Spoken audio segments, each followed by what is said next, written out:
All right, Happy New Year, everybody. I hope you're all doing really, really well. We're going to queue up and get everyone here.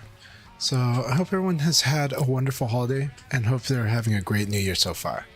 Right now, so far, so good. I had a much more calm holiday, but it's been a blast. I mean, it's been a lot of fun with my kids. It's much more low-key, so blast is a little exaggerating it. But I did have fun, and now we're ready for the new year, so here we are. Hope everyone's been getting some Virtua Fighter in. I've just been playing mostly like a little bit here and there in the week. I kind of took mostly a break, but actually all of the Virtua Fighter action I did have was pretty intense, and I think I actually fought really sharp considering that I've been playing like I've on a break. But it's been great to just play relaxed and just, focus on that. So hope everyone's doing good. We're going to queue everything up. We're going to remind everybody that the dojo is live. So let's see how everything is going. All right.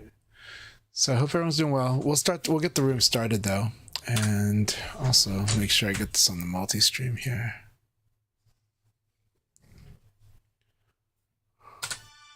So as usual, the passcode's going to be 4565. The room's going to be hosted by Chanchai.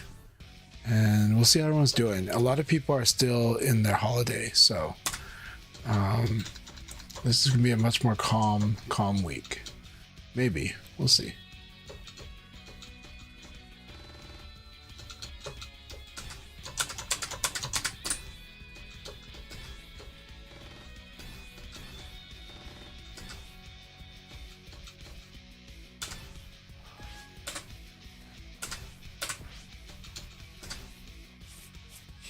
Alright, let's see.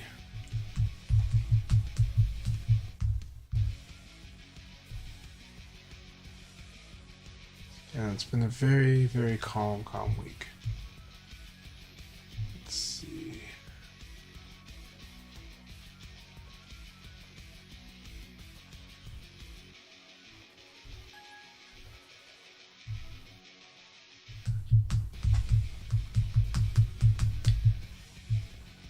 Alright, Bushido's here? Hell yeah, we will spar very soon. Let me just tell everybody here. What's the room? Right now the room is 09644.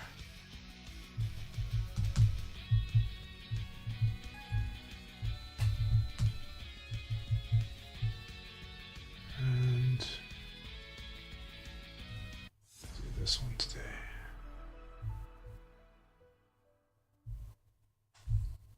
Alright, let's hope everyone's doing good. Weebs over Dweebs, good to see you here. I have been sparring with Weebs over Dweebs quite a bit. A lot of the time during this past month, that is the person I've been sparring with. Awesome, we got the official Vanessa liker. I always love the new Vanessa name every week, so this week's name is pretty awesome. Looks like it's on console. So far everyone's on console. Am I not on crossplay? I hope I'm on crossplay. If people are having trouble getting in, let me know. If PC players are having trouble getting in, let me know. That said, I do know some PC players turn off crossplay for whatever reason, so that could be a factor. But hopefully we'll see the PCs in. But right now, I'm wondering if I have PCs turned off. I swear I had crossplay on, so please tell me that I've got it on. I don't see a PC right now. Hey, how's it going? Good to see you, Lily Main. Let's see, Ill Will. I'm guessing that's you. Okay, awesome. That's weird. That looks like a gamepad on there, right? I guess they're all gamepads. What's going on here? Are we hiding whether they're PC? Not on purpose, but I mean, did Sega make a setting so that everybody looks like that they're just gamepad now? So Monroe Sci-Fi, hello, how are you doing today? I hope you're doing really, really well. If you guys have any questions, please do ask. Happy New Year to everybody. I hope you're all doing really well. It's great to see you all, and I'm really happy that you all have come in here today. Okay, Taco Guy, awesome. Yeah, that's just weird that it just shows the gamepad icon. I wonder if they were doing that just to kind of, reduce the amount of people going there. Hat Person, so wonderful to see you. Hope you've been doing good. Hope you had a Merry Christmas as well. Sorensen, awesome to see you. How are you doing? How's the weather in your area? Hope the weather's going good. So yeah, thank you all very much. I hope you're all having a good New Year. You guys are cheering me up right now. So I'm doing good. Monroe says, Happy New Year. Haven't been playing VF regularly for quite some time. Trying to get back into it. Well, welcome back into VF. I hope you're going to have a lot of fun with us today. Hat Person, you're prepared to be rusty? No problem. That's how it goes. And you know what? A lot of people come rusty on, in the new year. It's kind of like going to the gym in the new year, right? So everyone comes back rusty. It's all good. It's all good. That makes it good. I've been playing Sharp, actually. I was expecting myself to be pretty rusty, but I'm kind of surprised that just maybe it's being relaxed. I don't know. So Karasuba Shiro says, Hey Chanchai, hope you and the chat are going well. I'm going really well now because you guys are here. So this is cheering me up. Yeah, this is the New Year gym session. Exactly. We're having a New Year gym session. I'm going to just call it, I think we're going to start sometime around either on the 45-minute mark or the 50-minute mark. So expect the leagues to start sometime around that time. And again, thank you all so much for your support. I appreciate it. I really did take it as a holiday. December was, I think I just been like recharging and recovering and, rethinking things too. But it's been good. Well, I don't even think I've been doing much thinking. Honestly, just been spending time doing family stuff, and not gonna lie, kind of addicted to a gacha game. So I'm kind of addicted to Persona 5X. Like I've been playing that like crazy. So that's kind of what my December was family and Persona 5X. So Portland X, hey Portland X, so good to see you. Happy New Year, my friend. Eating dinner, but we'll be on soon. Excellent. No rush. We'll be here for you.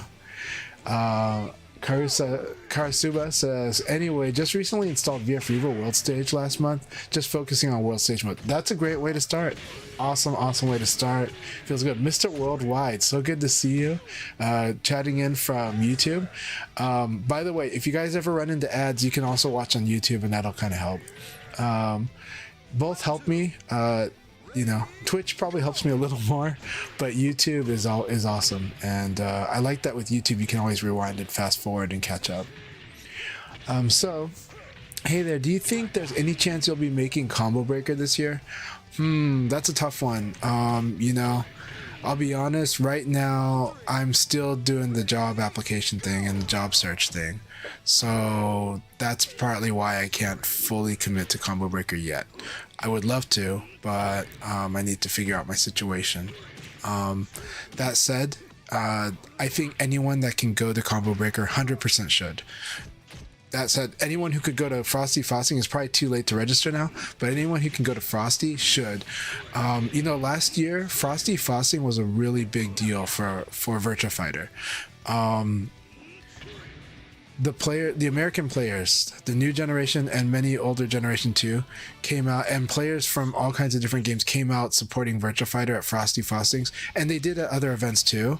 But at Frosty Fostings, that made like this impact that really like Sega felt like they were doing the right thing the moment that they were at Frosty Fosting. Sega Japan, Sega America. From my understanding, it seemed like Frosty Fosting really like kind of just reinforced this like that what they're doing is on the right track, and the players communicating with them, they were really shy before, right? I mean, even at Evo Japan 2023 they were really shy, but they've been really engaging this community because they're ready to talk about some stuff, and they've been listening. And at LA Gathering, there was a lot of talking, a lot of discussion, and a lot of listening. They were watching and listening and spent a lot of time with us. They spent hours with us, on 2 different days. And so even playing with us super late at night, like at 2 in the morning. So it was pretty awesome. Yeah. So we got to show up, and our community has been. So I'm just saying, please do it more. Please keep doing it, because this year is really huge. And this year is probably this year when you're going to see them actually try to even present our players a bit more, or try. And if that works out well, they'll keep doing it into the future. But we'll see. That's just the feeling I get. That's not something they've told me directly. It's just like my impression from traveling, from watching, and from being a fan. And so, and it is some of what some of us fellow players chat about. I'll be honest, when we say something, they kind of just nod and listen. And, they might talk about trying to be better at setting expectations. To give a shout out to that, I said that I've been playing Persona 5X. Persona just had this week has their 30th anniversary stream. And something that they did good was they upfront just told their community, this stream is not going to announce any game related stuff. Like you're not going to see Persona 6 at this stream. Simply put, this stream is celebrating that it's the 30th anniversary, and it's like an announcement that we're going to be doing lots of events this year about the 30th anniversary of Persona. And I think, that's nice communication. It's setting expectations. It's kind of lessons learned because of what happened with VF at Tokyo Game Show, right? And the expectations, like that is a big problem with expectations, right? And people chat. So, and people expect things. And some people that don't chat or don't engage much suddenly do. But at least they're trying. And so with VF, we'll see. We'll see how it goes, But yeah. But it's also true that every time they make a vague statement, something simple like, hey, you're going to want to watch the Game Awards, which is something they'll say every year. Okay, they'll always say, hey, you're going to want to watch the Video Game Awards. But when they say that, we're all like, what are they going to announce? Like, they announced something 2 years ago. They announced something last year. What are they going to announce this year, So that's what it is. So playing in my first in real life VF tourney at the end of February. Awesome, Evoid. You're going to do great. That said, here's what I'm going to tell you, Evoid. If you don't do well, don't beat yourself up over. I mean, definitely build a fire. So if you have the fire, that's good. But understand that if you can find some time to play in a live environment more, that will help. Nothing fully prepares you. When you finally do play a tournament, it can be nerve-wracking. You're probably gonna perform less, but you should actually go in with a challenger mindset. You should be going in there like just kind of allow yourself to have fun, but also as a building experience, the first tournament especially. And if you overperform, that's great, but honestly, but it is good to get shell shocked too. Some players that have that fire, and I can tell you have a fire, but some players that have a fire, they get shell shocked, and sometimes that stirs them up. Like Kamai Zoken was a player that got shell shocked the first time they went to Evo, and just, they were so used to criticizing people when they watch on stream, and then when they finally played in a real tournament, they fully experience what it's like when the nerves hit in and when you have trouble executing, and then when you fight somebody that's executing really fast against you, and that you don't, and most of the time you don't have much room to think, much time to think. This game you have even less time to think, so you learn a lot, and it's honestly, it's a lot of fun if you can let yourself learn, and if you can let yourself try to get better at self-assessing as you play and calibrating. And I think calibrating is a good skill to build for this game, because you can for me, and maybe that's just a me thing, but I tend to find ways to win because of that. And I think a lot of you, if you guys haven't paid attention, my performance is actually pretty strong, and my record is actually quite strong. And the battles that I lose are against incredibly strong players. So, but it is lots and lots of fun. and I'm always having fun with it, and that makes it easier for me to compete. Actually, it makes it easy for me to be reckless, so that's sometimes you got to balance that out and make sure you're focusing. So that said, we're at the 7:44 mark. We're at 14 people. We have room for two more people.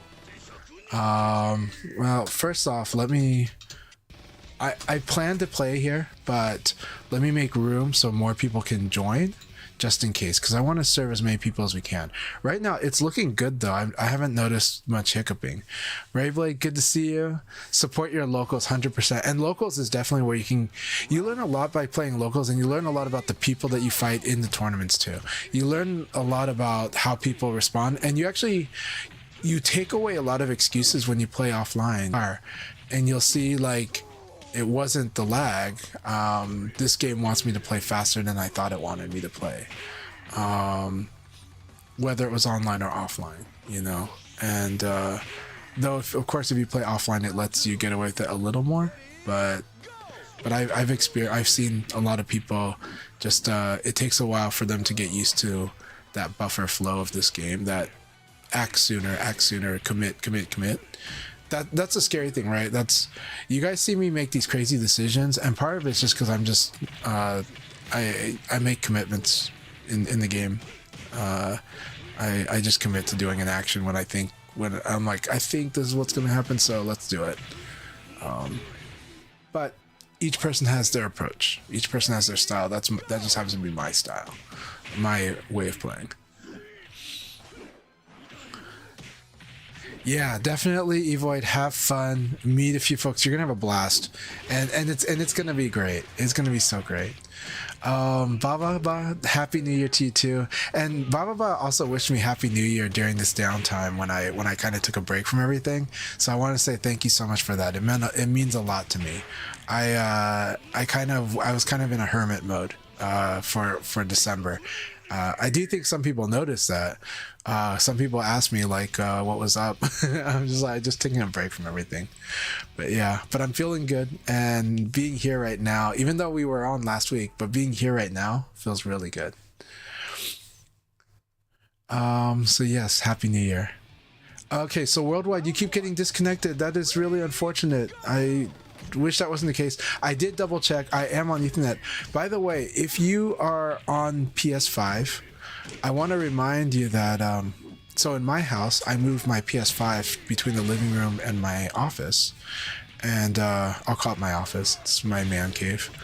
But the PS5 does not automatically switch back to Ethernet. You have to manually do it. If you go to the living room, it'll switch to Wi-Fi. But then when you get back into the office and it's plugged into an Ethernet cable, it will not go into the wired connection. It will not just switch. I think Xbox does, but PS5 does not. So you have to manually do that. And so I think I think last week I was playing on Wi-Fi and I didn't know it. So, I was running this. So I'm going to admit to that. I'm going to own up that I'm sorry, you guys. But yeah, I have to remind myself on the PS5, go back in the settings.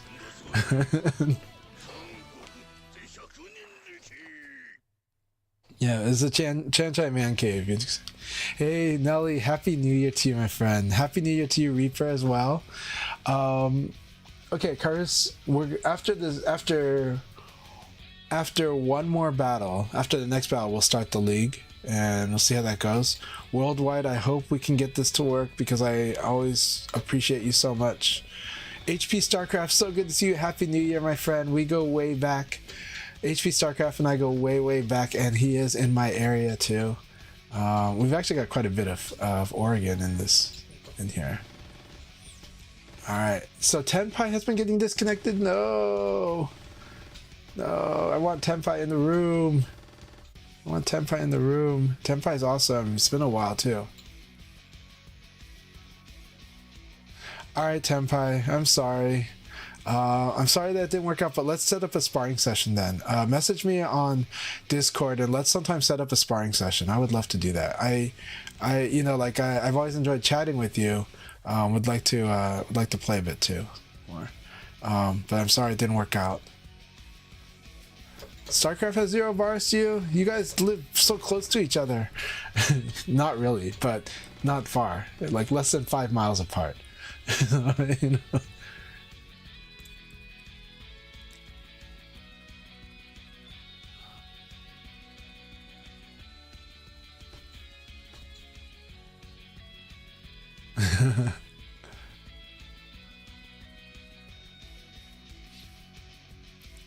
Yeah, backdashing against Taka can be really scary, especially if the Taka uses 6 XP, as well as many other moves. Taka is really good at destroying backdash, actually. Really good.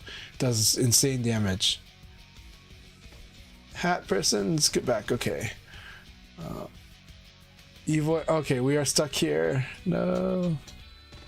HP StarCraft, what's going on, my friend? I have green bars to you. I have green bars to both of you.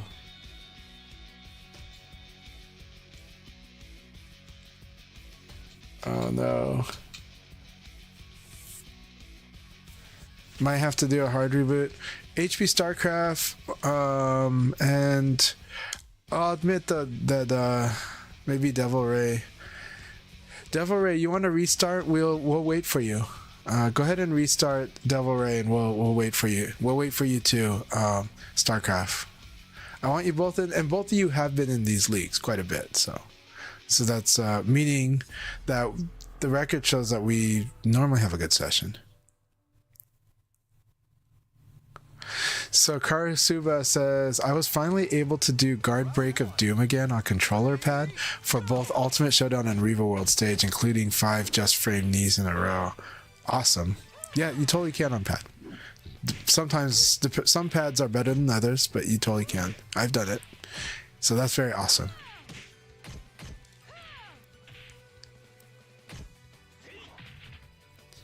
All right. Incident, good to see you as always. Thank you for your support. Thank you for always sharing whenever I post about these sessions. Really helps. Thanks for, you're always sharing. Okay, Spacetime is restarting as well. That does happen. So Spacetime is a friend of mine, and they've had interesting experiences actually with World Stage, because when World Stage came out, at first on the Windows they had trouble. So then they ran it on Linux, and on Linux they had to really lower the graphics setting a bit, but then they got it in a good place, except that every time that a new controller got plugged in at like locals, had to like restart the game. Then but then they found the settings to get it to work really well on Windows, so we've been playing it on Windows on their laptop, and that seems to be okay. But it's been interesting. I bring it up just because those are interesting anecdotes to kind of go, oh, okay, maybe some of you are dealing with very similar types of things, especially on the PC side. We've definitely seen interesting stuff, you know, with World Stage having some changes that are more than just the gameplay changes, right? So HP StarCraft crashed out again. Are you having trouble joining the room, my friend? Alright. Dr. Hugbox. Ill Will. Let's see. Gonna full reboot. Okay, yeah, do a full reboot. We'll wait for you. You guys go ahead and spar. We'll wait for StarCraft, and we'll get this started soon. Dr. Hugbox, I hope that you're just testing that, just doing the making sure it runs smooth thing. So the hack that I'm using, I just, you know, I'm streaming my PS5 on my PC, so my PC is just focused on streaming, and the PS5 is focused on running the game. And I know for some of you, you like how it might feel on PC more. I've had a bit more hiccups on PC, so that's why I'm doing it this way. Alright, so yeah, a bunch of people are just doing a reboot just to be sure. Okay. Oh no.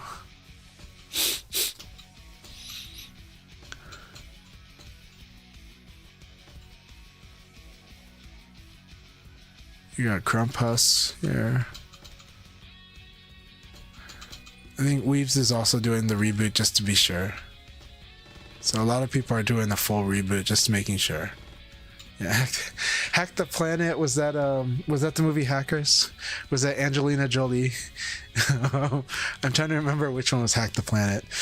So the Angelina Jolie's character is named Acid Burn, if I remember.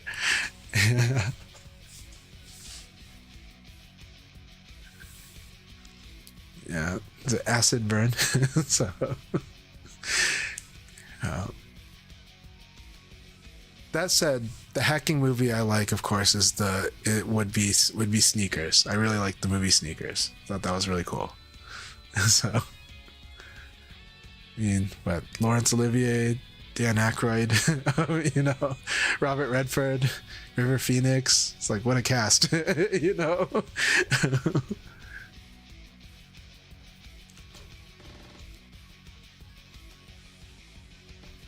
I see. That helps a lot too, yeah. So watching the stream on the phone.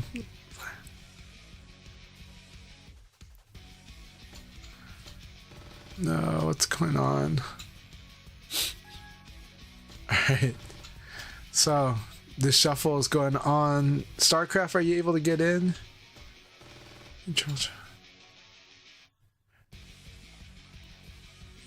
Yeah, Sidney Poitier, Robert Redford, Dan Aykroyd, River Phoenix. Trying to remember who played the blind man. Is it Dustin Hoffman? No, it's not Dustin Hoffman. But who was the blind man? God. Do you guys want me to restart the room just to be sure? If you guys want, I'll restart the room and we'll try that. I'll start a new room, okay? A lot of people are just restarting the machine just to be sure, but I think one thing that has worked before is the host just kind of doing it, so try it. Alright, StarCraft is back. I'm gonna restart the room right now. Okay, I will restart it.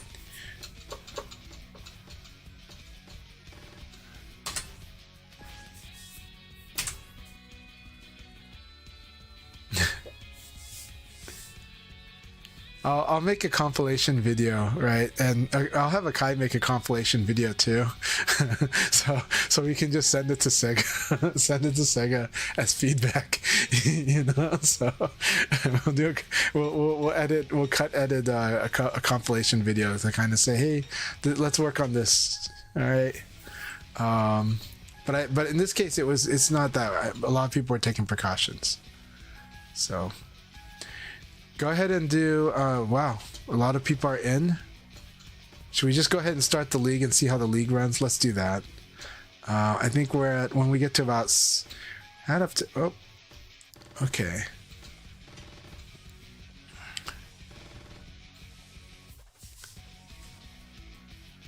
The Matrix is a cool, that's a funny hacking movie. It does, yeah, that's many layers of hacking, right? Who's hacking who in the Matrix? So, you know. Okay, we hit 16 people. We're awesome. So after Illwill and Dr. Hugbox finish their battle, the league will begin. So yes, I share that almost every year. The Jean versus Akira Street Fighter, Rue versus Ken battle. Yeah, that April Fool's Virtua Fighter video is the best. I don't think it ever gets old, actually. So.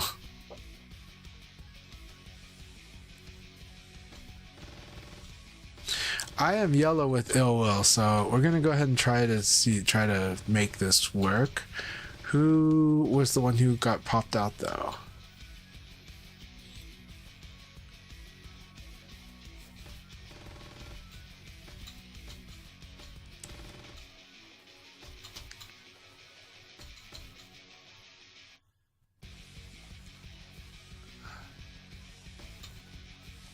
Oh, I'm happy for you to take up a spot, the Rock Reaper. I'll happily go on the spectator to have you join.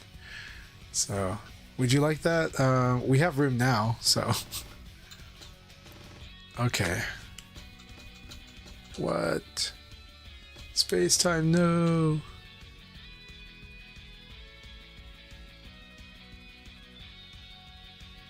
Or it's Space time just jump out because he wants to try to make everything look green and yellow. Is it? Yeah, I see all greens and yellows on my end, and I had a green to Space time, but for us it makes sense for it to be green for us. So Space time will wait for you. When Space time gets back in, I'll start the room. Yes, yeah, Nippy Black Soul. Yes, you could totally join. Always love sparring with you. I'm sorry that I missed some of your messages. This past month I was kind of a hermit and just kind of not on Discord. But oh, let me spend. Hold on. The reason we're stopping this is because we know that somebody's coming in. So we're waiting for. Are you in? We're waiting for Nipsey Hustle or Nippy Black Soul. It's Nippy Black Soul. So Nippy Black Soul, when you get in, there you are. All right, here we go. And do we have Space Time? Space Time, are you in? Space Time, are you joining? After this battle, we'll start it. That'll give us 2 minutes. Thank you for your patience. Sorry for the slow start, everyone. But after this game, we will definitely start it and try and see how it works. Yeah. So Space Time what was that? Holy cow! Wow! Wow! That was like a mass jump. That was just like a mass pop out there. And you feel it, yeah. Burning souls. The great words for Ash. You know, so. Speaking of which, I do want to watch Avatar Fire and Ash, so I'm going to do that eventually. Maybe I'll do it Friday during lunchtime. We'll see. Awesome, Dr. Dog. It's so good to see you. Happy New Year, Dr. Dog. We've been having sessions all the time at on Mondays if you're able to join us again. But I'm happy you're joining us here. So.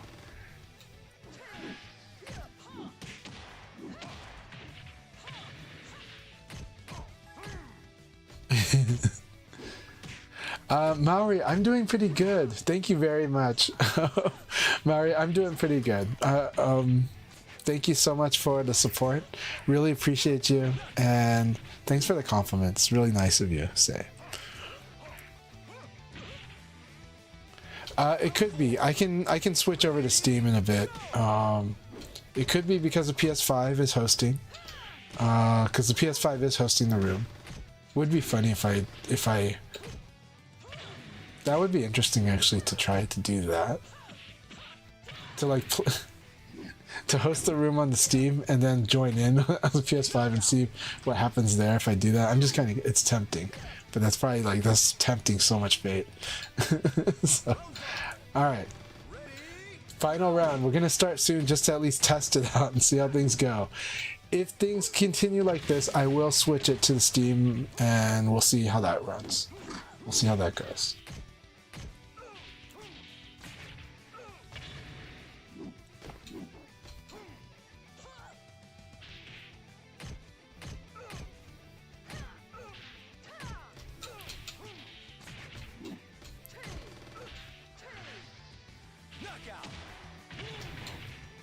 Platinum? Let me see, what was your... I'm sorry, I missed your question. I'm going to scroll back up.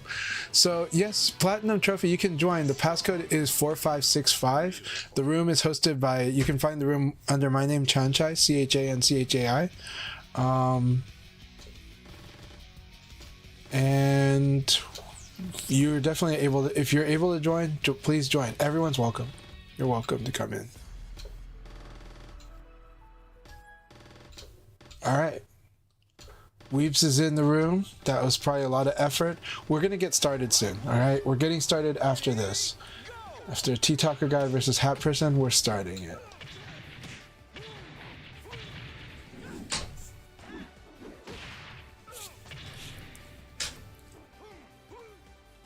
T-Talker Guy has been very, very scary, though. They took me down the last time we fought. It was really fun.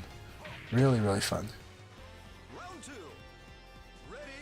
It's okay. I wouldn't rush on the gray bars. Sometimes it works out. We'll see. But gray bars to whom? Oh no. Okay. It's weird that they put like an index number, so that looks like that was like the 80th like message. Now we have the index of the status messages.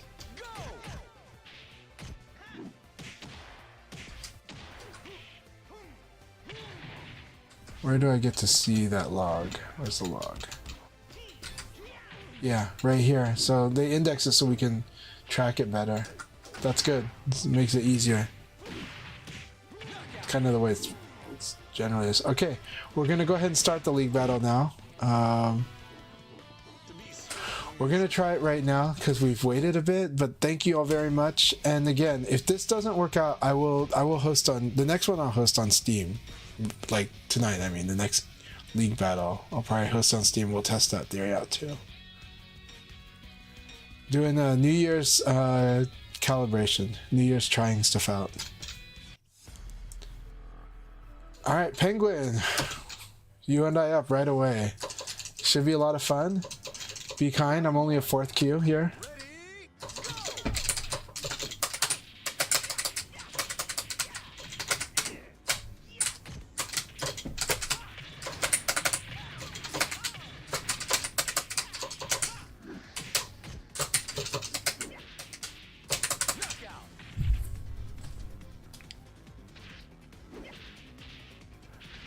Hey Blaring, good to see you. Hope you're doing well.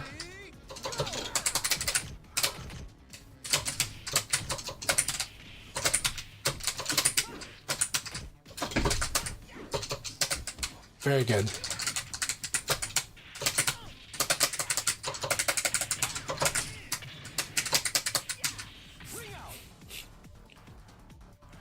It's good to get rest. I spent the whole past month resting and I feel much better.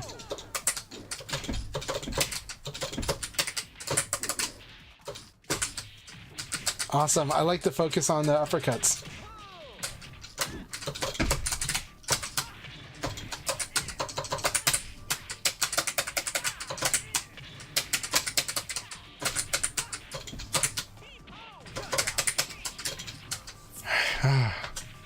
Thanks for the battle, my friend. We'll spar some more.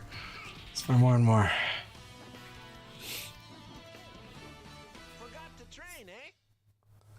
I think everyone else is still in the room. Let us see. What the hell? Oh my god. Okay. Let's see. What the hell? Okay. We're gonna restart the room on Steam. We're gonna test. We're gonna restart. I'm gonna restart the room on Steam after these battles finish. So let me start a run. I'm gonna run the game on Steam in a sec.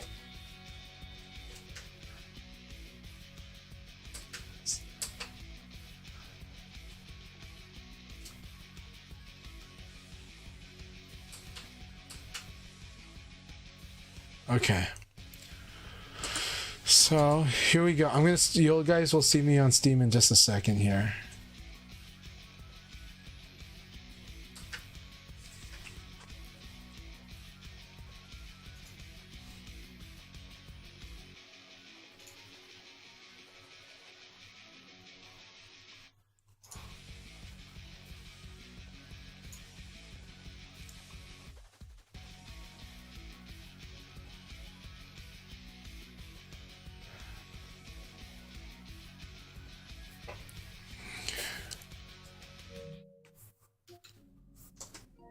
Everybody gets to look at my setup here.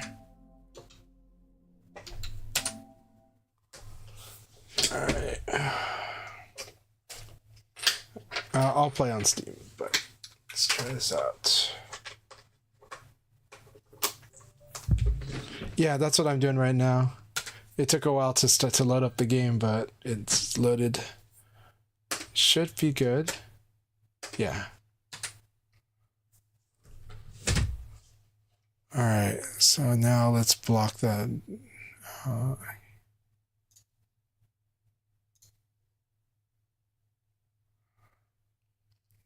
All right, can you guys hear the audio though? I need to check the audio. Yeah.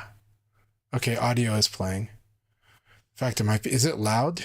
Like, that looks like it's blazing loud on the meter.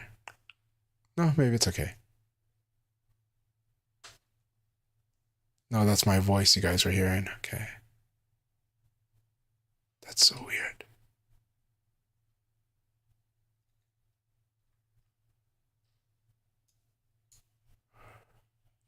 You guys aren't going to hear the game audio. That sucks. I'll solve that problem a little later.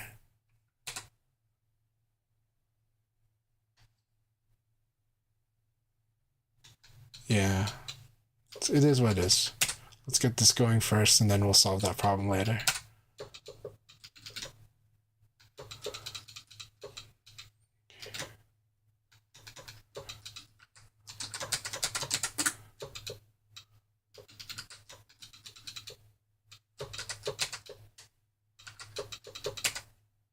All right, the room has been made.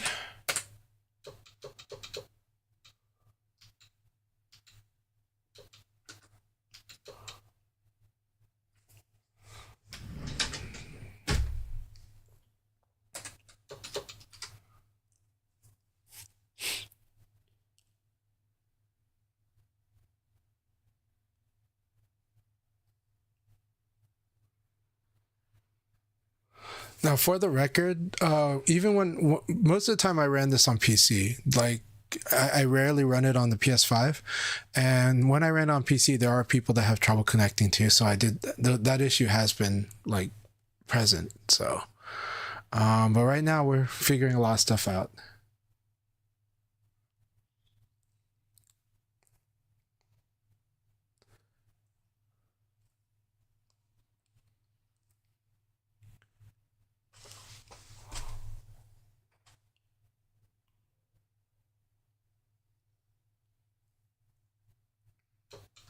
Thank you all for your patience again. Um, it's been about 40 minutes of figuring this out, but but it's also, well, it's only been about 20 minutes of figuring it out. It's been another 20 minutes chatting and playing, warming up.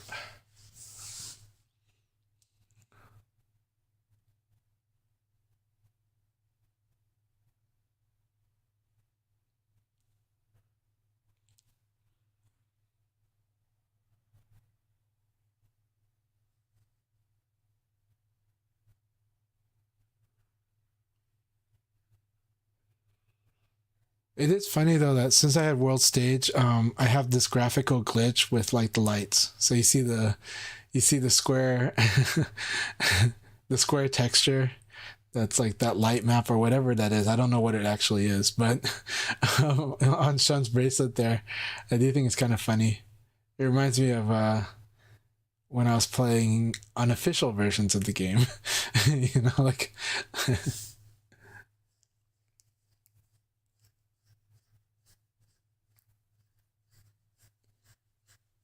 Awesome. I like running into Hema though. It's good. It's good sparring with him. But it's very intimidating, but it's very good. Nice punish. Showing the risk of 1 PK.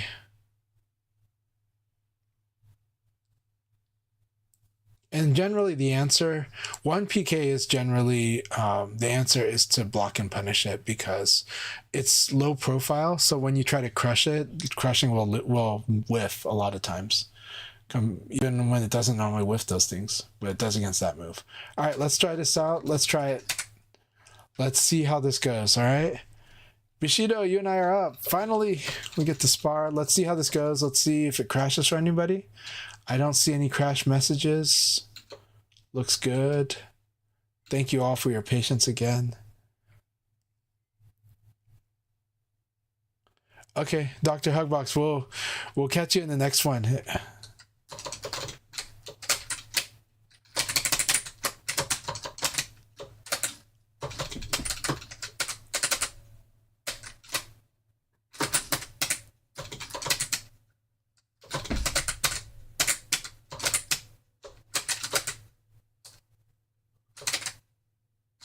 That's so cool. This is fun trying to learn this matchup too, because I only know a tiny bit of it, and it's fun.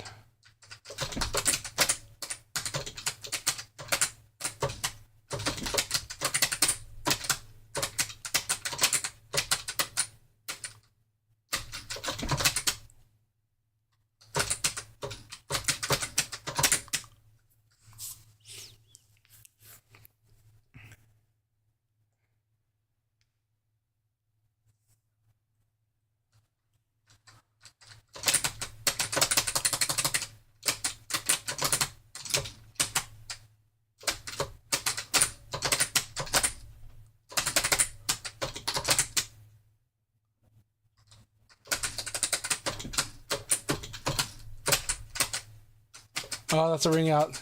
That was my bad.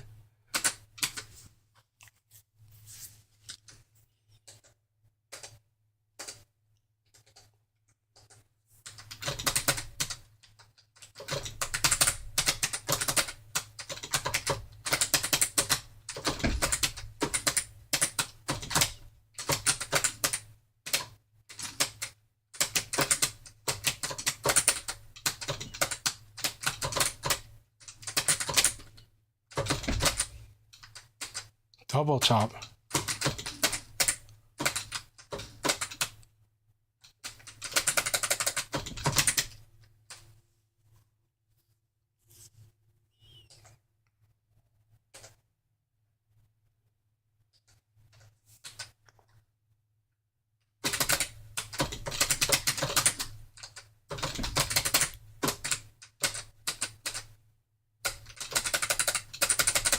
Good game.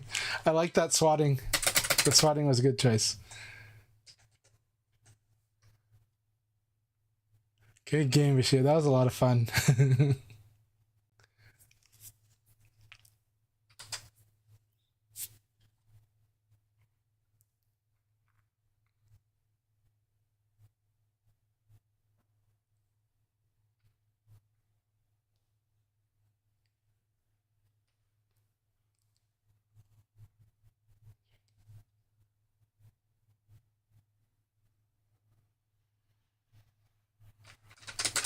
All right, Dr. Dog, here we go.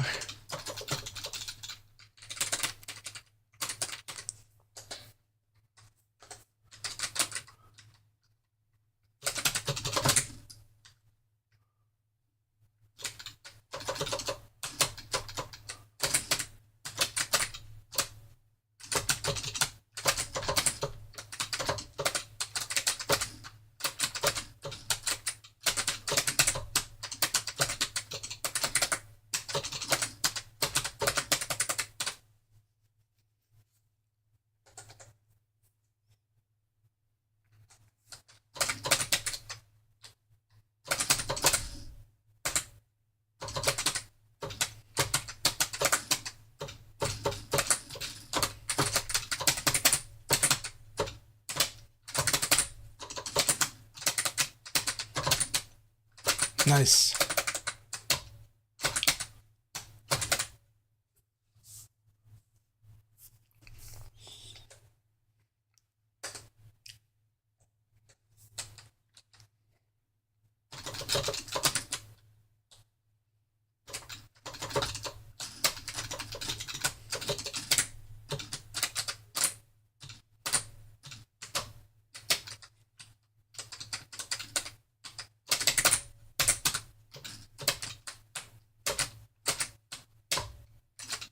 Good. Good. I like that.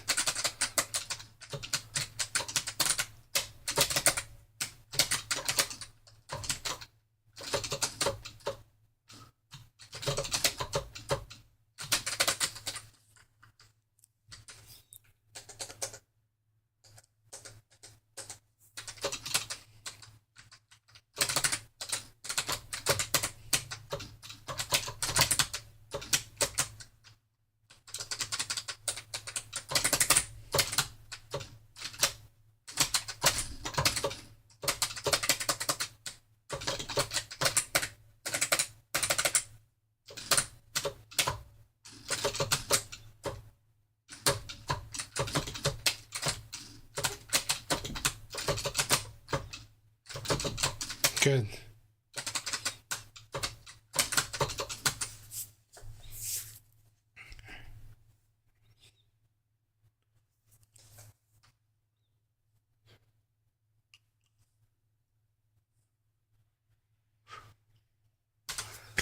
Good battle, my friend. It's good to fight with you again.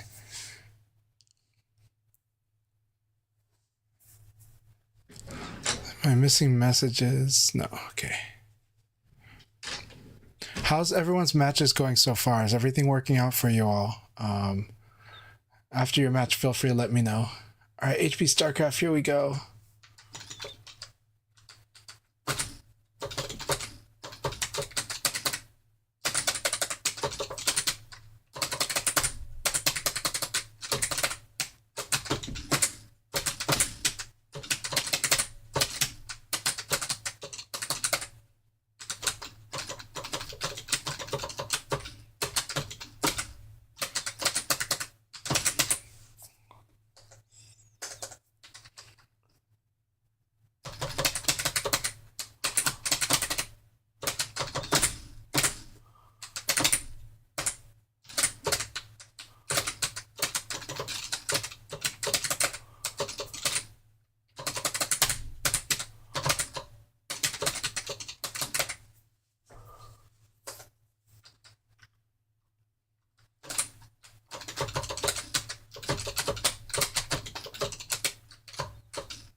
Nice.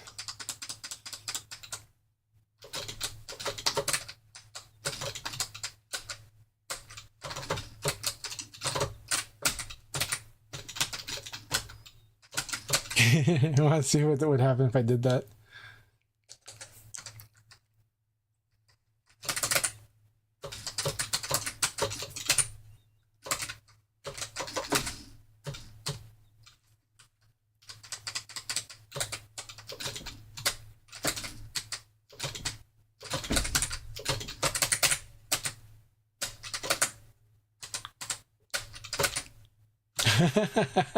That was really fun. All right, here you go, HP. Let's do this.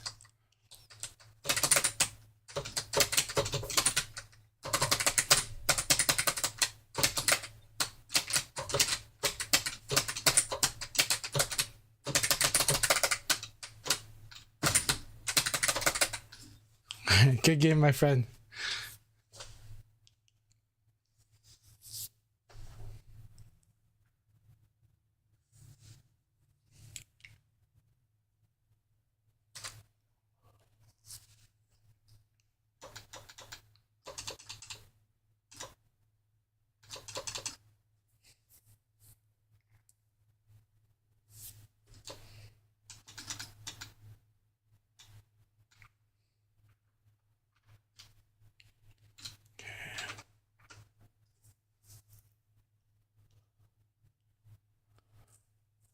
All right, here we go, Ray.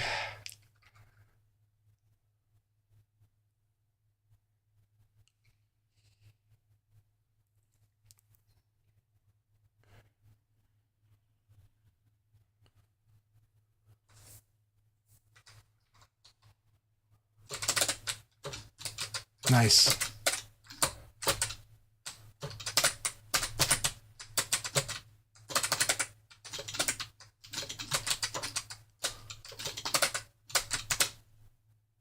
I like that. Good round.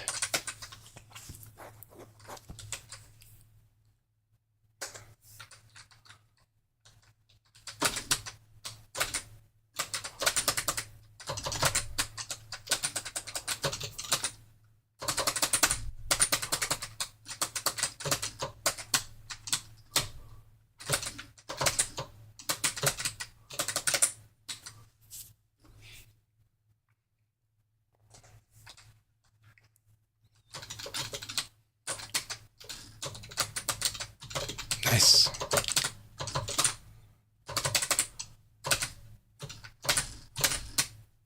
Oh, that hurt. That was good.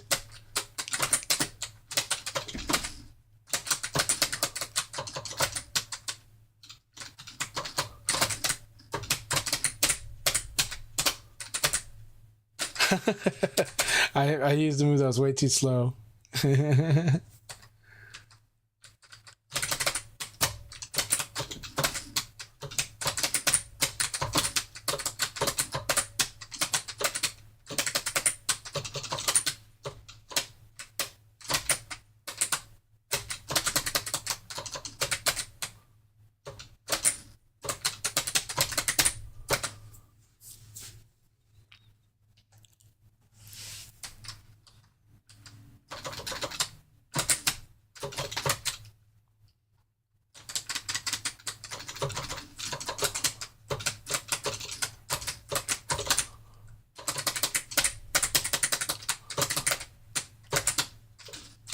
I love that.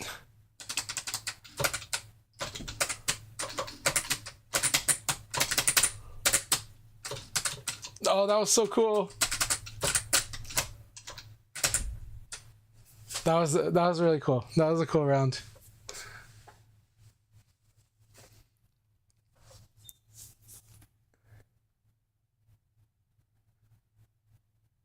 Which one is BA? Who's BA Vanessa?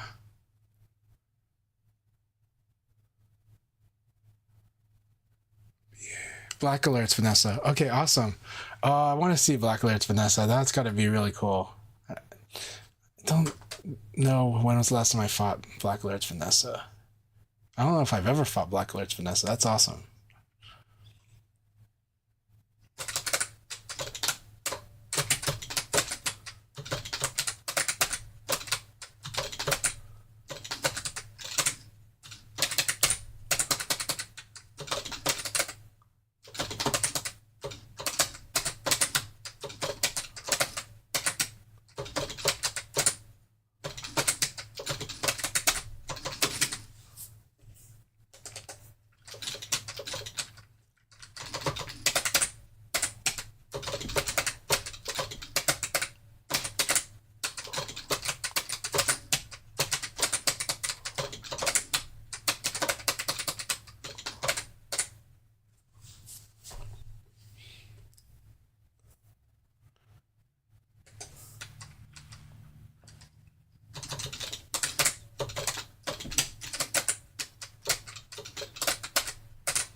Good.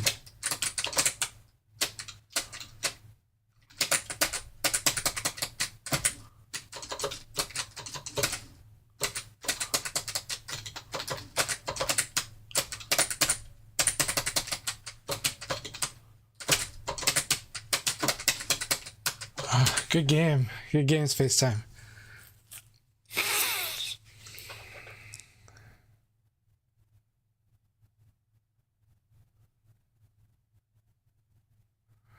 It might be. It's hard. I think they made that move pretty hard to execute. I haven't played Doral much at all though, so I couldn't tell you. I have heard that it's pretty hard to nail that.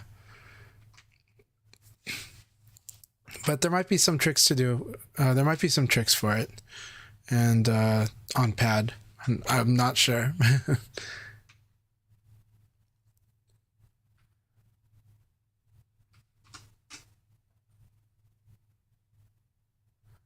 But it would probably be very hard for me to do it though. I can do a lot of stuff on pad, but that one might be hard for me.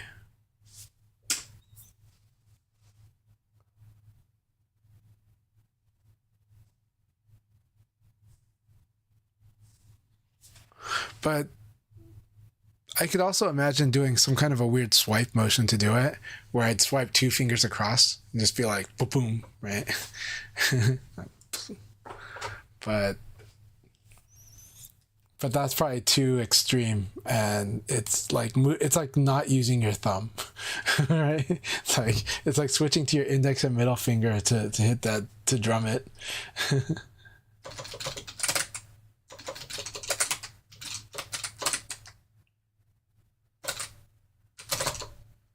I like that.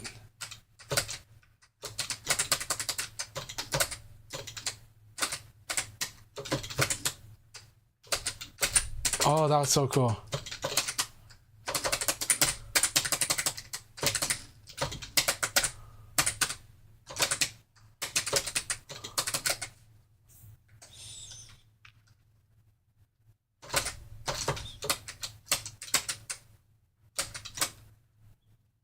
Nice.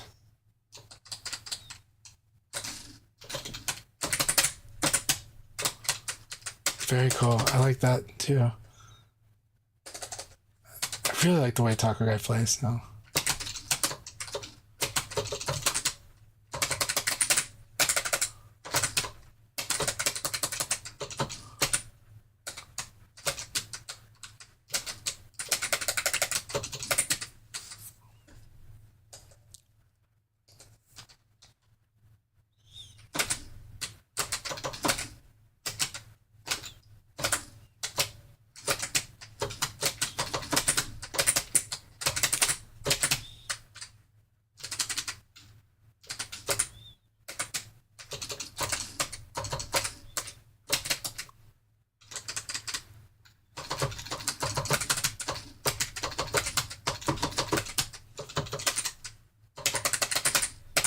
Good game, my friend. Good game. Really love the way you've been playing Wolf. I like your watching points and your reaction points too, and your punish too.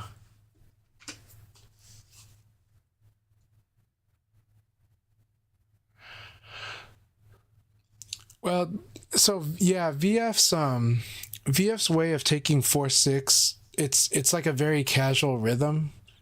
But of course, with Dural's, the reason that I think Dural's hard version is hard is because that one wants you to do it so fast. Whereas the rest of the time that I input anything like a 4-6 or 4-6-6 or 6-4, in this game it's very casual. It's very back, forward, forward, back. And that's like the rhythm I do it at. Because like if you go too fast, I've seen a lot of people miss stuff, like not get it right. A lot of people are used to doing like sonic boom motion, right? So they go like they hold back and they go wham, like forward and punch. And when you try to do that on the moves in this game, I've had a greater chance of mistakes or errors whenever I do it that way. And when I've seen people try to do it, whereas the back forward is just like tap tap, like very casual, like tap tap, yeah. But yeah, but because of her, she has that just frame version. That's hard because now you can't do that casual tap tap. Like you got to be like boom boom, right? And that's like I've had things miss by doing 4-6 as like a boom boom, you know. I mean, I do it boom boom, but you guys know what I mean. Like I'm not slamming it. I'm not trying to rush it.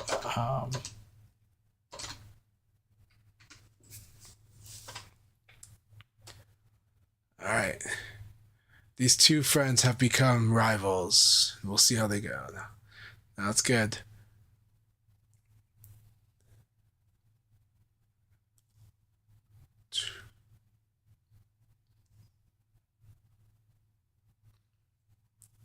All right. That was an exciting first round.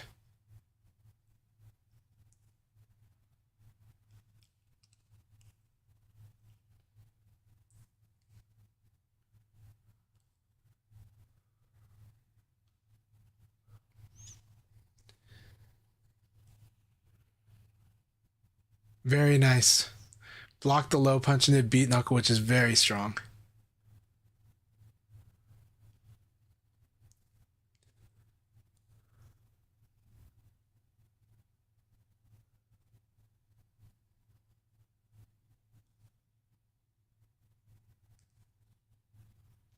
Nice use of the back step.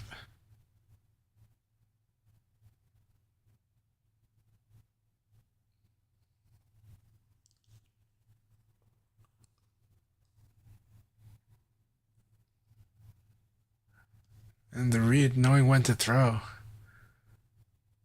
Oh, that would have been cool. Normally that does hit, but it's just the spacing was just enough so that that flip kick didn't hit. Now that flip kick, in that case, that was a killing blow flip kick, so that was correct to try. Because that's the only time you really should try to do the flip kick, because if you do the flip kick and it doesn't kill them, they can usually tech roll and punish even after getting hit by it. So that is cool.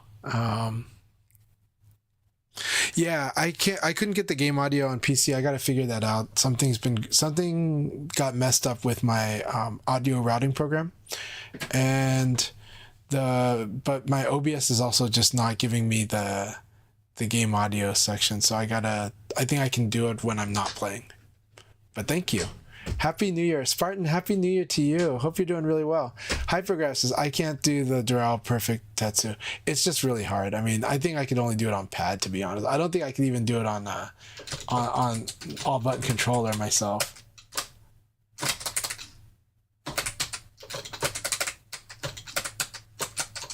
Nice.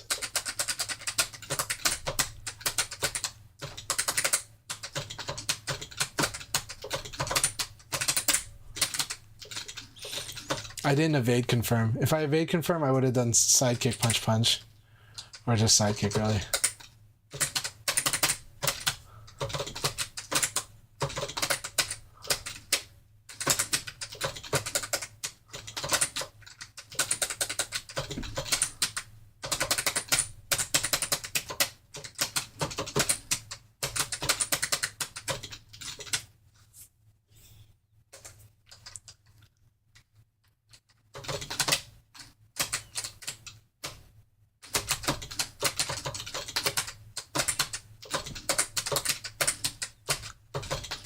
Nice. I like that throw choice there. That was the correct call.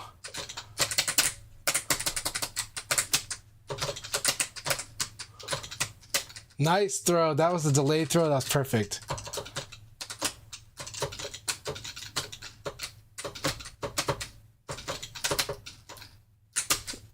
I thought I escaped it. That was good. Very fun round.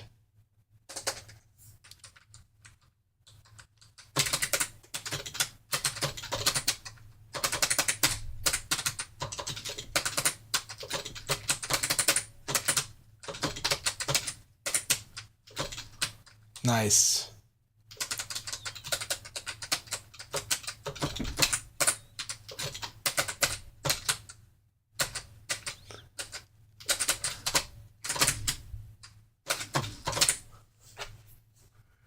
Good game, my friend. Good game. That was intense. That was such a fun battle.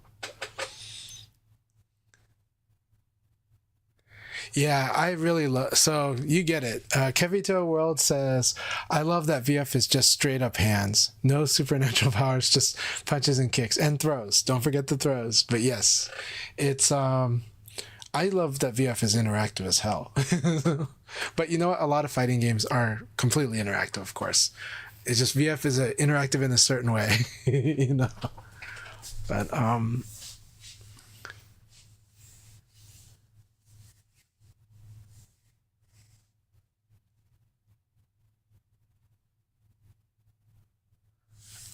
well, he's got two grabs that go up in the air, right?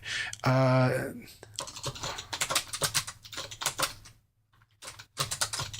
right. Boom. Okay. Nice.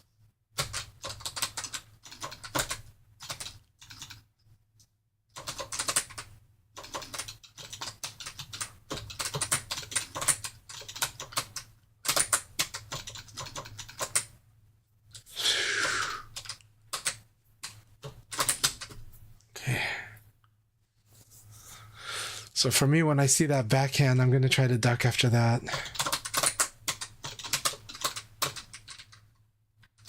Nice throw.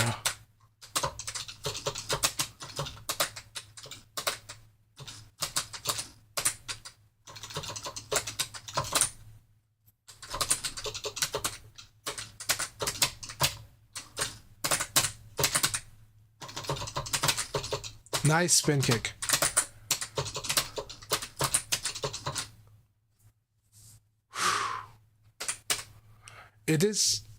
It's actually tough to get a read on you. I like the assertiveness.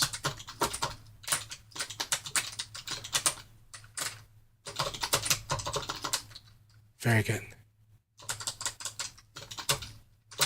Nice.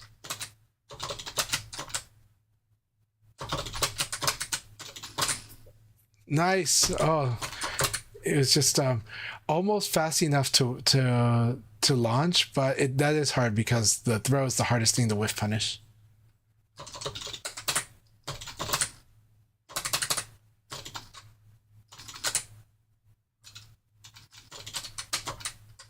Nice.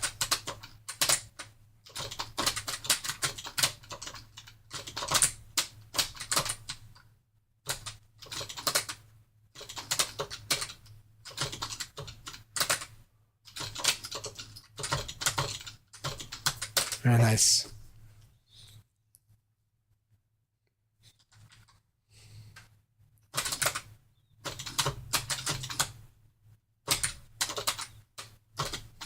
Nice throw. Nice watch and throw.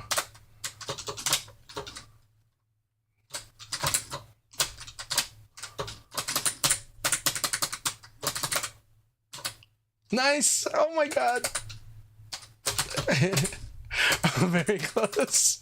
That was a fun battle. That was a very fun battle, head person. I enjoyed that a lot. It was very fun. You mix up a lot of pace, and you're assertive, like you're very assertive, but you mix it up quite a lot. So it is really rapid rock paper scissors with you. Thank you for the battle. So,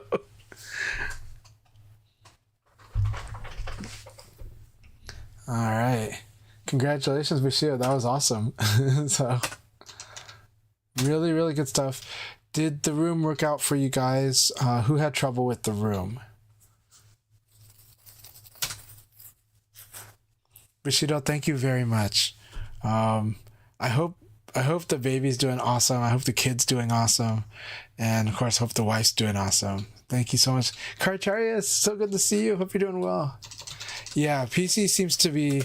Thanks a lot to Hat Person's suggestion that I should try. I mean, indirect, but they were just wondering if the PS5 was causing the problems, and I don't know if it is, to be honest, either, because I've seen plenty of both. But yeah, does it ring out? It rings out. Hey, have a good night, HP StarCraft. Thank you so much, and good games.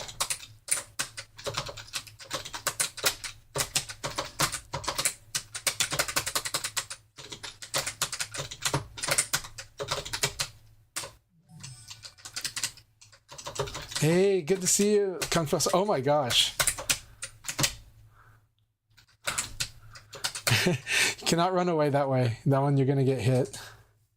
Happy New Year. Happy New Year, Kung Fu Hustle. So good to see you. I hope you're doing good.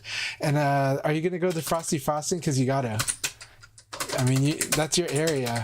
I'm so jealous. I want to go there, you know?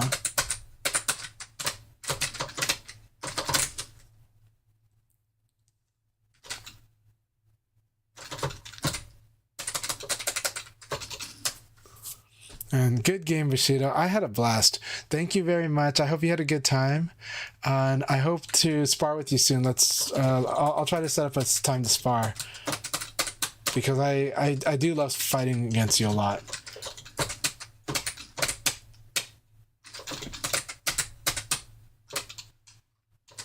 All right.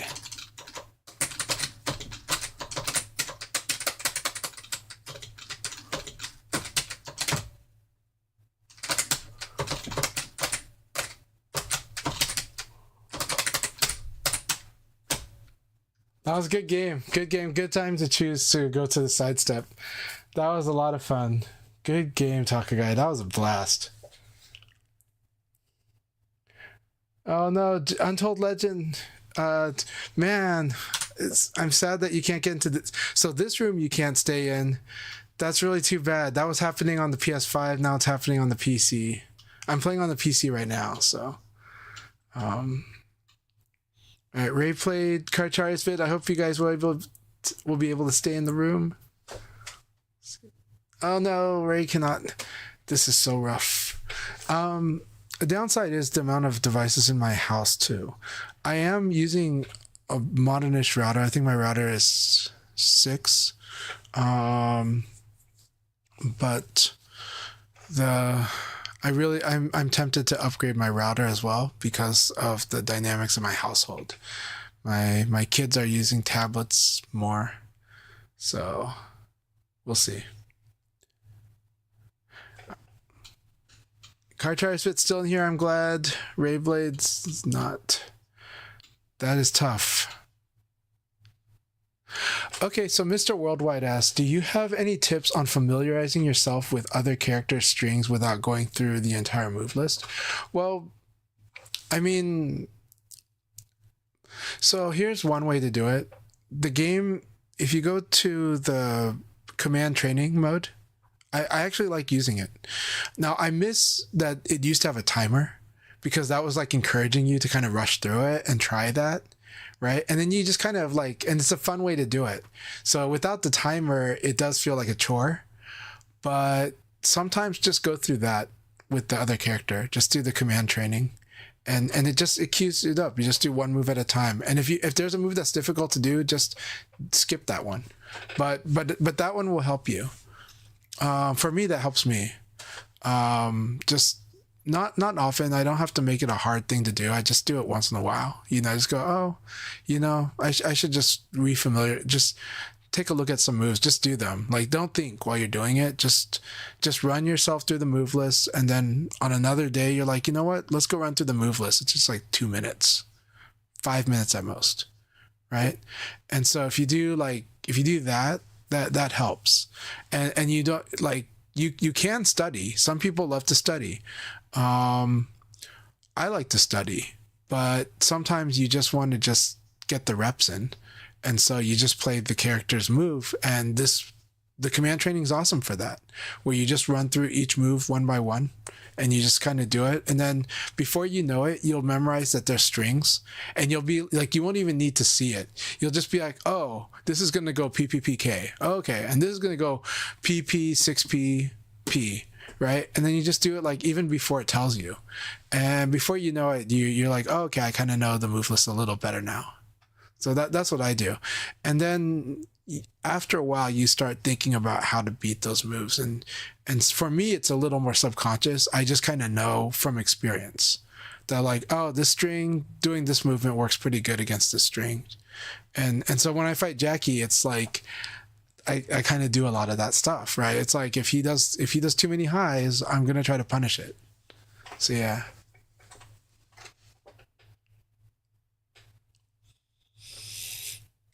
Oh, so second tooth has been lost. Well, the funny thing is my crown popped off like last week. That sucked. And this crown was replacing the original part of the tooth that broke the day before New Year's Eve, like 6-7 years ago. And then, so then 2 days before New Year's Eve, the crown just pops off, and I have like half a tooth back here. But actually, yesterday morning, my dentist just put it back in, and it's good. We're good.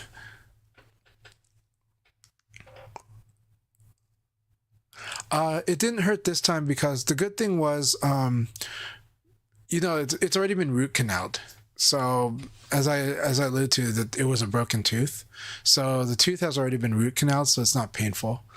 But also it's already smoothed out because of the preparation for the crown the first time when it was installed. Because there was a period for a while where this was like half a tooth that was sanded down and flattened and with some cement on top. And so basically it's like that when the crown pops off. So the good thing about that is my tongue is not like sensing a sharp thing that it keeps wanting to poke at. Because when your tongue does that, by the end of the day, your jaw is tired because your tongue has just been constantly like playing with the tooth. So yeah. So Staticular says, hello Chanchai, hope you're doing well. Been a while since I've been here. It's really good to have you here, and I hope you're doing good. Happy New Year. Happy New Year to you, my friend. All right, looks like we've settled into a group here. So I think after we don't want to rush it, but basically at the 55-minute mark, we'll start we'll start the next league battle at the 55-minute mark. My holiday, it went pretty good. It went smooth. Well, I had a lot of fun playing a lot of Persona 5X and spending time with family. That's kind of all I did in December. Kind of just relax, recharge, recuperate, refresh myself. And now I'm trying to re-energize myself and prepare for the next thing. But so far, I'm having a lot of fun just hanging out with everyone here tonight, and this is actually cheering me up quite a lot. So thank you all so much. But yeah, and also I really like Persona 5X. I didn't think I was gonna like a gacha RPG. Oh my gosh, gacha RPGs have like replaced MMOs for me now. I don't play MMOs as much because I just can't. I can't have the time. But I think there's been many different types of games that have replaced different elements of MMOs nowadays. And gacha RPGs can replace certain parts in different ways. And I like the way that Persona 5X is doing it, which I never played Honkai Star Rail. I think I heard that Persona 5X is probably similar to Honkai Star Rail, but I really like it. And I love Persona as well, but it's very clear that it's like you want to treat this game as a similar to how you treat Persona 5 Strikers or Persona 4 Arena or the music games, or Tactica. You want to treat it as not being Persona. The hard part is it looks enough like Persona 5 that you just want that, like, you inherently want this game to be Persona 5 or Persona 5 on mobile. That's not what it is, even though superficially it looks a lot like that.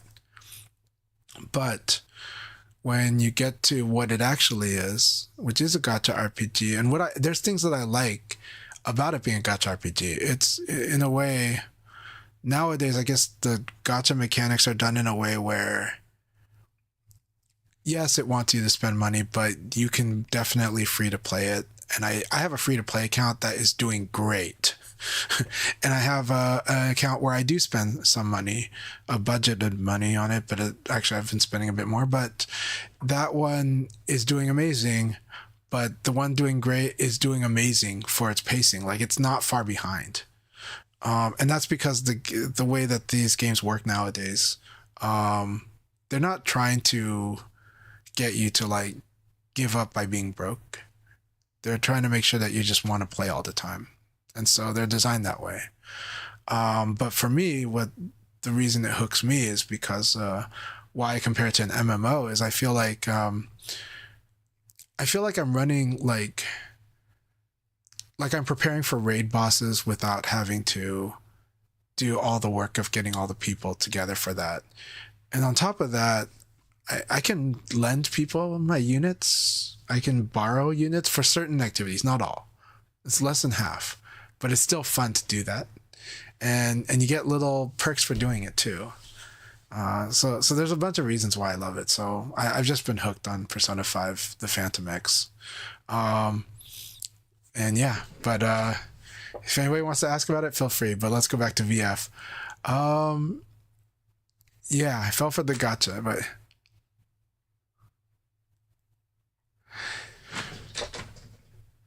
so Carchari has been stuck with Genshin. Gotcha. Yeah. Well, like that's definitely like a lot of what they've done is definitely emulated what has been done with the Hoyoverse games, but in their own way. And I think they've nailed it in a nice way. I think they've settled in a nice space where it works pretty well. And you kind of just, like, you're guaranteed if you really want something, you're going to get it. Like, you're definitely going to get it. Because of, pity systems and whatnot. And that's, of course, I think Genshin really, like, took that to another level, but I don't know too well because I don't play it enough. I just played a little and I watch my kids do. But yeah. Yeah, Uma Musume is awesome. I think that's really cool. The thing that I love about gacha, it's a weird way to do stuff that's similar to TCG, and it's a good platform for doing management activities. Like, because it's resource management, and so it's just resource management upon resource management upon resource management. And that's now what I'm appreciating about it personally. That's the nerd in me that's liking it. right? My kids like it because of that excitement and joy of opening that thing you've been trying to get, which nowadays you're gonna get it if you focus on it and you're like, I want that more than anything else, you're gonna get it. But can you get more things? That's going to be the resource management part if you want to do it on a budget, or if you want to whale it up. But I don't think whaling would be fun at all. Not the way this is. And I like using the team.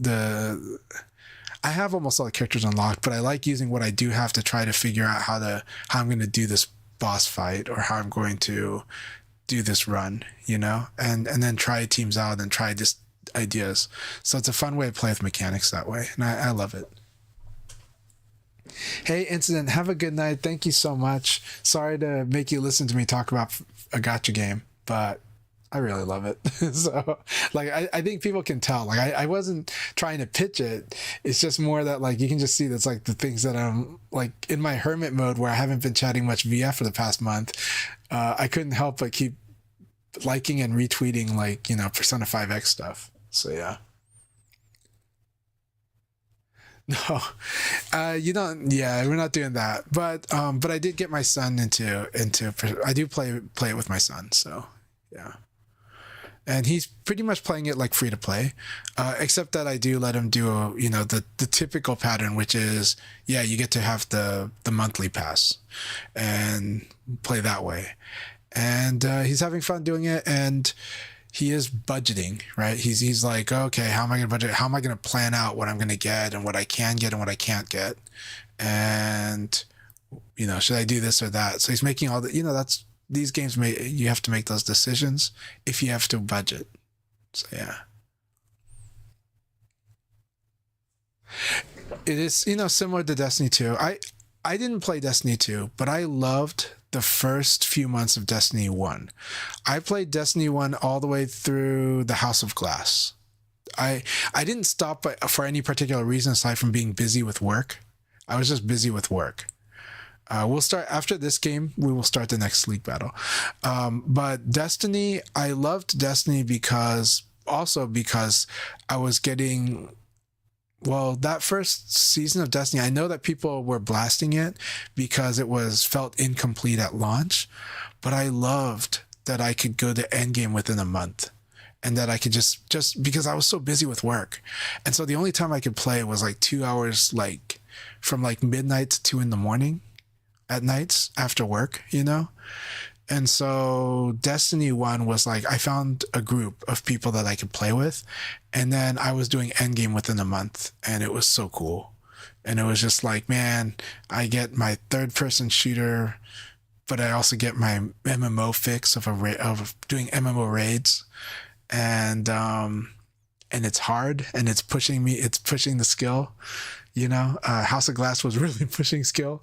Shout outs to, is it Luke Smith, that used to be of 1UP, because he ended up moving to Bungie, and he was the guy who was blasting people who were journalists that would become devs. That was the funny part about it.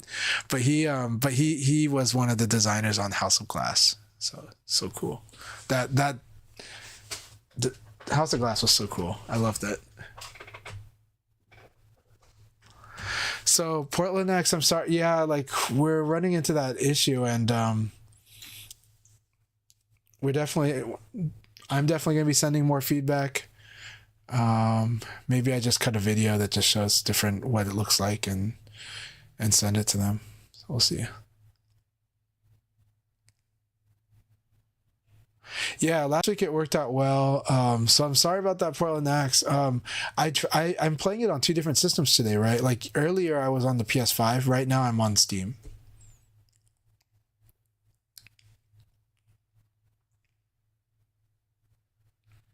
All right, here we go. I'm going to start the next League battle.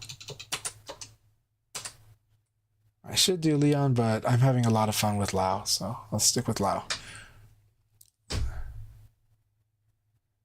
Apple Striker.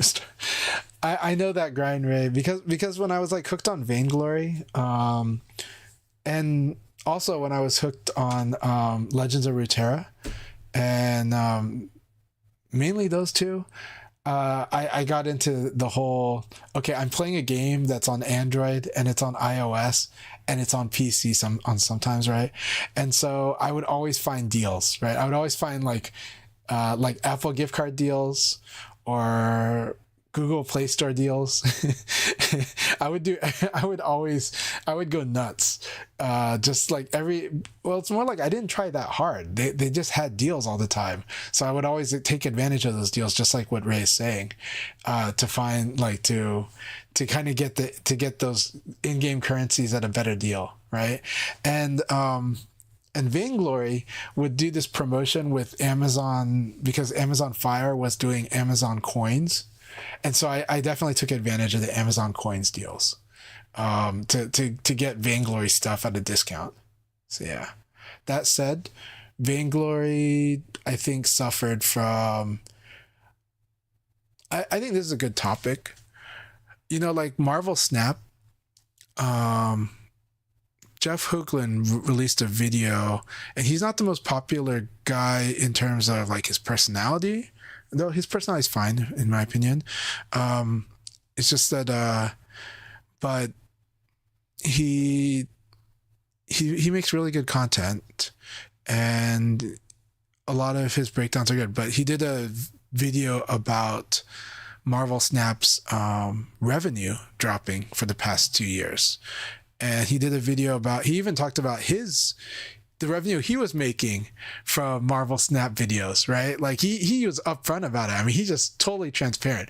He was making, like $200,000, right? And then it goes down to $100,000 the next year because it tracks with the performance of Marvel Snap, right? And he wasn't complaining. He's just, being actually pretty objective about it. But Marvel Snap was like how it's just kind of part of a speculation on the story, because he's admitting he doesn't know, but speculation on the story too is that when they tuned their monetization to be quote unquote less predatory or more gamer friendly, that like cut the revenue in half, like the next year's revenue like in half, because that's literally what you're doing, right? So did it make more gamers go out and buy the stuff? Maybe, but not enough to make up for how much money they lost by lowering the price, right?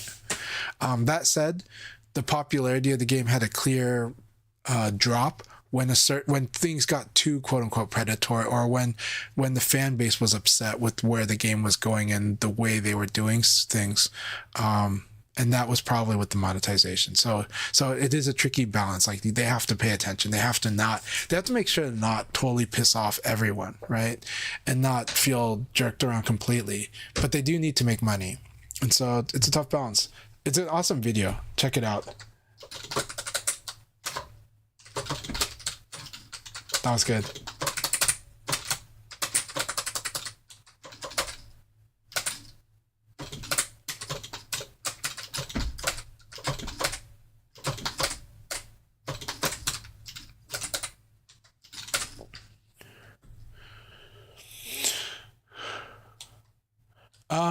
CP Skills is asking are you talking about Virtua Fighter 5 Revo World Stage? I think for World Stage, I mean, never say never, because there is more costume that they could do, but I do think that the amount of resources, I think the resources are likely to be better spent on the new game having more of the costume stuff. But I do think that do I think it's possible to have more content for this game? 100%. And there kind of already is. There's actually dynamic content, because you see this game title, LA Gathering, right?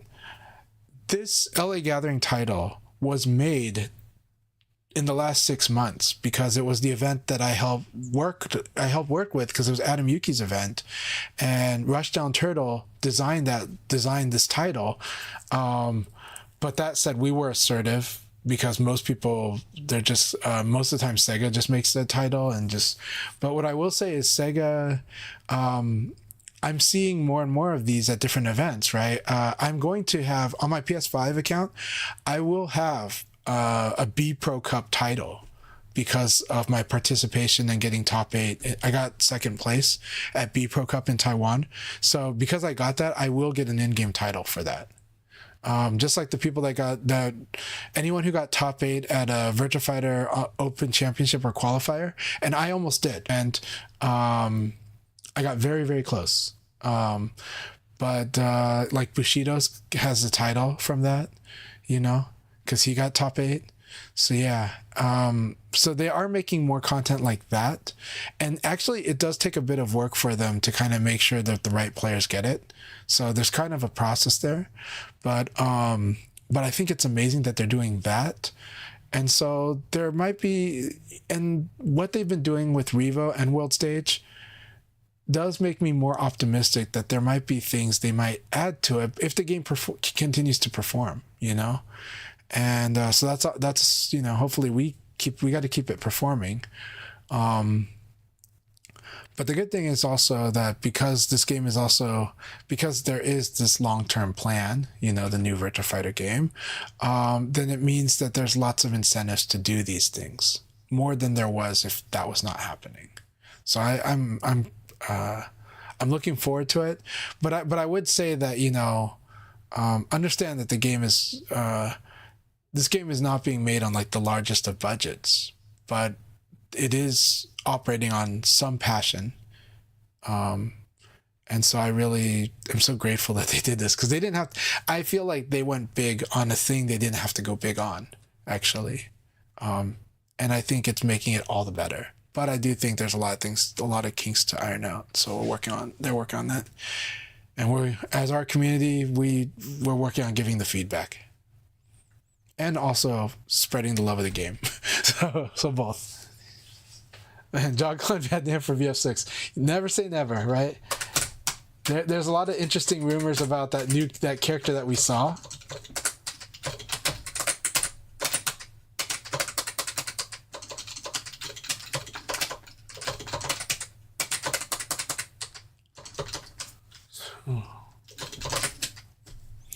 Hey, move quick. It's so good to see you. I hope you're doing really well, you know.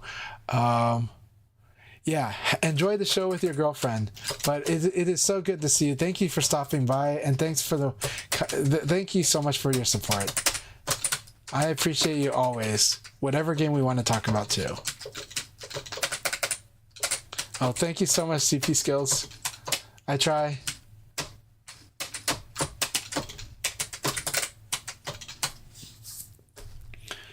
So I had the feeling that it would be a jab, and that's the risk of the jab, right? Is movement.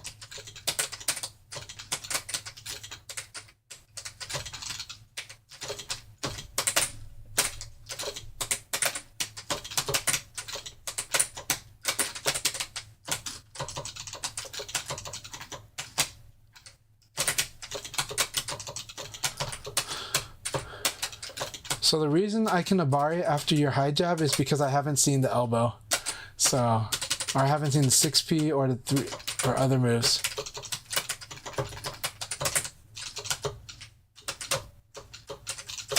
Very nice.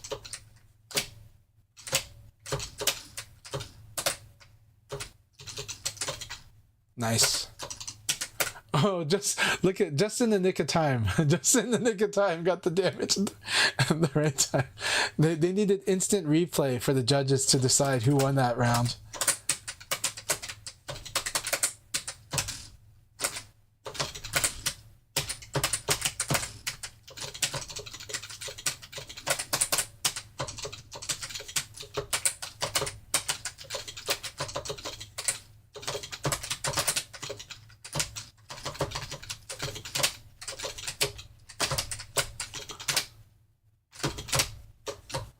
We saw a slowdown there for a sec. Nice. That's the moment I let go of back throw. I was predicting back throw. I predicted back throw, but I let go of it to side step. That was a perfect timing. Such perfect timing. Oh, that would have been a cool launch.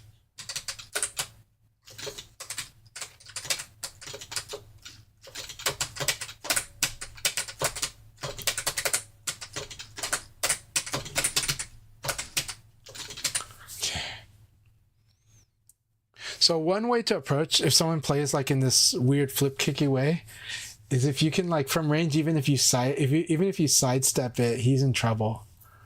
Moves like that are in deep trouble if they get sidestepped kind of early. So sometimes I'll do like a backdash evade when I suspect the person's doing stuff like that, and then I can like hit them from the side. It takes some practice to get used to doing it though, but it's fun when you get good at that. Thanks for the battle, Hypergraph. Good game. Oh, is it too late to Oh, yes, but this league will finish soon. But Fence will definitely have another league after this. I always love sparring with you too.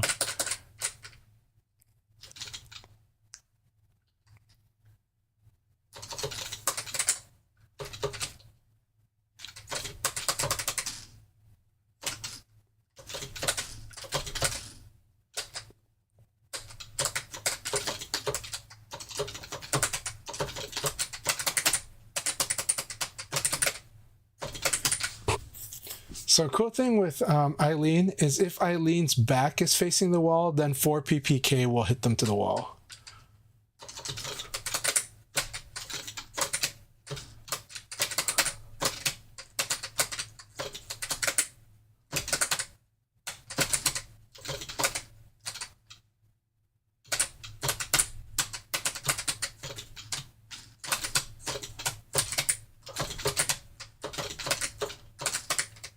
Nice. I like that sequence. I like that sequence, Chanchai. Hey, fans, thank you very much. It's good to be back, and it's especially good to be back when people are when people let me know that that they appreciate it. But yeah, no, it feels really good. Everyone's been so wonderful. All right, very nice, Chanchai.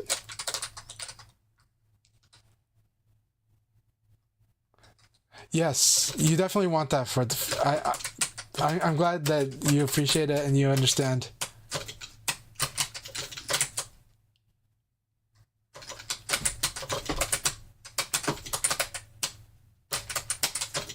Oh, is this ring out? No. Good game, Kacharis. I had a lot of fun with that. I wanted to try to see if I could crush certain stuff. Not happening, but that was a lot of fun. That was a lot of fun.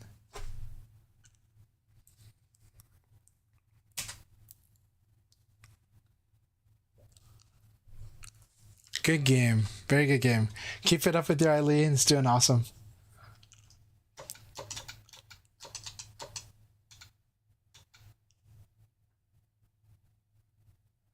Hey, Sir Hicks-a-lot. I'm doing good. Happy New Year, my friend. How are you doing? Hope you've been having a good holiday. Good. Throw is a good option there.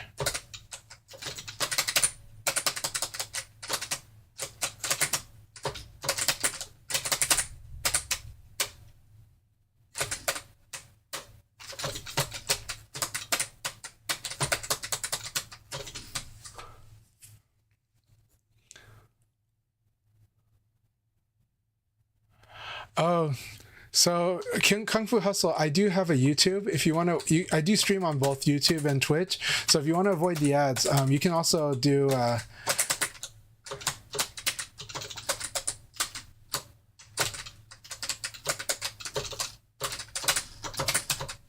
You can also watch it on YouTube, which is what some people do to avoid the ads.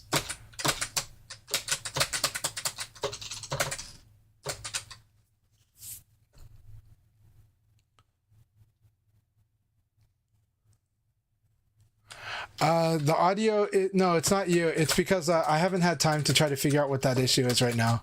Meaning, like, I realized that we had that issue on the PC, and I'll have to do some things to do it. But I've been keeping myself busy, chatting and playing.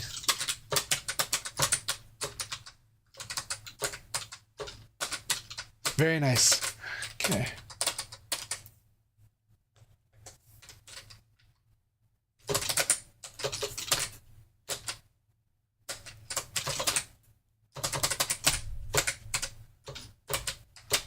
That was beautiful. That was beautiful.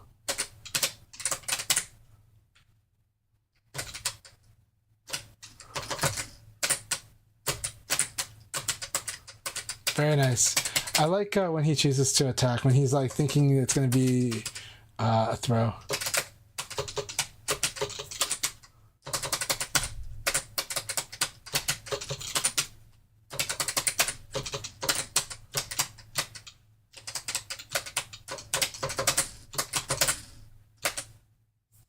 Good game.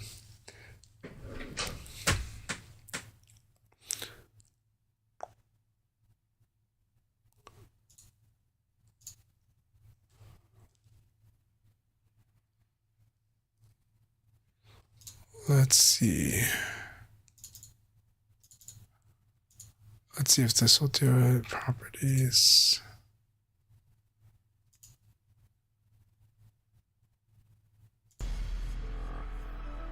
Does this work as it? Does this fun? Yeah. Okay, you guys can hear the game audio now, right? Hey, Dizo, good to see you. Hope you're doing good. All right, how's the game audio there? You guys liking that more? It looks like it. I can't test it until I play it, until I finish playing, but.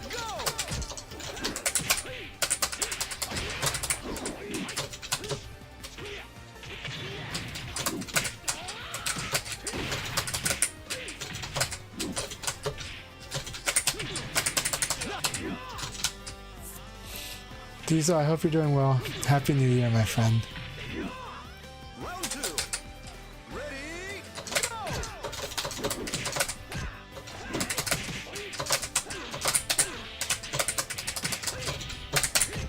Excellent. I wanted to test that idea, and I was like, that was pretty cool. Round three. Ready, go! Very good.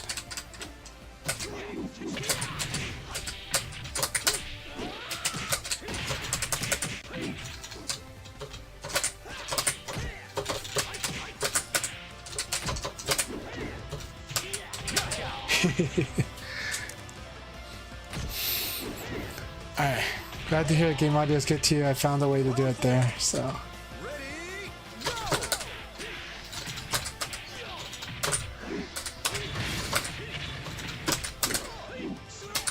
That was cool. That looks cool.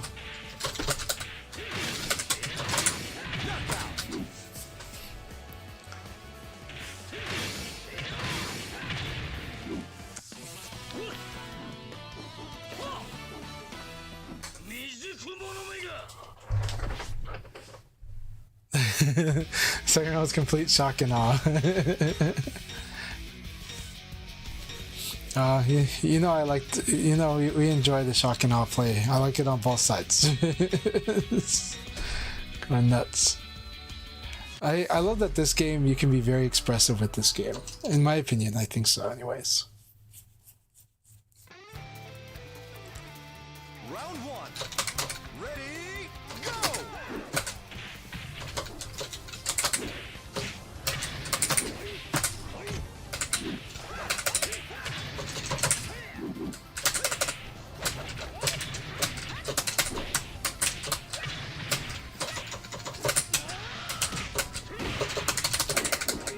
Knockout. Alright, don't go for that. I wanted to see if that could work. It does not. Round two. Alright, here we go. Ready, go!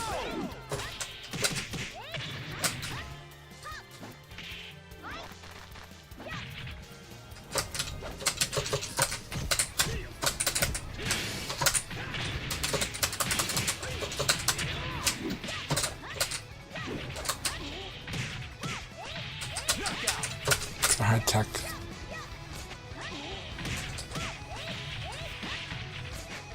Alright, here we go. Ready, go!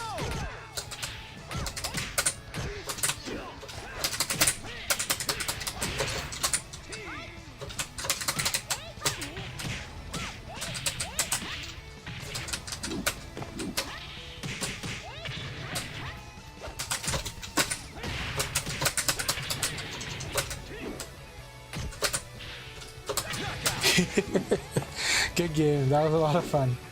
That was so much fun.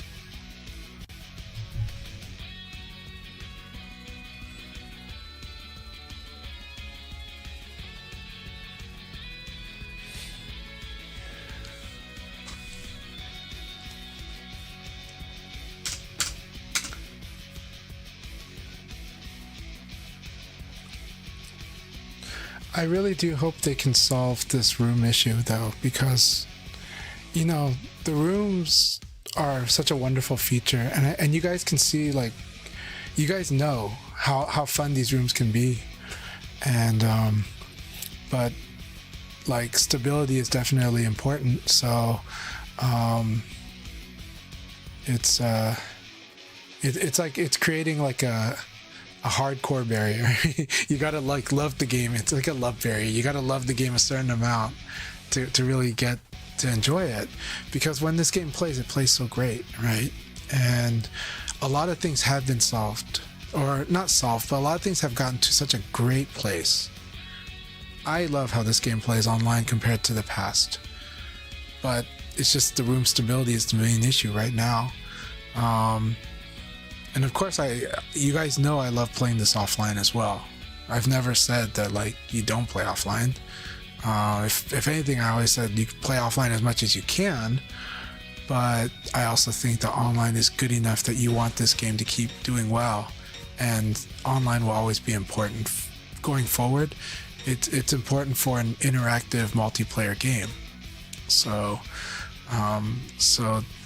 for it to do well, we want it to do well in both offline and online.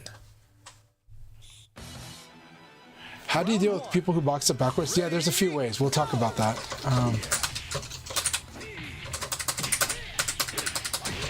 One thing is understand that you can move forward, that this is a very forward-moving game. And so because of that, it means that when you move forward, you can still defend. So it's just that because of how most fighting games are designed, we associate moving away with being defensive, but this game's the opposite. Moving forward is defensive or aggressive, right? So this is defensive, right? All I did was crouch dash, and then I kind of knew he was going to attack, so I tapped guard. And then when I for sure knew that when I visually could see that he was actually attacking, then I just kind of like go ahead and hit the button, right? Or go ahead and hit the guard, like hold the guard. And so this crouch dash and this guarding is pretty strong, right?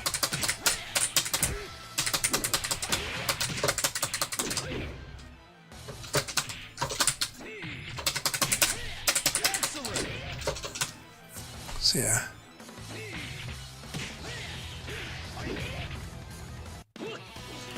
So Dr. says that I feel like VF is the most personally expressive fighting games, and Skullgirls.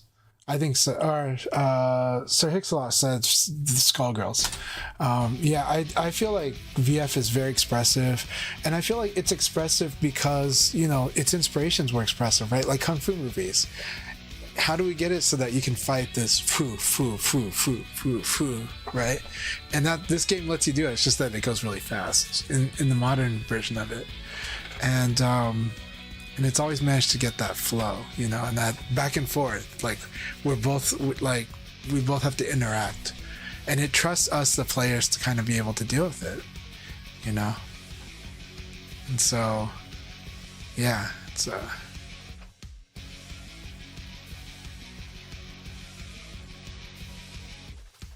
So how do we deal with people who box step backwards? You move. There's a couple ways. Okay, you're a wolf, so you want to know this. It's important to understand that when somebody cancels their evade, like with a dash or a crouch dash, they cannot do a successful sidestep for a full 1 second, 60 frames.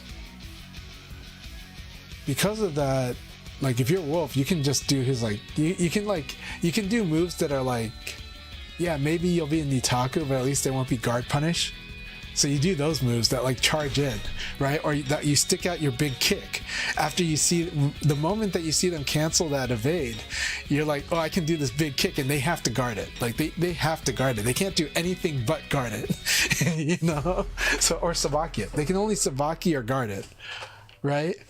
And so this is how you lock them. This is how you frame lock them. And then now you're playing the guessing game. And then run up throw is also very good. Now I'm Leon, so I have long range full circular, and so does Vanessa, right? So that's one way, but that's a very crude way to do it. Honestly, just moving forward, getting good at this forward defense is really good.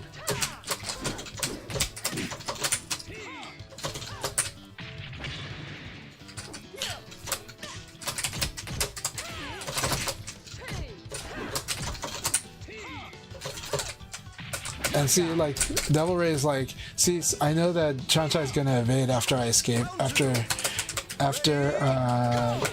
he escapes my side throw. And so she does throw, and it's good.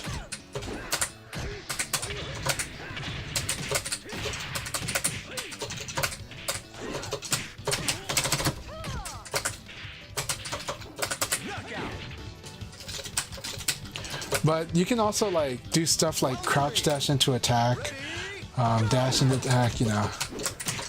Like you eventually kind of feel out when you can do those attacks. It's actually strong because for you don't like the fact that they're trying to avoid being in a guessing situation, but you're Wolf. You like being in the guessing situation. So you actually don't mind being in reverse. If you get good at reverse Nitaku, if you get really good at reverse Nitaku, fighting on the bad side, fighting on from large disadvantage, you can be very scary, and it opens up the world on what options you can do and what actually is risky, or what risk you're willing to accept for which reward, you know.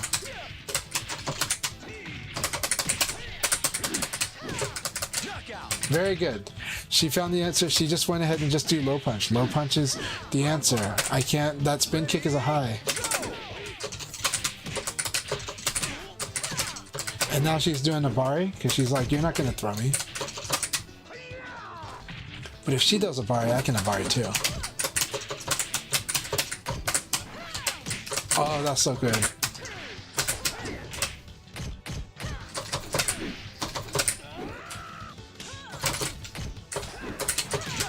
So good. That was awesome. She completely had me cornered on options. That was really good. That was so much fun, Devil Ray. I enjoyed that a lot. Good game. Good game. Completely control with the Sabakis. It's really good. Both Devil Ray and Blurring have both gotten very good at doing that, at controlling options, or at least cutting off the options that they realize you want to do, so that corners you into like trying to find an answer, and then now you're on your back foot. It's really good. That was excellent. Sorry for the cough in the mic.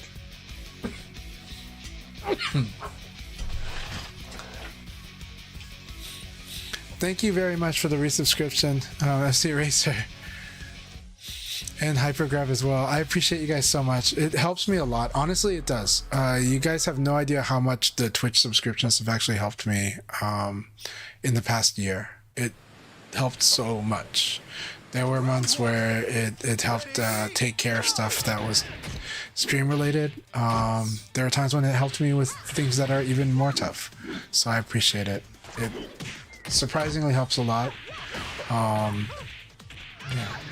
Have a good night, Devil Ray. Thank you for all your support. Really love having you, and thanks for your patience and well, for everything. Thank you for being you. You've been amazing. We've known each other, I won't say how many years because it feels like I'm outing your age, but we've known each other for a long time, and it's just I'm glad that we're in the same city nowadays too. Oh, Fence, I'm really sorry. Happens on... It sucks. I hate that bug too. I feel like the only way to solve that bug is to like reset the room. Which I think after this game I'm gonna reset the room, because I would like Fence to join us and others that are trying to join us to be there. So after this game I will reset the room. It doesn't guarantee it, but it gives us a better chance. Gives us a much better chance.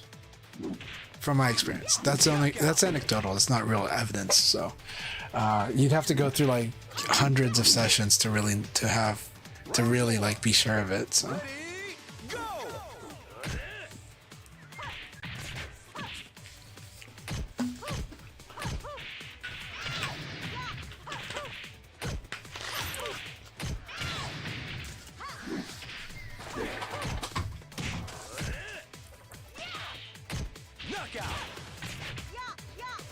All right, I'm gonna restart the room right now.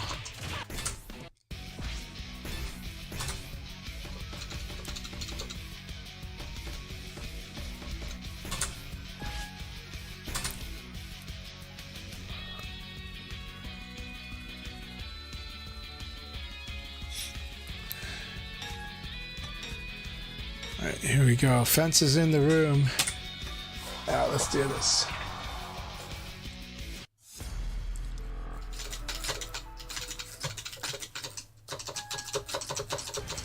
It's from my experience. My guess is that it has to do with how it's the pairing of the connection.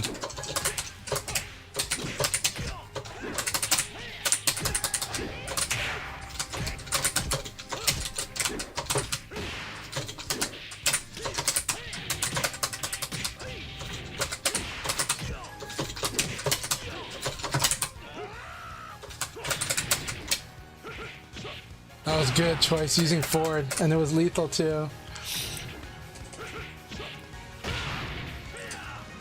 Round 2. Ready, go!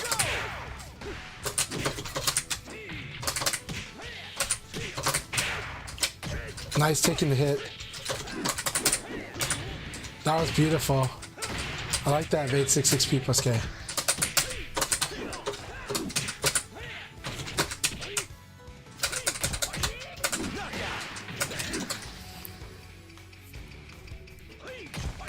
You can play Doral, no problem. I totally allow it. Dural's fine, it's fair game. Go!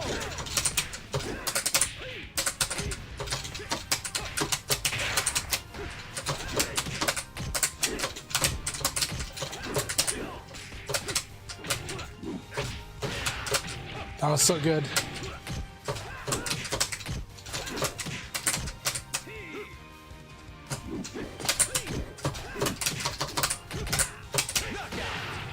Good game. That was a lot of fun, Fence. I love that. I love that game very much. That was a lot of fun.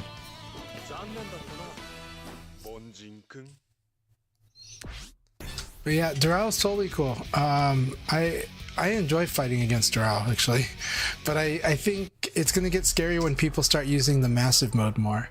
I think I'm not impressed with the hyper mode, but the massive mode, I think that massive mode is scary. I think it's really scary. I think if someone like Chief Flash plays Doral, I think that'll be a very scary thing. I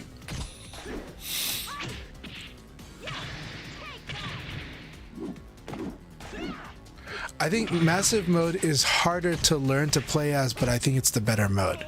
I think it's almost like part of the design. That of the Doral game is Doral getting to massive mode and then using it. I think her having to start in rapid mode is a design decision. I honestly think so. Like, the massive mode is the one that scares me. The rapid mode does not scare me at all. So the rapid mode, I feel like, oh yeah, okay, I can combo you, and but eventually someone will show me how rapid mode will be scary too.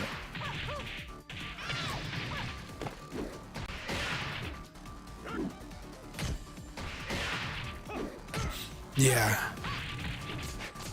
So yeah, throwing into and then comboing into massive mode is kind of the way to do it, and ultimately I think that's what a Doral would have to do, and I think that's a cool design aspect, but we'll see.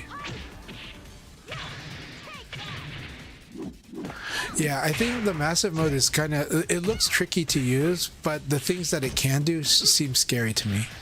But I haven't paid much attention to it. It's just a feeling from fighting it. It's just a feeling from fighting Ray's Doral, and I'm like, this thing can get very terrifying. like this thing is gonna force these guesses, and I'm not gonna like it when I make the wrong guess. It's like, I'm really not gonna like it when I make the wrong guess, you know. And I think when I talked to Jimmy, PKG, and I chatted a bit about it in Taiwan, and Jimmy is from Hong Kong, and like, I think Jimmy agrees with that assessment too. Jimmy's feeling like that massive mode, and that it's kind of good that Doral is forced to start with rapid mode, that she can't just switch during the round start, because that massive mode looks actually scary. Round 5. Ready, go!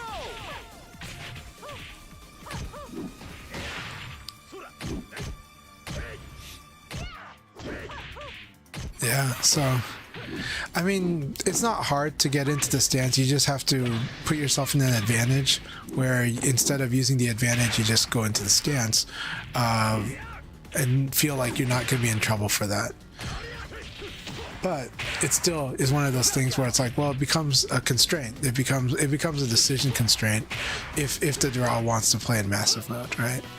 And then there can be a point of attack, but then at some point she'll just play in a way that makes the opponent do something else. And that's part of the game. That's like what Shun does in his game, you know.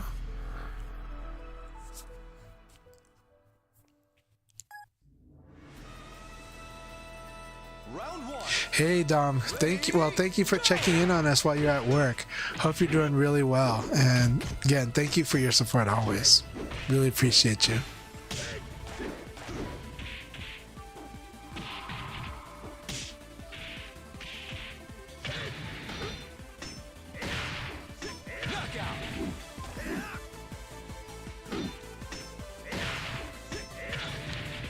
Oh, that is true. One of the differentiators is that the PS4 does not have Dojo. So.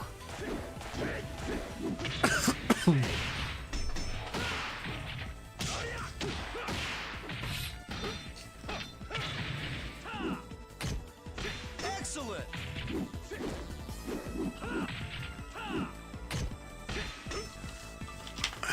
Round three.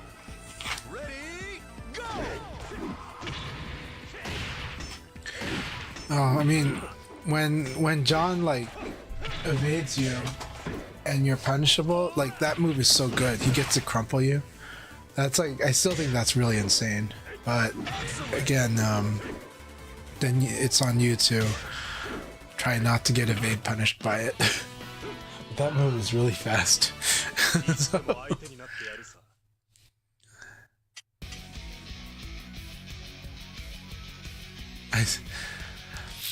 well, Dojo has different costumes. It's just that they're tied to the stages.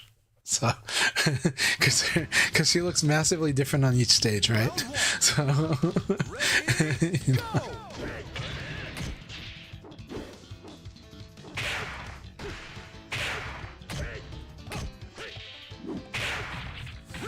Yeah. Well, I have a feeling there will be a time when she's legal, but it just won't be soon. But it might be later, you know, we'll see. Have the lobbies been kind to me? Tonight was a bit tougher for some people, not that many, but just a few. But you know, because we're trying to take care of everyone, it does take a while. So tonight definitely we did run into some tough lobbies, but the people that are able to come in and it works, then it is having lots of fun. When the playing happens, it's really fun, and the lobbies are good on that front. But it definitely has been a rough night for a few people, which means it's been a rough night for the lobbies. Yeah.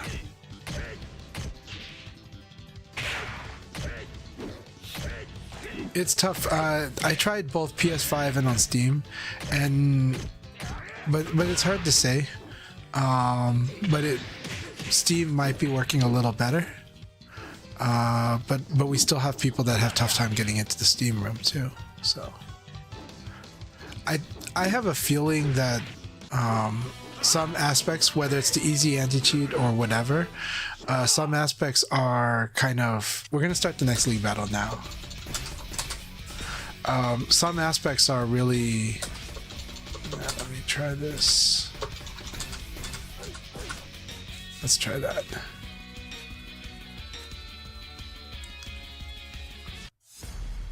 Sorry to hear about the toothache. I didn't have a toothache, but I did have a crown pop off. So I was missing a crown for almost a week.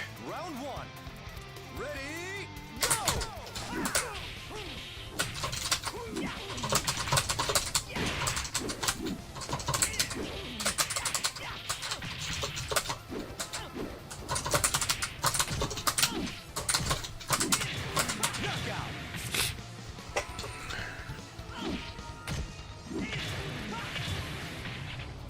Round two. Ready, go. I like that.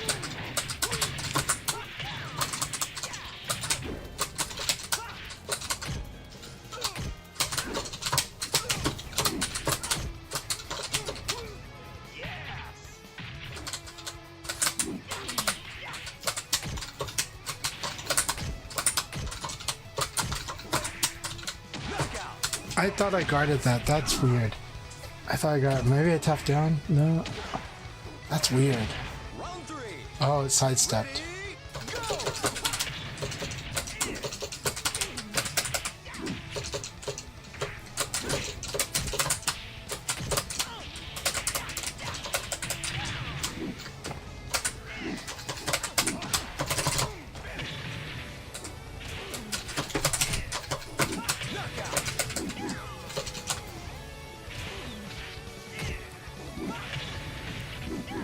Round 4.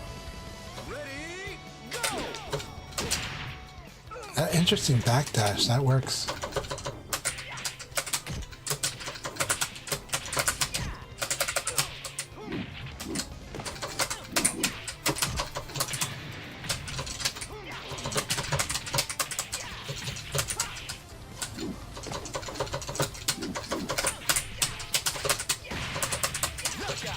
Good game.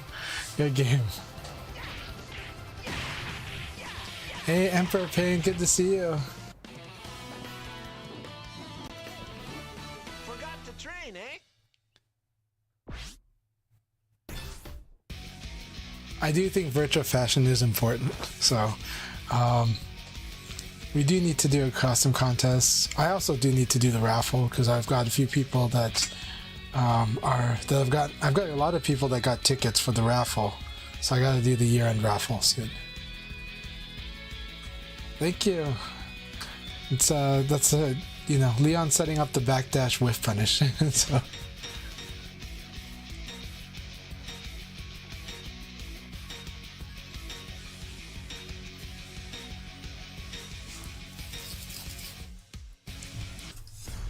What's the raffle? So I promised that somebody will get a New Year's present from me for posting on social media them fighting my character in world stage mode. And so that thing ran for like 2 months. So yeah, or a month and a half.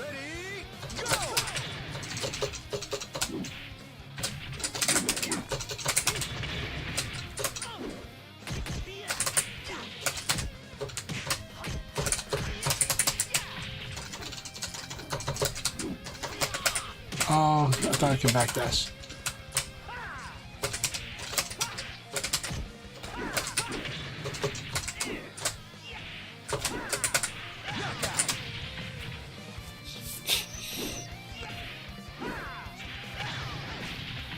Round 2. Ready, go.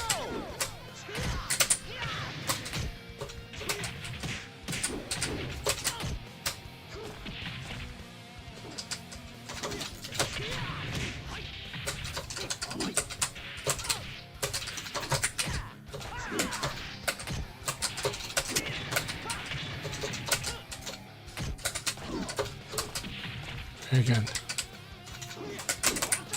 Oh my god, okay, it's a catch throw. It's a catch throw. It just beat my attack. I did a kick. I did do the kick follow. That's crazy. Ready, go.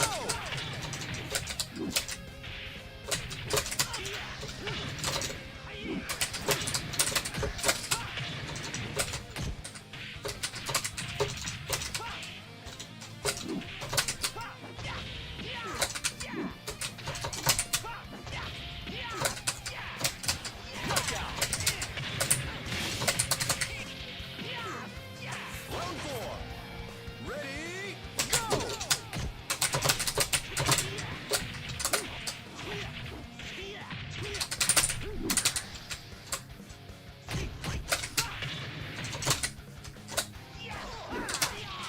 Nice, bring him out. Oh.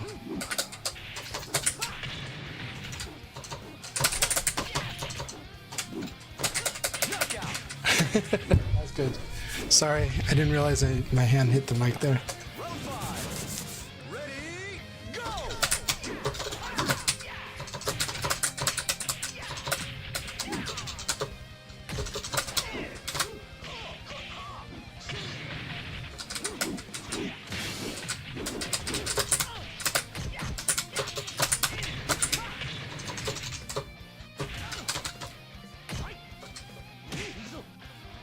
Nice.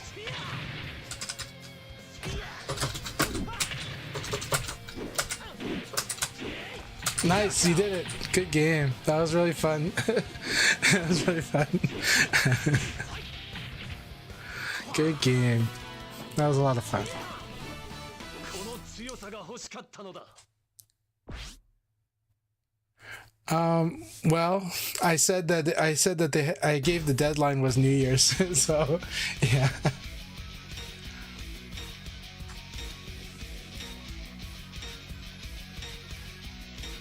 But I might do another one soon, so we'll see. I might do another one.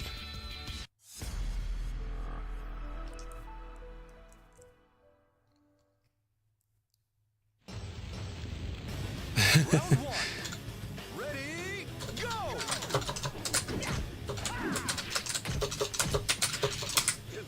Very nice. That was scary.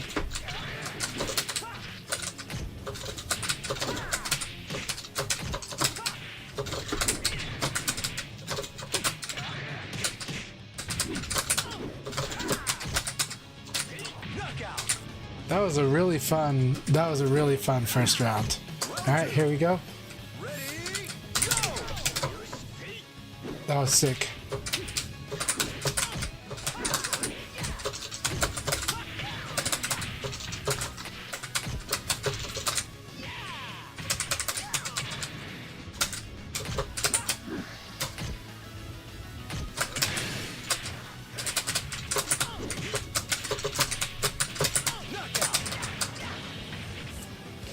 This is ill will. I'm having so much fun fighting your Go.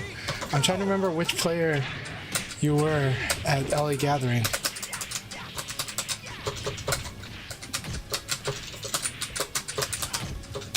I like the way that you learn very quickly.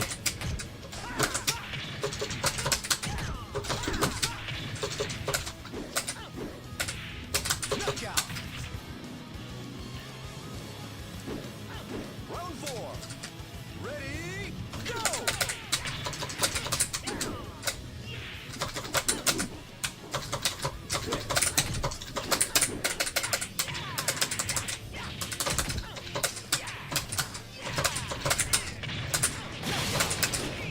Good game, my friend. Good game. I like how fast you learn.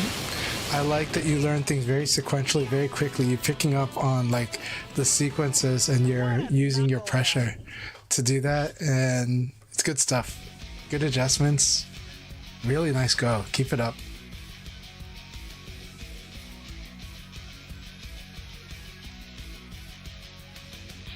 Good games, man. Good games. I had so much fun with that.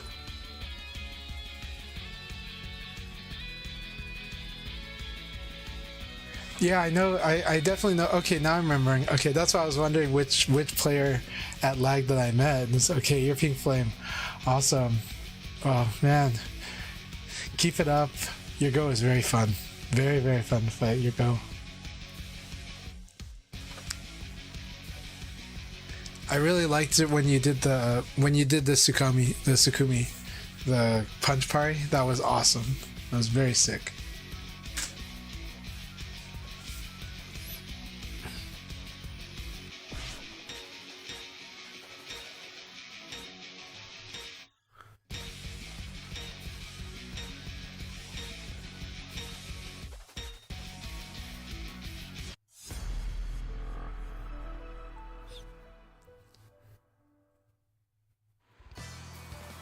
Round one. I see. Well, if feeling bad keeps you motivated, then that's fine by me. But I thought there's a lot of good stuff you did.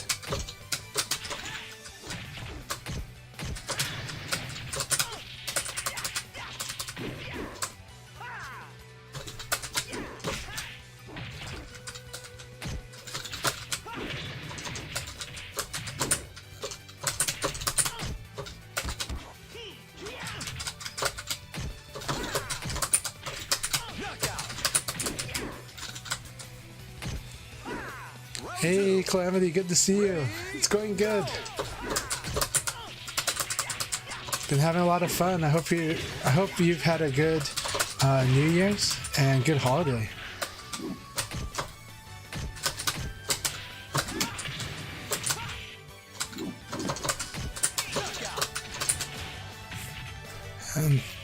So good to see you, Calamity. Round 3. Ready, go!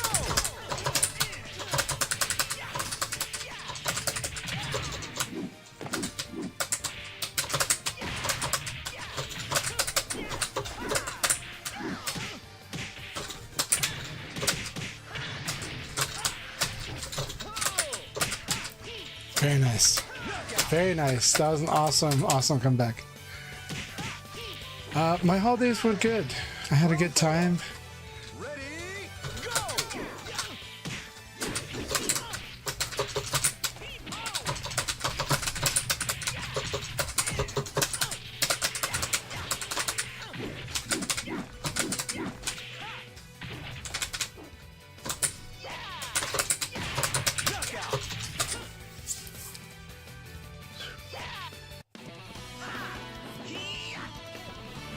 See?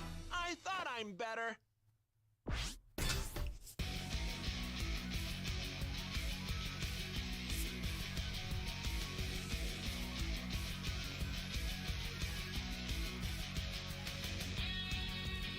I do think VF is all about doing cool stuff. That's what drives me to play this game. Is I feel like this game is so expressive. It's so it gives you so much to play with. I love that.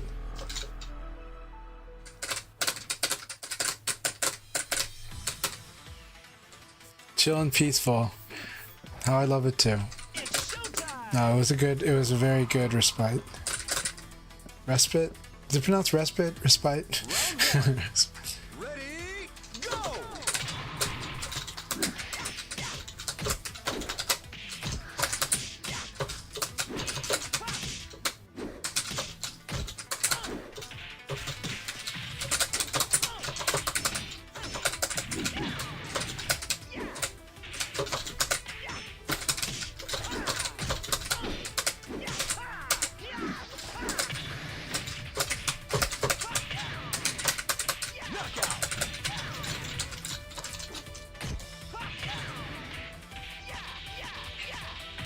Round 2. I think it is, yeah.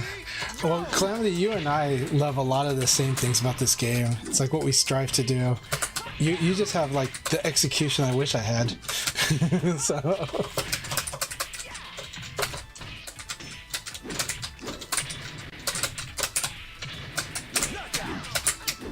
and you guys like seeing how I don't care what the situation is, I'm still gonna find a way to like to reverse it.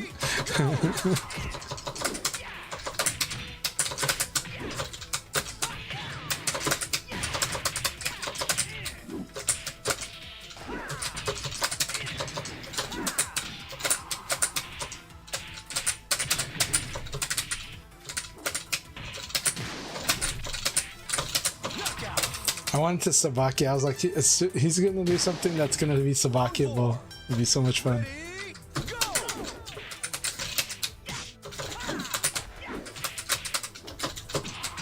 Alright, here we go.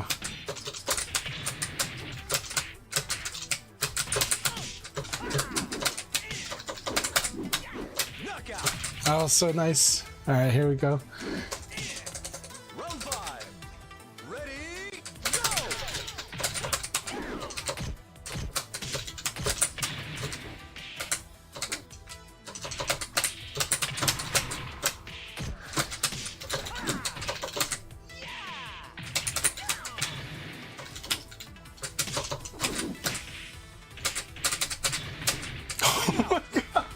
That's the draw. It's like, what the heck is that? I haven't fought against Doral that much, so it's fun to see like what Doral can do.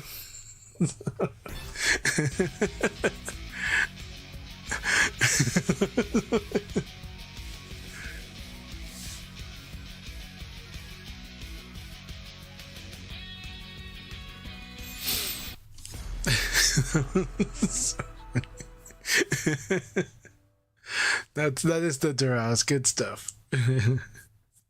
No, but Doral is really fun. I'm having fun because, you know, Dural's got some moves that are similar to Vanessa. There's too many highs and lows, and you're like, yeah, I'm gonna find some way to mess with this, you know, and try to like blow it up.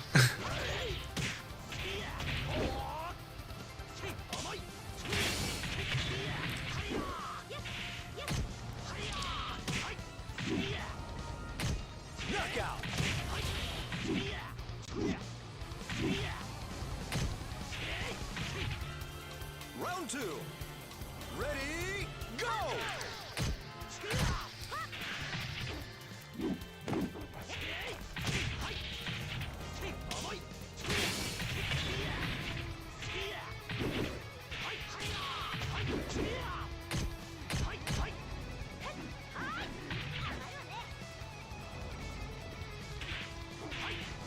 Knockout!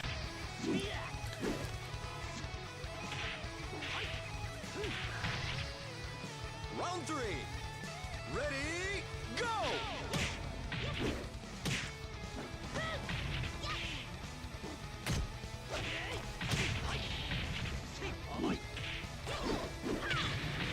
It's like exciting watching these two fight. Actually, it's like Pi versus Lei Fei has like a cool aesthetic to it.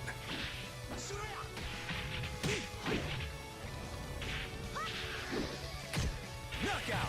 Nice.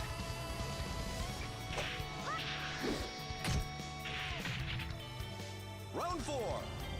Ready, go!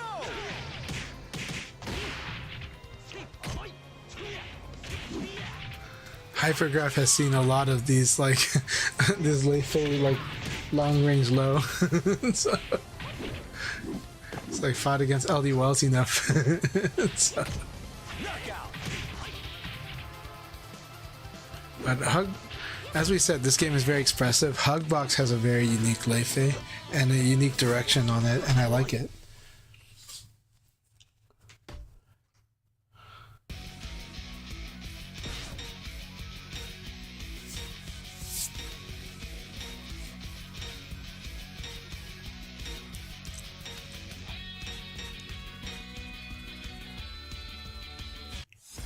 Land of a million hop kicks.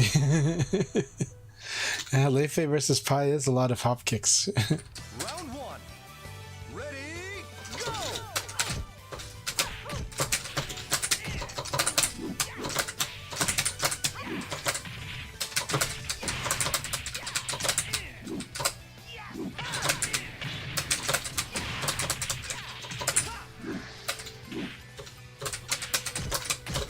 Knockout! Round 2. Ready, go!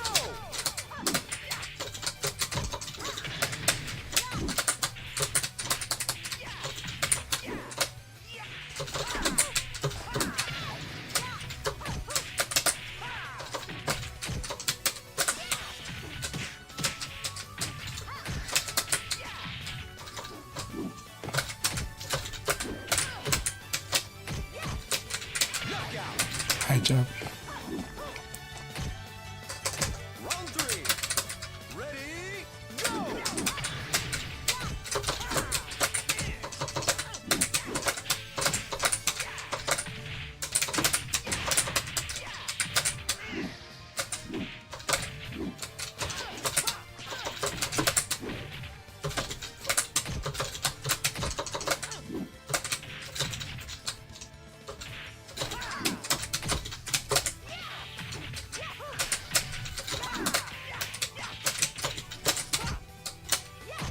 Knockout! Round 4. Ready, go!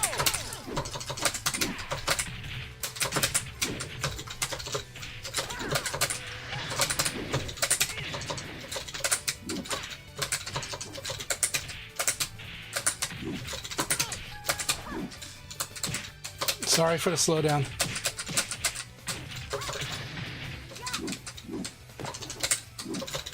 Knockout!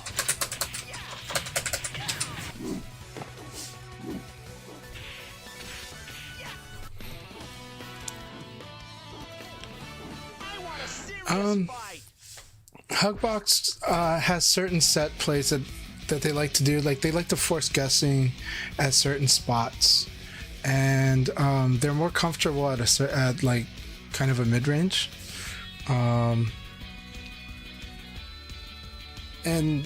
But Numbers has definitely had a time period where he played a lot like the way Hugbox plays now. But Numbers always just kept studying Lei Fei and finding different ways to play. And now I think Numbers' way of playing Lei Fei is much more interactive now than it used to be. I think it was more like Numbers used to have like a bunch of styles he would just try to apply as his learning process. And now I think he meshes them very well based on how the opponent's playing. You know, Hugbox likes to apply pressure in certain ways, and it's part of their learning process and where they're at. But their guessing can be very scary because that is Lei Fei, right? But Hugbox's mix of when they're going to go fast versus when they go slow is pretty good too. It's another kind of mix-up that they do. That does matter because in VF you have to eventually you have to get to doing that too. There is a good reason to use slow attacks in this game. So yeah. LD Wells has been quite amazing. I love the way that he's been improving and where he's been taking his Lei Fei. But also how much he pushes himself to apply a lot of skills. He's very humble. Like, I know he's loud, but if you meet him in person, he's kind of humble and shy, but not that shy. I mean, he'll loudly say something, but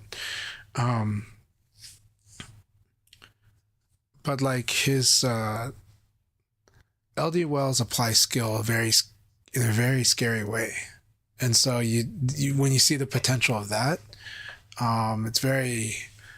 his game is very thoughtful, but it's really trying hard to push his skill very, very hard. He pushes himself to apply skill pretty hard.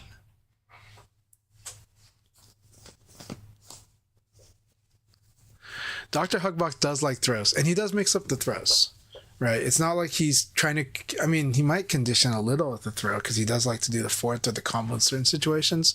So it's a little more situation specific, but after certain sequence, he'll like to do neutral. I don't punish that, but that is, but he does use all of the throws, but it's similar to the way I use throws. I tend to have certain, places where I like to do certain throws and then work around what the opponent's doing about that.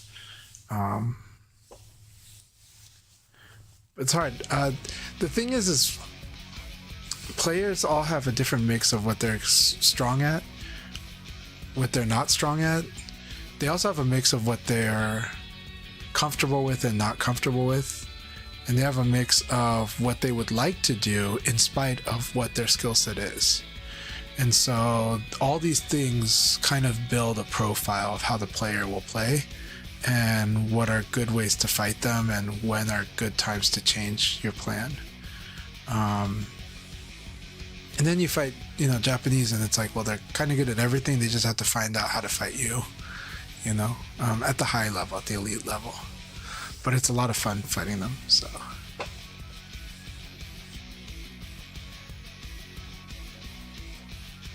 I love the throws in this game, and I love that this game really takes throws seriously. Like, the throws are just such a important part of the game. It's not. I think changing the throw system would be. Well, I mean, they've already changed the throw system, but I think the throw, how it's done in this game in general, is core to it. Good games. Ready, go!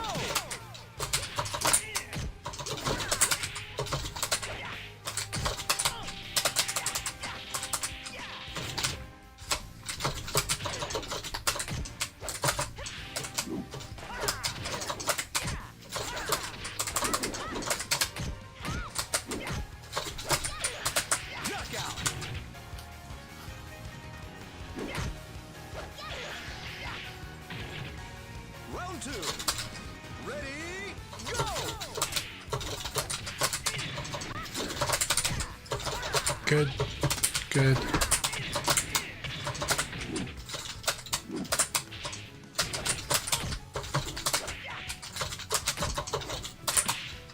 Nice.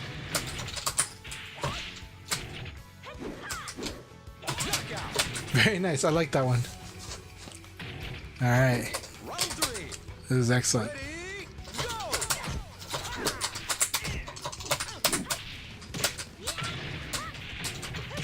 Nice. Use a crouch dash. See, it's the lid.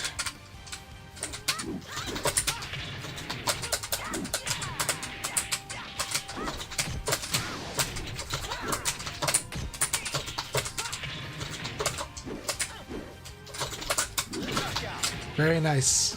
Good move choice. Good move choice.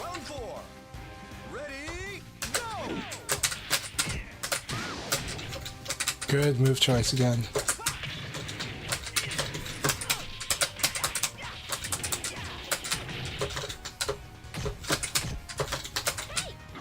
Beautiful low throw.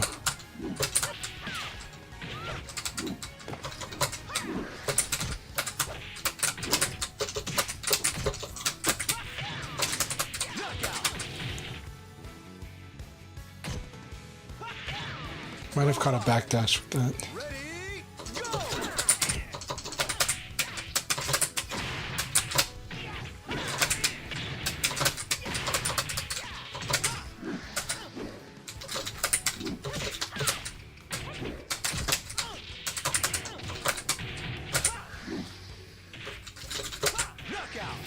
Good game, Hypergraph. You played awesome. Good game.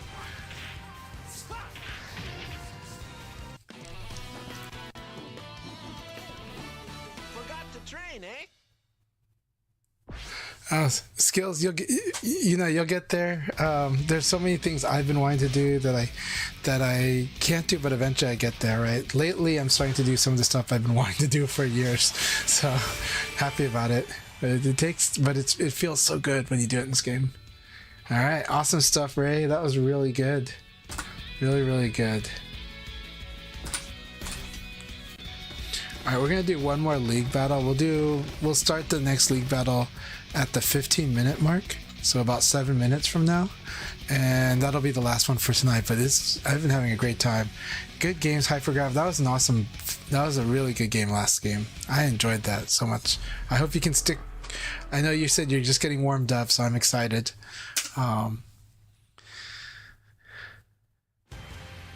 Yeah, I really like it about this game, Skills. You get me. You understand this game and why I love it.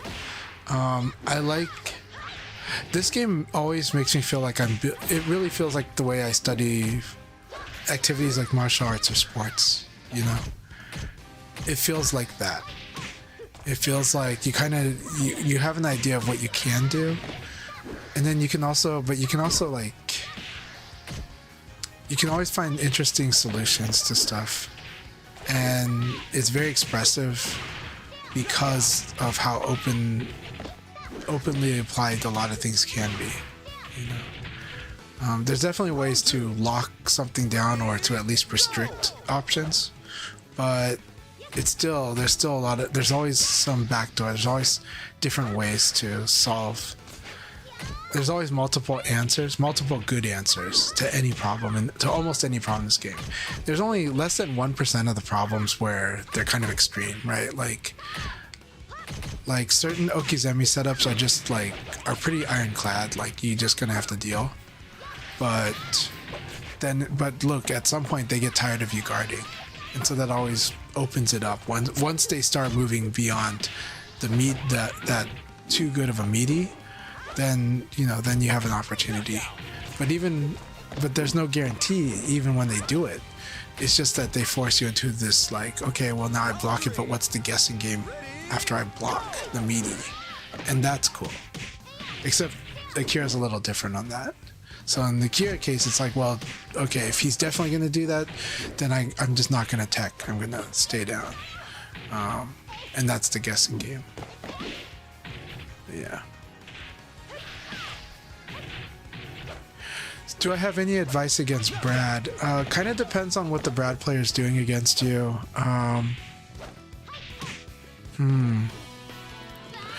It's hard to give the advice aside from. It's kind of like that one is a little more interactive because my approach to Brad is a little more interactive. I'd say though that with Brad, he's good at punishing. So if you do too many things if you whiff too many big moves, you're in trouble.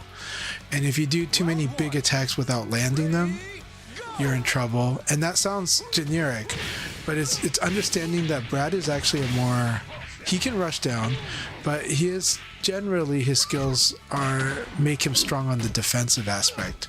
But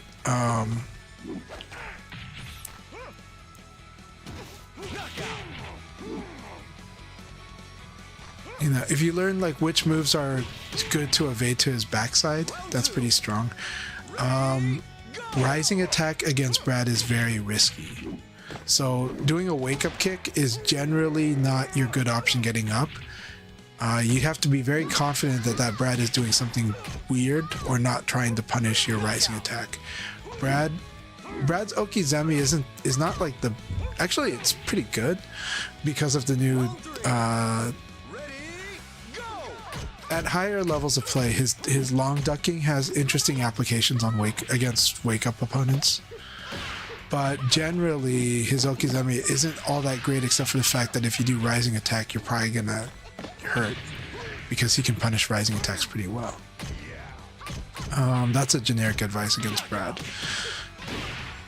I don't want to overemphasize sidestepping, but I would say that generally I evade to his back for most of the time.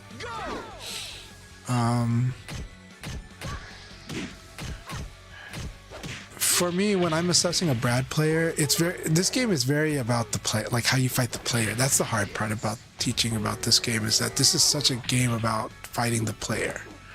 So if I fight a Brad that's really good at using 2P plus K, I have to be careful about a lot of things. That's actually the skill move that's like a move that a developing player won't understand why that 2P plus K is such a good move. But at high level play, that move is ridiculously good. And it's ridiculously good because it's fast that you couldn't really react to it, but it can punish a lot of things. If you're crouching, if he crouch hits you with that, you're screwed. If he side crouch hits you with that, you're really screwed. Is it the time? 2 more minutes? I'm gonna pass them. We'll spar. I love the matches with Titaku Guy too. So skill says overcoming my cerebral palsy and being able to grow in that feels so rewarding to me in ways that other games don't. Thanks for sharing that. Yeah.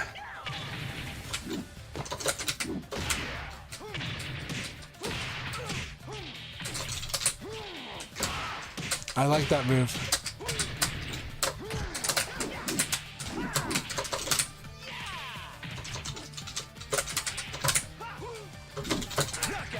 I like this hop. This hop here was really good. This hop here was really cool. I like the way that he's making certain choices when side throws escape.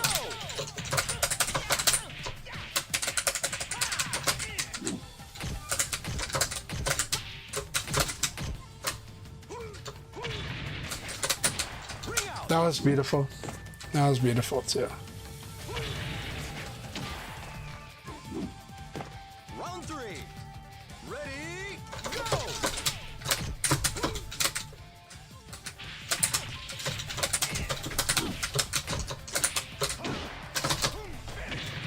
This catch throw will always get me.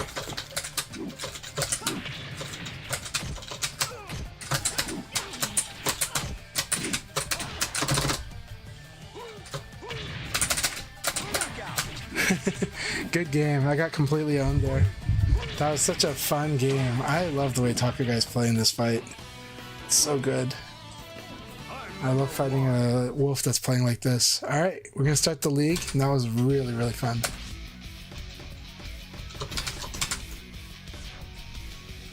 Alright, this is the last league of the night. I am having a lot of fun with y'all. Thank you all so much.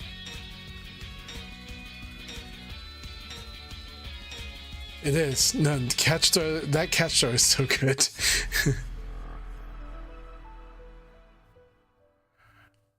Uh, generally, yeah, you sidestep and punish it. Ready, go!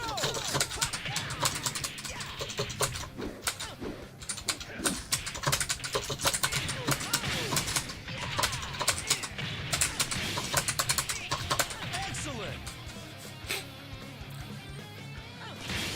This is Leon's superpower. Ready, go!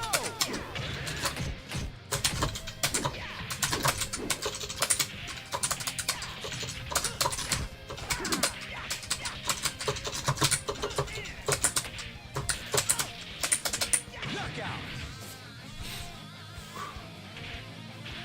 Round three! T-Taco guy's awesome. I'm so glad that he's like stuck with VF too, because I know that he's very strong in Tekken. He's very strong at VF too now, and I'm so happy to see it. Like,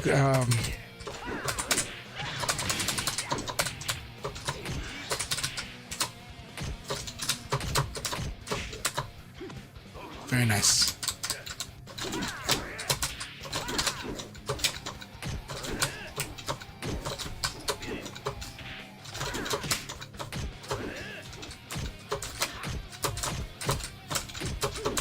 I'm showing you the power of defense in this game. Welcome to the Chanchai defense. Who says Chanchai can't block? So, just kidding. See? I thought I'm better.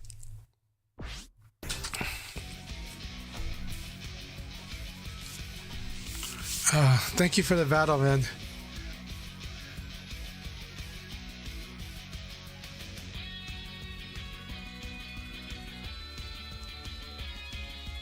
So yeah, highs are very vulnerable in this game. Yeah, you did go for throws though. After a while, I was trying to guess which throws you would go for, but you're right. There's that. Go has different answers too. If you can catch them with, well, low throw is the risky one. That's a little too, I wouldn't recommend that one, but it is cool when you get it. But even stuff like, the hard part is they can react to, I could react to like Tsukami, the PKG sometimes. So if I'm in this mode of watching, so delay throwing is a trick. Like doing like a crouch dash into a throw is pretty good. And then crouch dash in the mid. You can force a guessing that way. If your opponent's watching, then you can just kind of go like, okay, I'll just crouch dash into like the mid, and then I'll crouch dash into the throw, and that'll throw them off a bit. It's a good way to kind of get them to stop playing this reactive game, right? Is doing like slight introducing delay, and then you can reintroduce immediate speed after that. Yeah, go ahead and yeah, you can ask questions. I'll definitely, I'll hang out for a question, and I'll definitely answer if I can.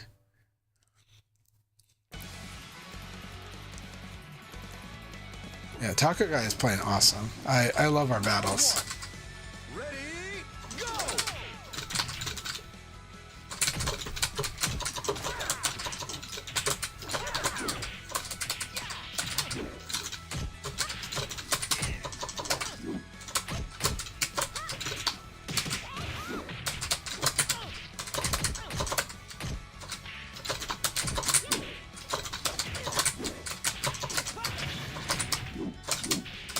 Knockout! Round two. Ready, go!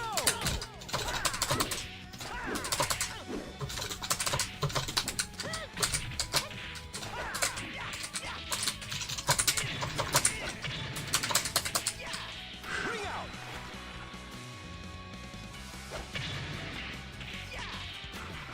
Round three. Ready, go!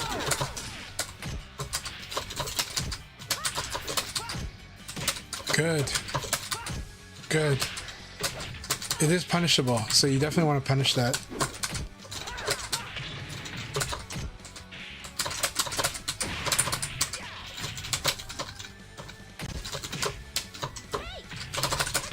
That should wing out.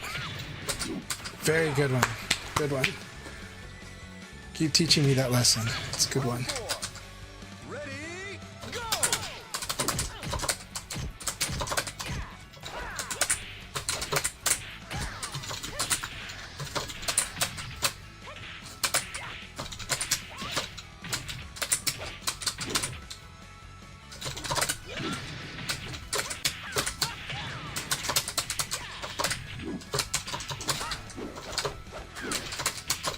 too many highs. That was intense. Good game. Good round. I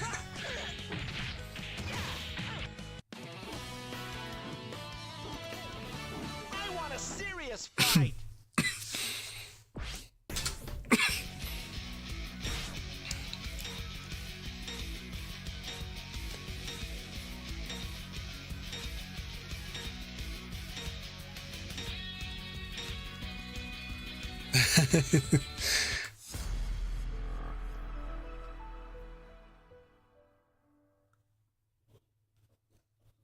Round one.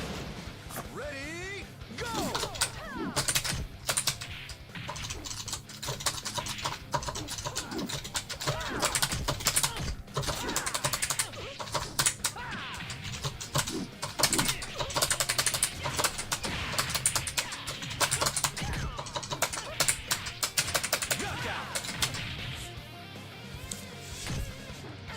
Round two.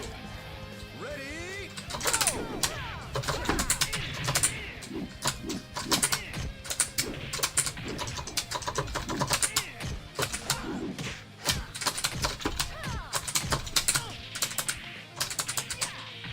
Ring out. Round three. Ready, go!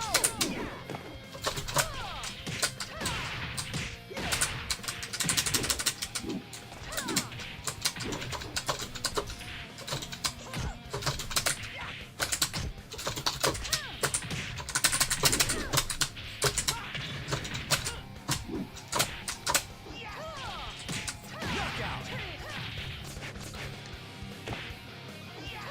Round four. Ready, go!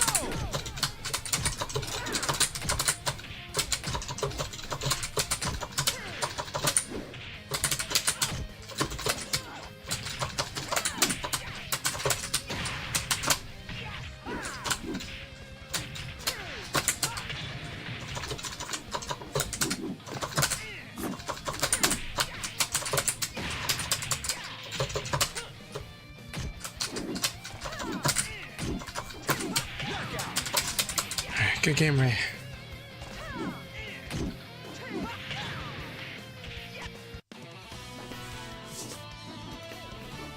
Forgot to train, eh?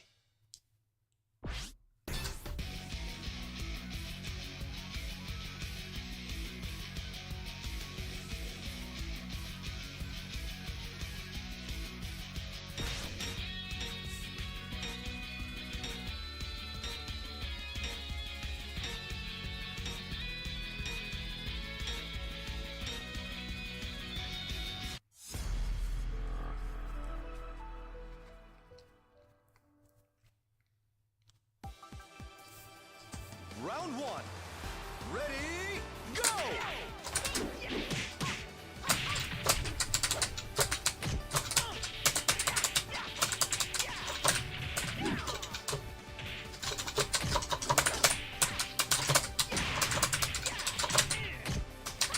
Knockout. Round two. Ready, go!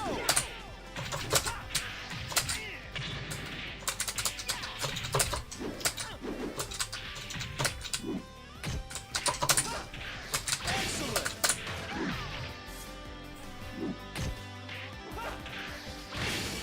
Round three. Ready, go! I like that throw.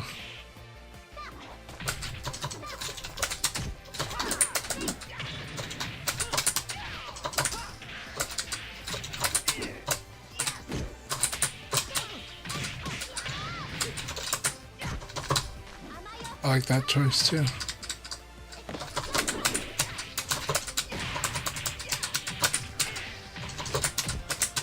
Knockout. Good choice. Good choice. Round four. Ready, go!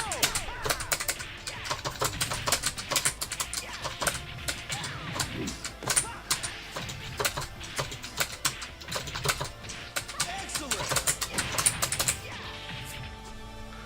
Good game. I'm glad I guessed right.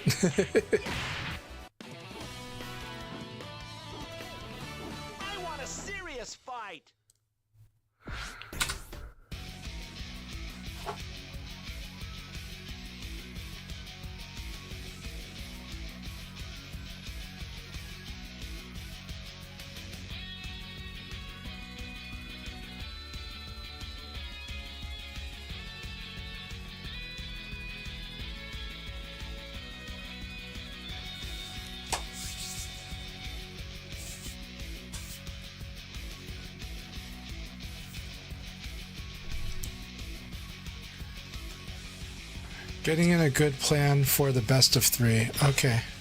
So you know, fighting 2 out of 3 can be tough. And I cannot prescribe the way that I do it, only because I know that I can sit on assessing a possible skill gap, right? Which is different. Round 1. Ready, go! Gosh, that thing will always get me.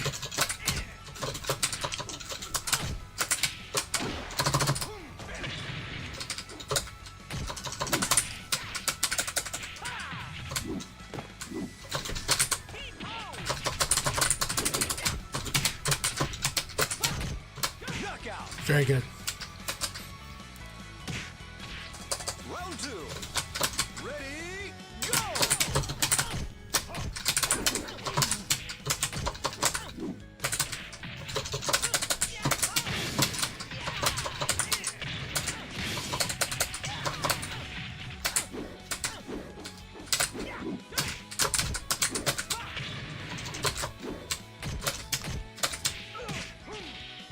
I see.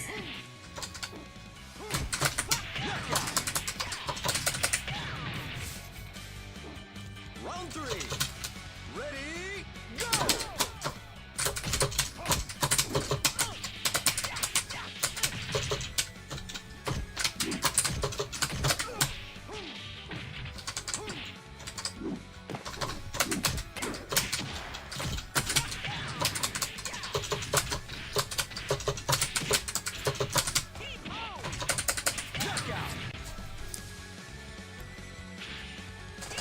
Round 4. Ready, go!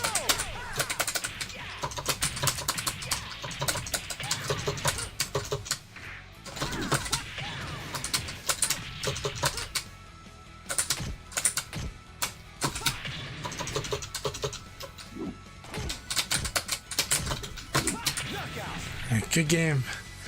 Good game, Taka guy.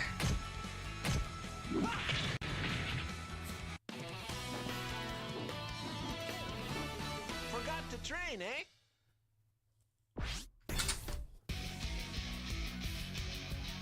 Zas is hype. Yeah, Zas is really strong in tournament play. I haven't fought him enough in tournament. I mean, I fought him in tournaments in the past, but not in recent times. But he's obviously super turbo. He is insanely strong in tournament play, and generally he is. Zas definitely likes to work with a plan too.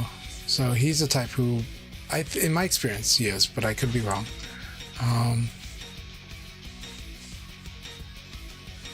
I don't have enough experience fighting against Zas actually in tournaments, like in tournaments these days. I just know that he has a scary mode when I've seen it, but I haven't seen it enough. But yeah.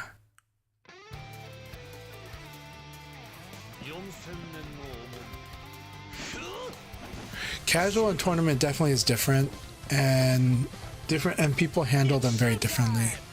Round 1. Ready, go!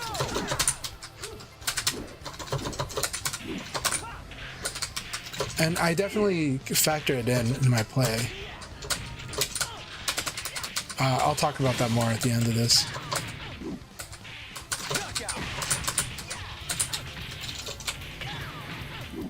Round 2. Ready, go!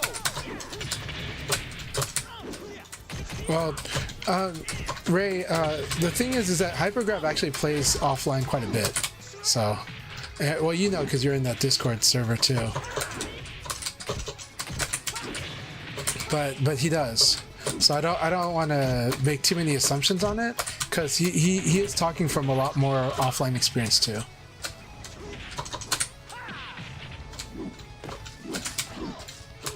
Very good choice. I like the evade threat choice now. Like I've been doing it. I'm glad you're doing it. So, man, I love that.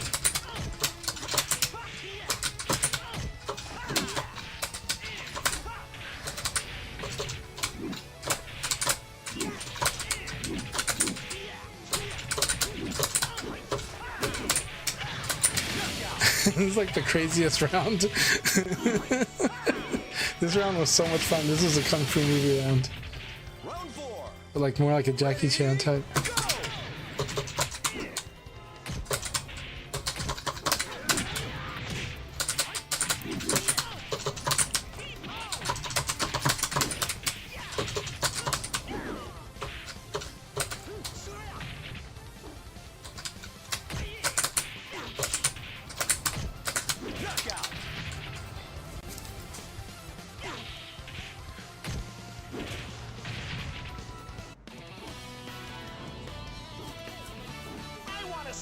Fight.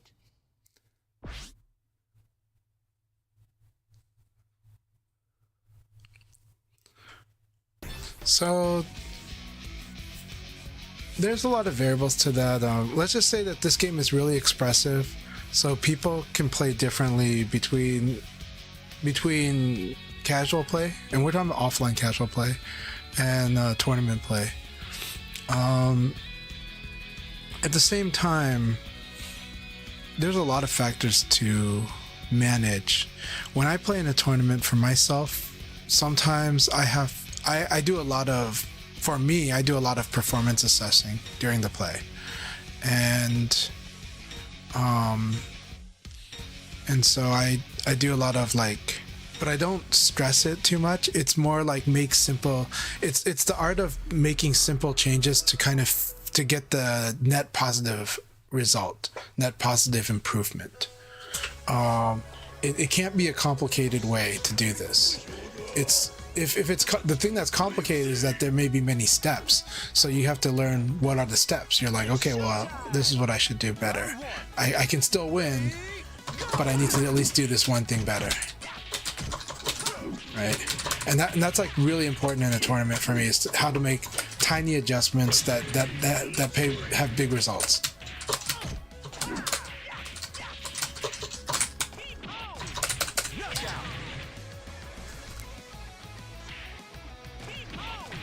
Round two. Ready, go!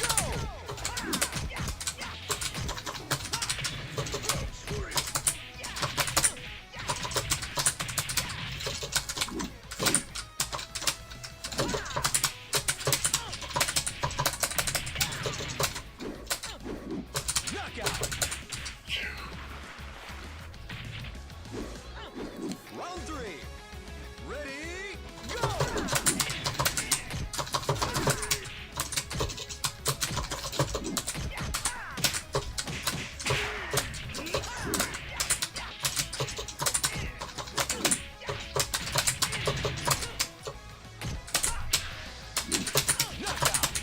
Good game, Baba. I was working on my anti-Taka fundamentals. Good game.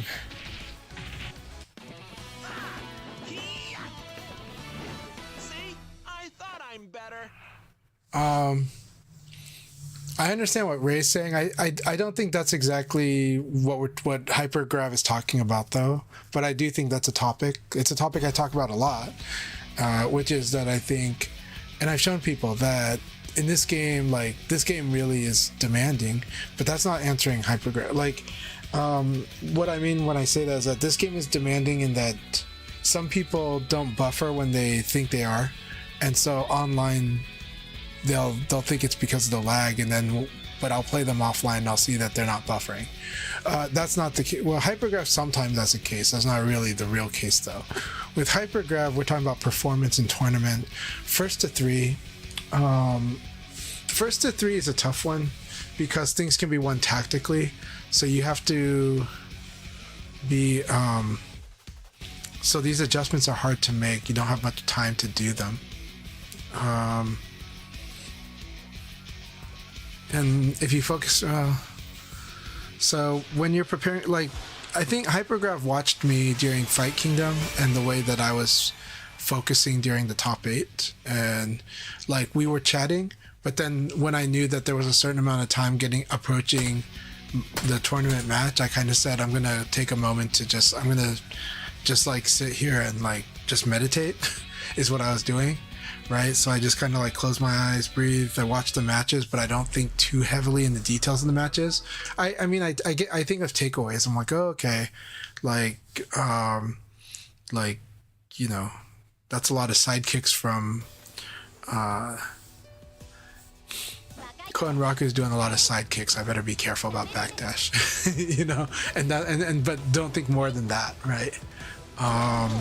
Because I don't want it to change my play too much. It's just more just noted that I see a lot of sidekicks, right? But it's a lot of managing the environment for me. But that might not be like hypergraphs. It might not be the environment as much of a factor. It's more about the difference between the performance, and I guess this is what Ray was trying to address, is the difference between casual and competitive play, and they are very different. That said, I do think some of us, including Hypergraph, who played in offline casuals for a long time, played in arcades back in the day, I do think we have somewhat of some benefits from that when it comes to tournament play, because tournament play feels something similar to the to like playing in a rowdy arcade where you have to really fight to maintain your focus because it's easy to get distracted. I would also say that some players can handle adrenaline better than others, and I don't want you to think, oh, I'm bad with adrenaline. It's not like that.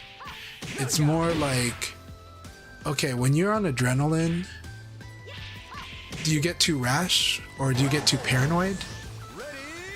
Try to figure out what the adrenaline does to you. Some players focus better when they have adrenaline. Those players are scary. Those players are like the ones that have like mixed performance at tournaments, but when they're on fire, they're really on fire and they're scary. The ones that like when they go deep, they have a higher chance at winning in the like later matches than in the earlier ones, you know? You see those in a lot of games, right?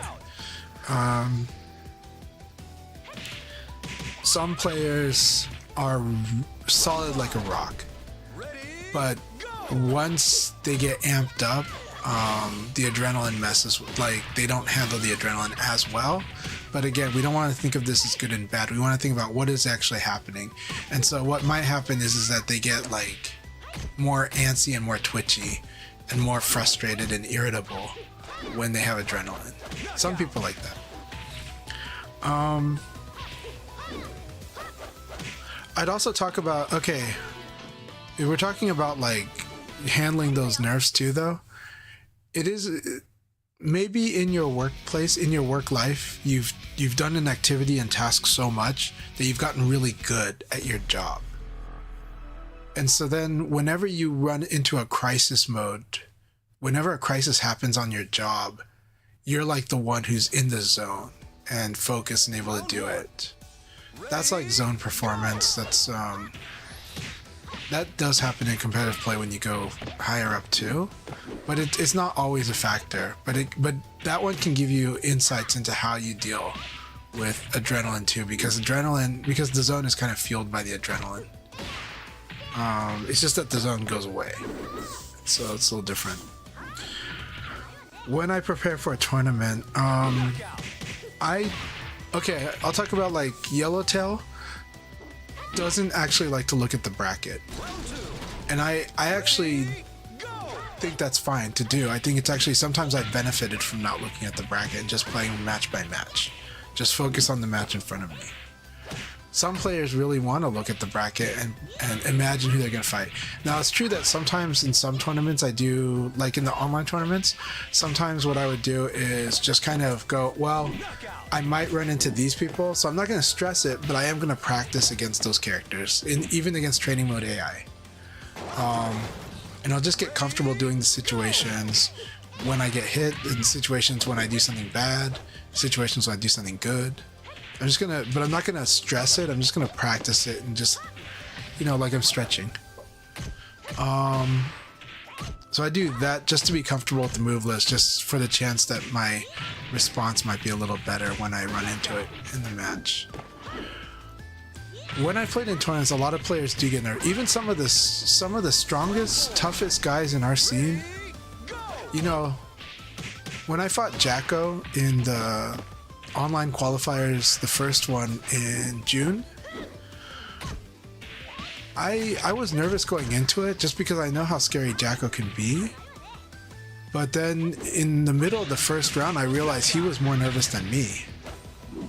And so that took a lot of weight off me. So then I didn't go crazy with it, but I just said, okay, let's just loosen up a little bit. Let's just let ourselves relax a little more. And when if he rises to the occasion, we'll make that adjustment. But we'll be ready for it. But I think I can dictate play a little more now because I'm feeling this. That's not exactly something you plan or prepare for, right? Again, this is why I guess where I'm at, I'm looking at performance management as like the thing that's going to differentiate my performance in the tournament. Okay, let's talk about the textbook approach though. Let's talk about, there are two really good articles that are written with the same title almost. Two different players. There is Shiwapon. It's actually a video, and he's like, to you who wants to win. Right? And then I think there's like Jin Kage, like, to you who cannot win. Right? And both of these are amazing reads. If you've read those are so awesome. Really quick, do I think they'll do another year of Virtua Fighter Open Championship? I think so, yes. I personally believe that. I don't have evidence for that. I just believe they're going to do it. I believe it's in their interest to do it. I believe, if not that, then at the very least they're going to be promoting VFed events, but I do think they're going to do Open Championships because I think they are preparing for whether or not they want to do this path in the next VF game as well. So I think they're really, the past year, 2025 was training wheels for them. 2026 is still training wheels, but it's them being even more serious, but they might be more targeted, meaning they might not, it might be less events, it might be more, but they're going to be more focused. And so, let's see if I miss. Let's see here. I know there's no good answer, but I figured I'd ask. No, it's important to ask. Let's see here. So I was thinking, and at the moment I don't have a clear answer. Yeah. I mean, the problem is it is very personal. But I do think having, I think meditation is great. Like being able to. But I think when I hang out with you in person, Hypergraph, I see you as a pretty relaxed, chill guy, but I might be wrong, right? Maybe you're acting relaxed and chill. And I think that's good because that relaxed state is, for me, that's the best state to be in when I'm competing. Now, determined but relaxed, or relaxed but determined. Whichever order you want to say that in. Because you can't just be totally relaxed, though I've done that and done well too. I mean, I was not planning to get second place in Taiwan, just worked out that way. I was serious, but it worked out that way.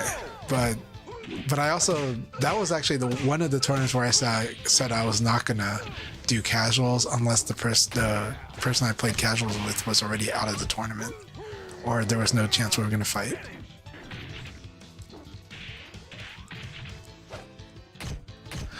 I'm probably the only one, but I like the weekly online tournaments. I do like the weekly online tournaments. I haven't played them since Revo, because I only played them early Ultimate Showdown, but I do like them, even though they can be laggy because of the bold scope of doing international.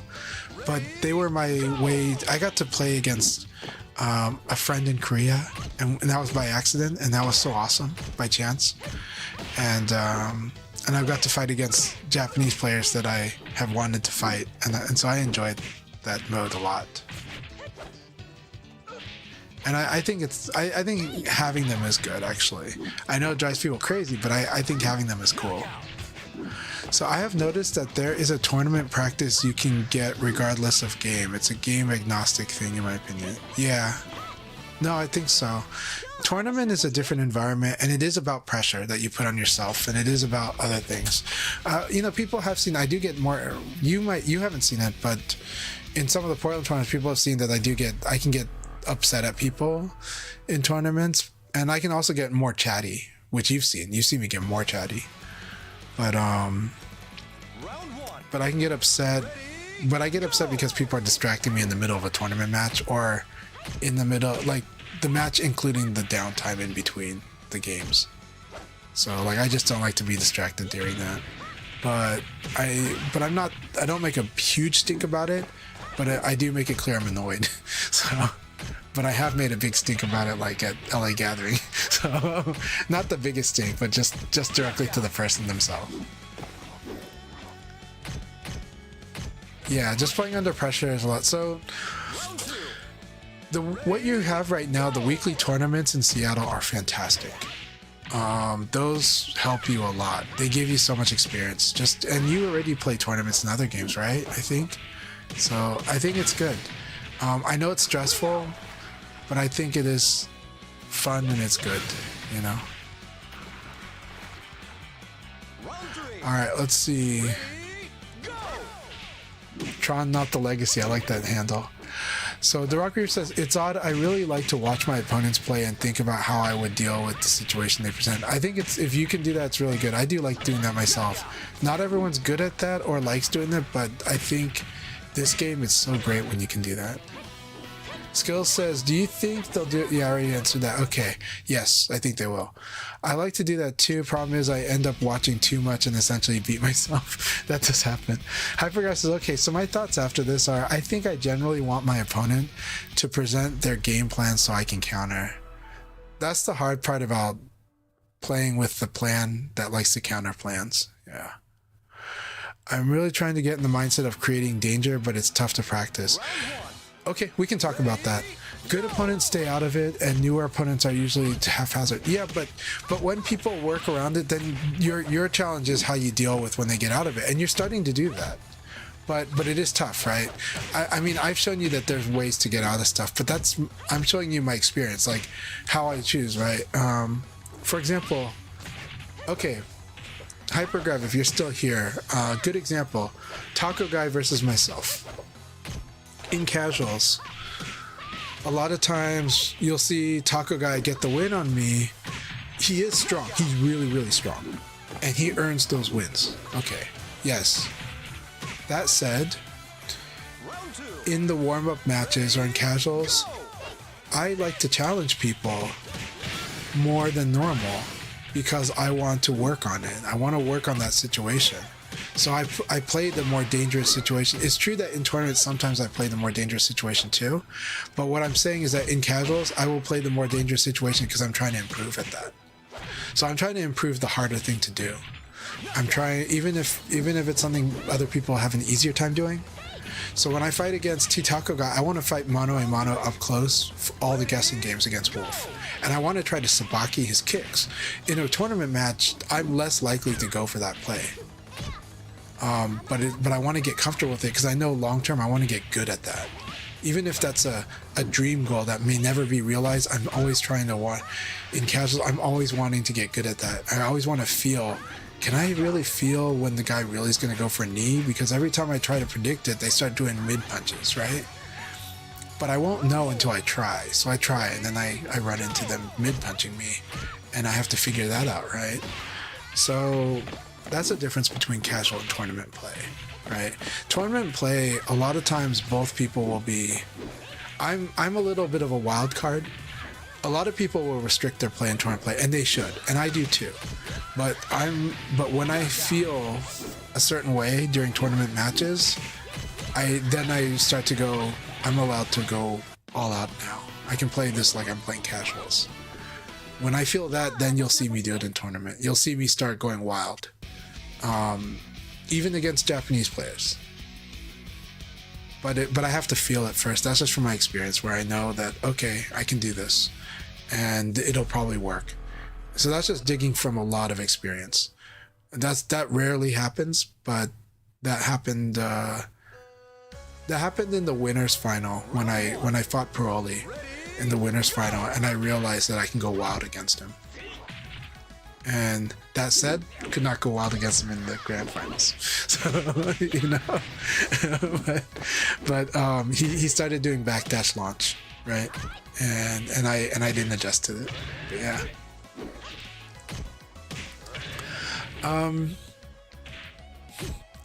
With Pi, one of the things you're gonna have to deal with is that Pi has to anticipate if the opponent starts out playing the range against her, start using movement to punish her whiffing. At the higher level, she's so strong, period. She's one of the strongest characters in the game now. But that said, if her game is too restricted, right, like the safest moves are short range. The weakness to the short range moves is actually like causing them to whiff. And that could be causing them to whiff by like evade and then throw, or evade 11 frame jab. But it could also mean that you backdash at the right places to cause them, or you just crush them if they do the low punch or the high punch. Against you, there were moments where it's still a lot of high and low, and there's nothing wrong with it. You still want to learn, you still want to get more and more precise about where you place those jabs. But I just had a strong feeling about when you would go those routes, to where it just guided me to say, go ahead and low punch him here, you're fine. Because you hadn't threatened me with like, so how do you threaten the crouching or the low punch? You 6P into Nitaku when you counter hit. When you crouch hit or counter hit with it, you're like 6P Nitaku. That's a way to get me to be like, and then just see if I ever stop defying that, you know? So like 6P, 3P plus K, you know, something like that. It takes a while to get good at knowing when you've got the counter hit or the crouch hit with it. So Reaper says skills, there are levels to that. In my perspective, is mostly about understanding what is happening and getting ideas on how to approach it. I don't need the answer right there, just brainstorming. I think skill says, I think with me, I tried to see what my opponent is doing and brainstorm, but then I'm like, ooh, that was sick, and then Liz. Yeah, my mind has always been kind of semi-interactive. How do I put it? When I fight an opponent, I'm like looking for things I can do. That's just the way that my mind works on it. It's like, oh, can I do this? Yeah, I can do this. Can I do that? That's the way my mind, that's not how everyone's mind works. A lot of people go, okay, I'm gonna play super tight, and they're like, and then we'll, when they start punishing that, then we'll deal with how they're punishing that. And that's generally the strongest way to play, period. That's like, when you have advantage, use a mid. Why? Because in the rock, paper, scissors, it means they need to defend to beat your mid. Or sabaki, or reversal, but just those. And those are, the reversal is part of defend, right? Evade is part of defend. And that just means that they're not going to win on attack. If they try to attack at disadvantage, not going to happen. If I use a mid, it's like 99% not going to happen unless they do a sabaki attack. But the low punch has got a problem, because anything that hops will beat the low punch, will crush it, right?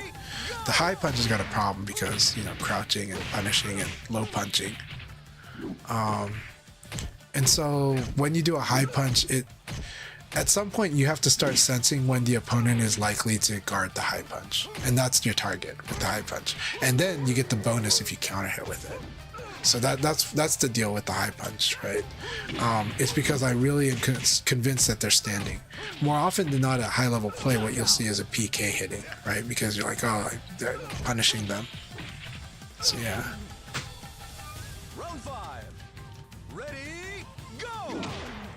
Yeah, I do think this game is the sickest. I agree.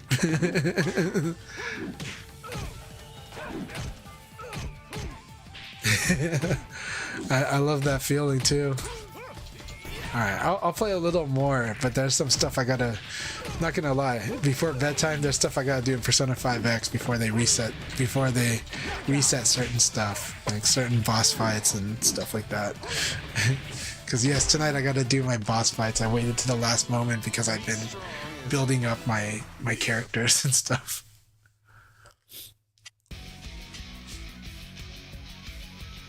Yeah.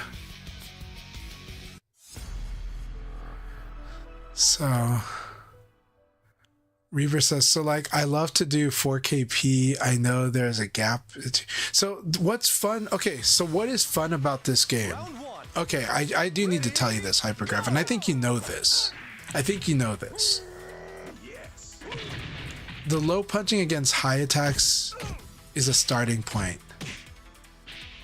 And it suggests that doing the string that has a high is bad. But it's not later on. Why? Depends on how your opponent plays and how they try to optimize.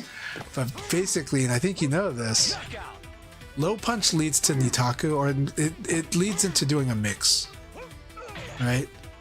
So, and you've already heard the fuzzy guard attack thing here, so I'm going to repeat it. At a higher level, you start doing risk and reward. You start looking at, okay, I have this much life. I can take the low punch, but my target is I'm going to do the string to pressure them, and if they go for the low punch, I know that they're probably going to mix up after hitting the low punch, so I'm going to reverse Nitaku that. Even if it's not counter hit. I'm just going to punish what, like, you know, but it could also be I'm going to fuzzy guard, and that generally is what it is. So generally what it means is I'm going to do the string, and when I see a low punch coming, I'm going to fuzzy guard attack. That's how that works, and that's the trade-off, right? You're setting up another opportunity. You're allowing yourself, you're creating an opening, but you realize that the way they punish it it's not that risky until they start crouching under it and then whiff punishing. But if they're just gonna low punch my high attacks, I actually want that because I can play with the situation there. I can play with the -4, I can play with the -5, right? But I can also play with the -7 and 8 if I'm comfortable in my ability to reverse Nitaku. Getting good at reverse Nitaku is a huge part of this game. Eventually you have to get good at that. Like the reason that I discourage framing it as turns when it comes to Virtua Fighter is that turns is trying to eliminate the idea of the rock paper scissors of this game. It's kind of forgetting about throw. It's thinking about attack and defend. It's thinking about space, attack and defend, like every other fighter. But this game has got throws being real threats against defense, right? And so they have a reason to want to attack. If you keep throwing them, they will want to attack. You know, so you're gonna abari whether you like it or not, because I'm just gonna keep throwing you. So when you get comfortable with that, then you can get comfortable doing reverse Nitaku, and you don't have to think of reverse Nitaku as being like, oh, it's like abare, it's so bad. No, abare is a choice, it's an option. For me, Leon wants to punish attacks. He's not good at punishing.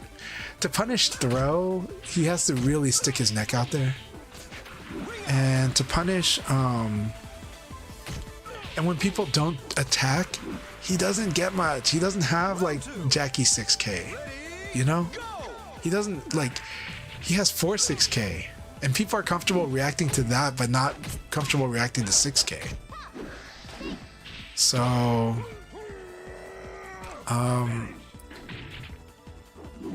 so eventually you want to keep adding to your repertoire, keep building more and more skills to have more and more options.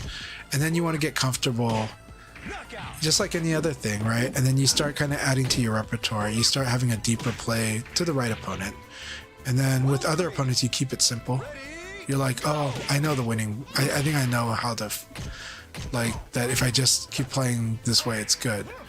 But there is deeper play, and the deeper play is gonna be how you punish even the simplest options. Because even throw is punishable, even jab is punishable. So yeah. Reversing Taka, yeah. So, but okay, playing on the playing from disadvantage, right? That is a huge part of this game. You need to learn how to play, how to fight back, right? So that means if you really think they're gonna throw, how to get a combo, right? And not just poke back, but like actually go, no, I really believe that, like, I know they're gonna throw, but also not even that. Watch how they play. If their Nitaku is threatening a poke and is not threatening like a launcher, then your throw attempt is not even really punished. It's like you get chipped, but you can fuzzy guard there. And so now that fuzzy guard is like an opportunity. What if they don't confirm and they poke in the throw? Well, fuzzy guard attack totally blows that up. And that's and a lot of times, a lot of stuff that I do nail you on is stuff like taking advantage. So I use crouch dash and I use evade crouch dash because I think there's a high probability you will delay, but you might buffer. And so the ECD, if you delay long enough and you hesitate, but you also buffer, the ECD covers those too. So what does the ECD lose to? The ECD would lose to you committing to a delay attack. So how do you do that? You just do crouch dash into attack right away. You have to buffer in a delay attack the way that you buffer, period. And if you do that, you will get the delay attack, and it will punish something like an ECD. And it's very strong.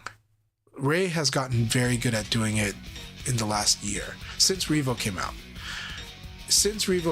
Ray has gotten very good at delay attack and at very intentional buffered delay attack to really call out people doing like me, doing like ECD. Round one. Ready, go!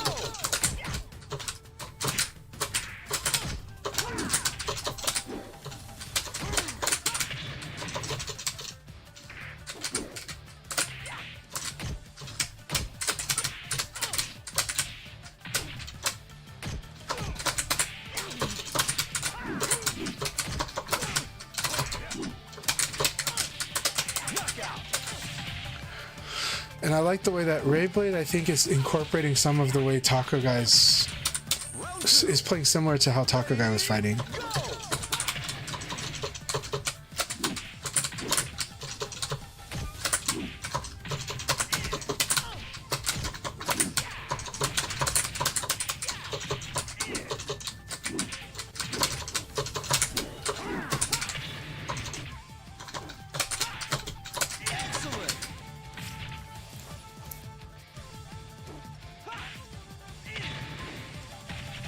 Round three. Ready, go!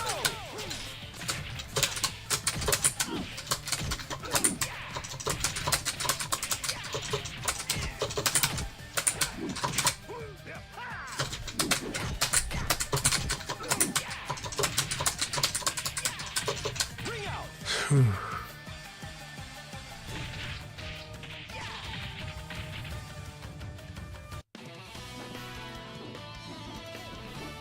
Forgot to train, eh? Good game, Ray.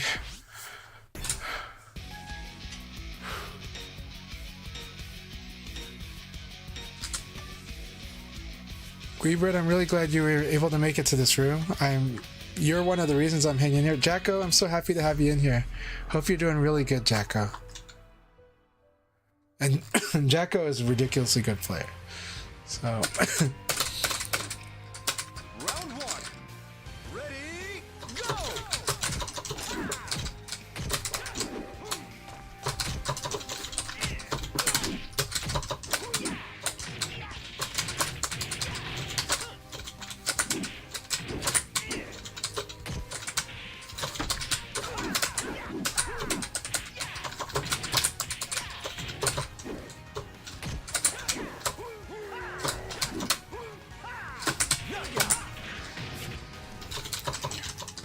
Hey, my pleasure, Hypergrav. You know, I always love hanging out with you, and I always love chatting with you too.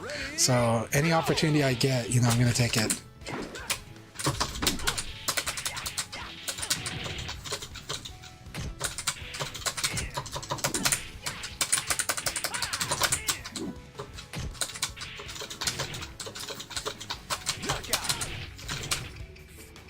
I'm trying very hard to play very tight, Cleaver. I'm trying so hard not to give you a chance because I know how scary you can get.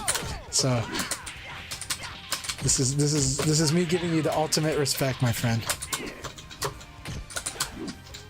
Good evade. Good evade direction. Good. That jab delay throw was so good.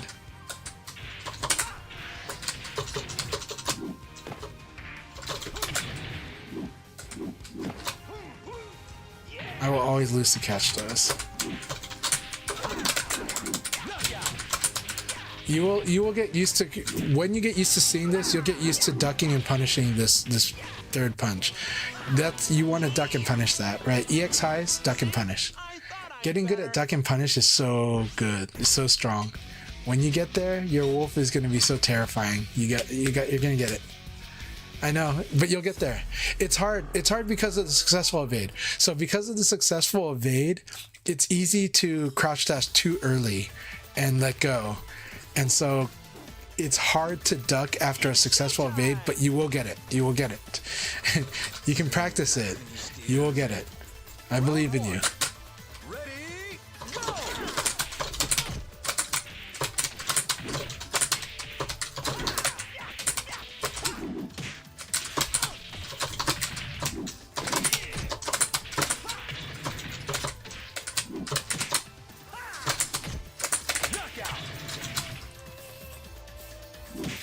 That said, we've got Go here. Go is the master of reverse Nitaku. Go is the master of making every decision's terrifying.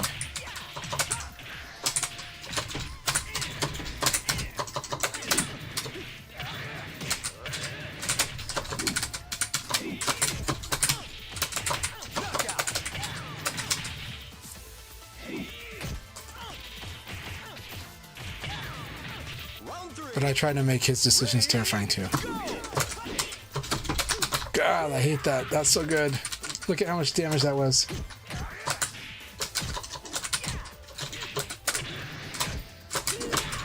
That was so good. I wanted to see if this would work. Would not work. That was so good. Alright. Here we go. He's gonna enforce his frames now, and this is really good. I like that too. That was really good.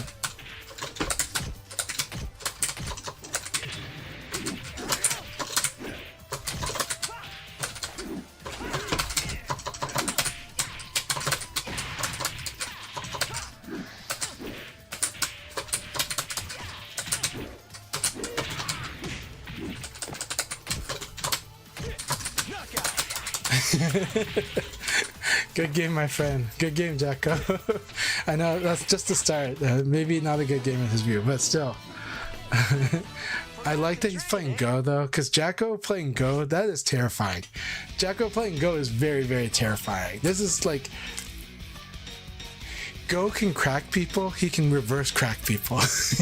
he can like, he's just, you know. I am excited for that.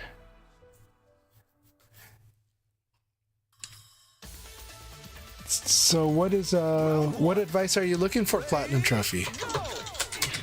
Did I miss a message about which type of advice we're looking for? I'll definitely try to give advice. Very nice, I will.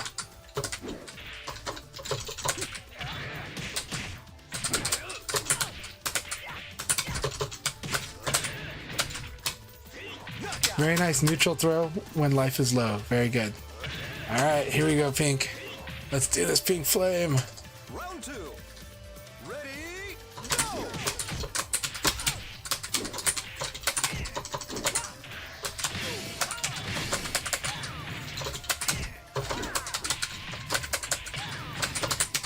go!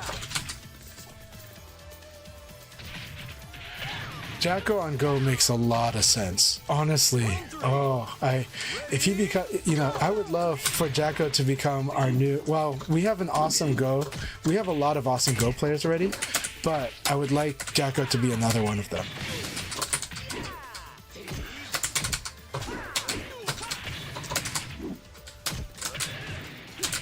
I'm gonna test something out. Very nice.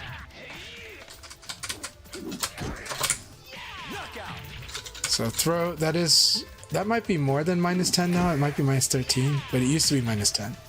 I think it's -13 now.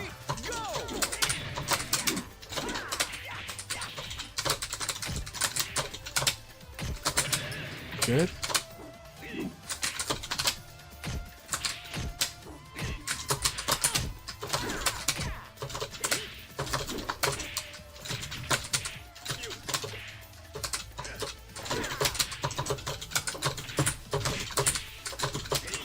It's fun using movement against Go, though.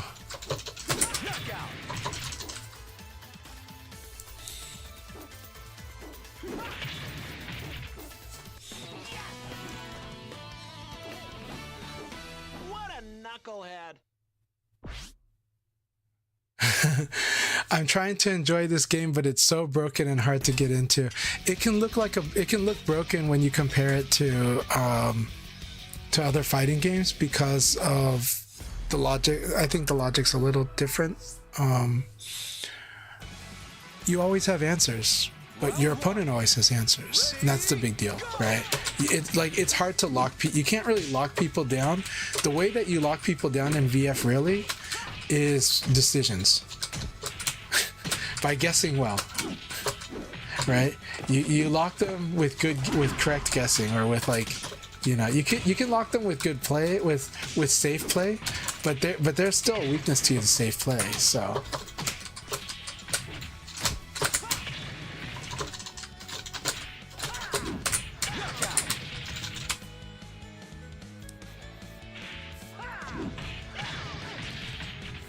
Round 2.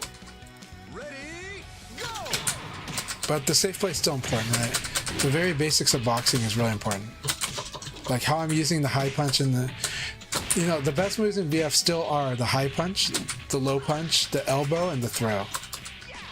Still the best moves in the game. And every character has it. Sorry, I would play more, but back to resting for my... No, take good care of Fishbeard, and take good care of yourself, yeah. I'm just happy to have you in the community and in any form, because you're always a real pleasure.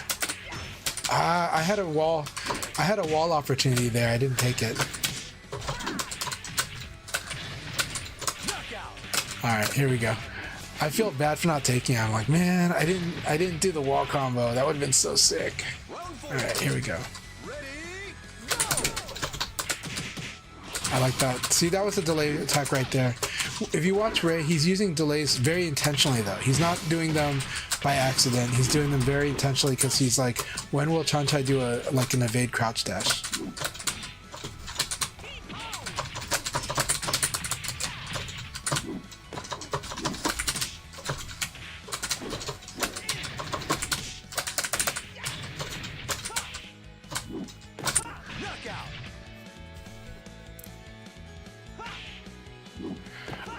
Recover well, my friend. Take good care of yourself. And yeah, I'm just glad you stopped by. It means a lot to me.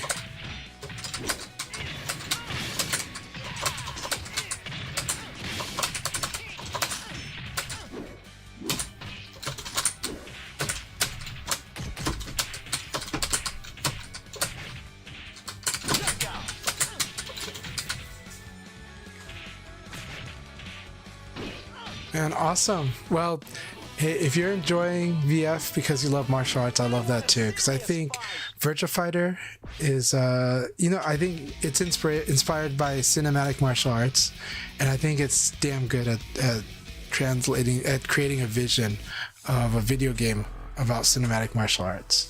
And when I play this game, I feel like I'm practicing martial arts through the game, actually. Like at the very least, the learning process, the skill building, technique building. I really feel that when I play this game. I feel like there's just so many avenues of technique, and it's just so much fun. And I'm still improving on a lot, even though I'm happy that I can compete well in many places.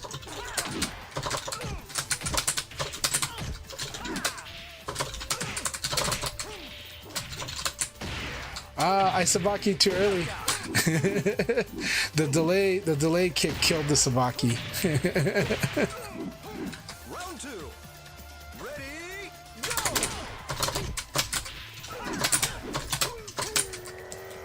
Alright, Guiver, here we go. Alright.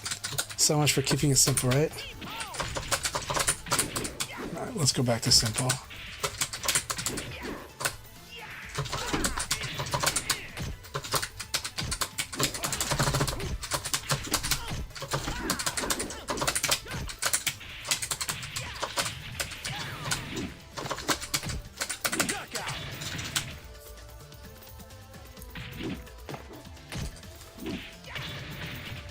Round 3. Ready, go!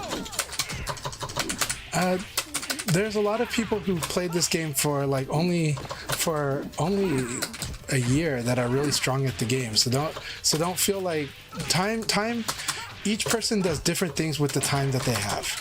Some people get more results in a short time. Some people get more results in a longer time. But that doesn't mean that you can't get good in a short time. You can. It's just less likely and it's harder, but it's possible. And there are people that get very strong very quickly. And there are people that take a long time and get super good at the game eventually.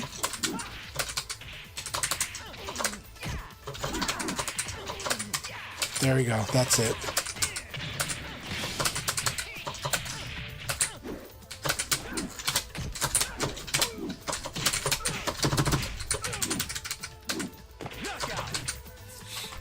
Whew.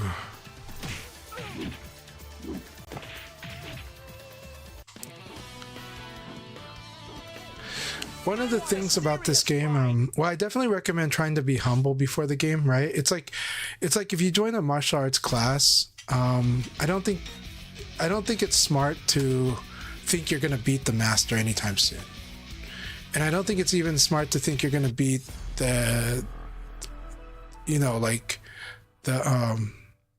ones teaching the class, like the first and second degree black belts right away. Maybe, but it's rare. So I think that would be foolish to think that, right? But it's also true that that it's worth training and fighting with people, because it takes two to tango, and a beautiful match is a match played between two people.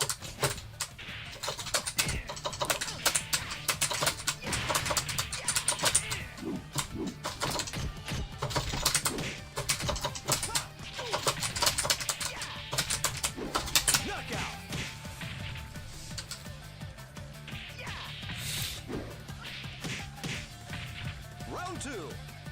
Ready, go! That was beautiful. I like that side steps.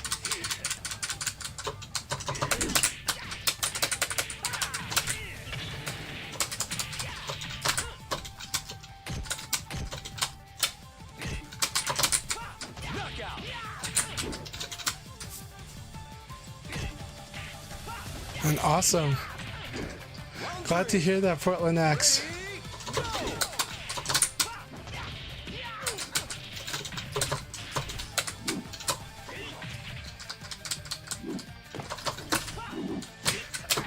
I like that. That's guaranteed.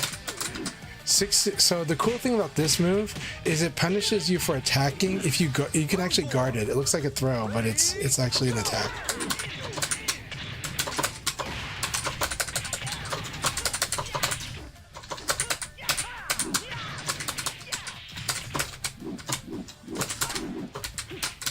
That was me. That was so much fun, Jacko. I deserve it, but I had so much fun with that. Just want to having a blast with these matches, and I love fighting Jacko, so I really like when he evaded that one sequence and just did sidekick. It's so strong, so good.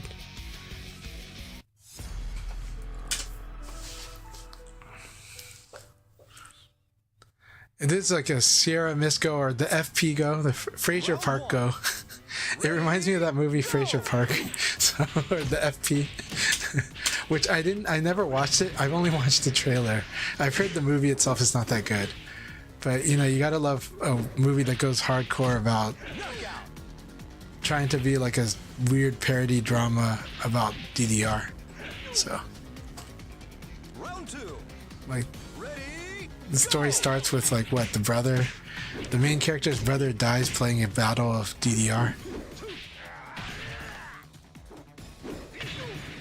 But then again, I heard the movie itself's not good, so.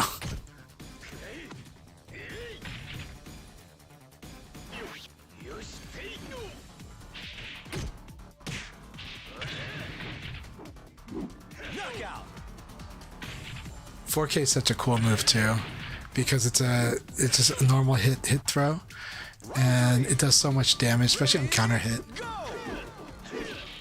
And then 4K itself is relatively decently safe.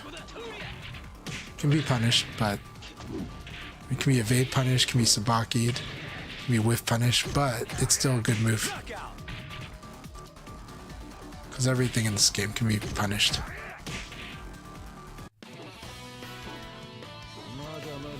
It's just not punished by blocking, it's punished usually by causing it to whiff.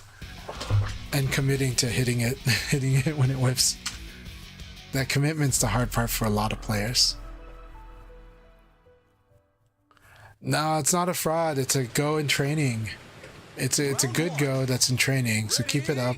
But definitely watch eventually how Jacko plays, because Jacko's Jacko's one of our strongest players in the country. He's very, very smart.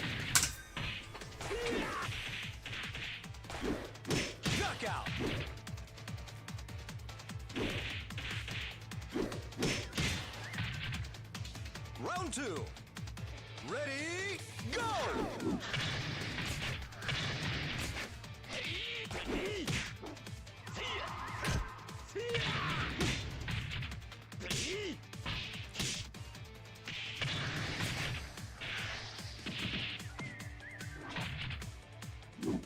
Knockout!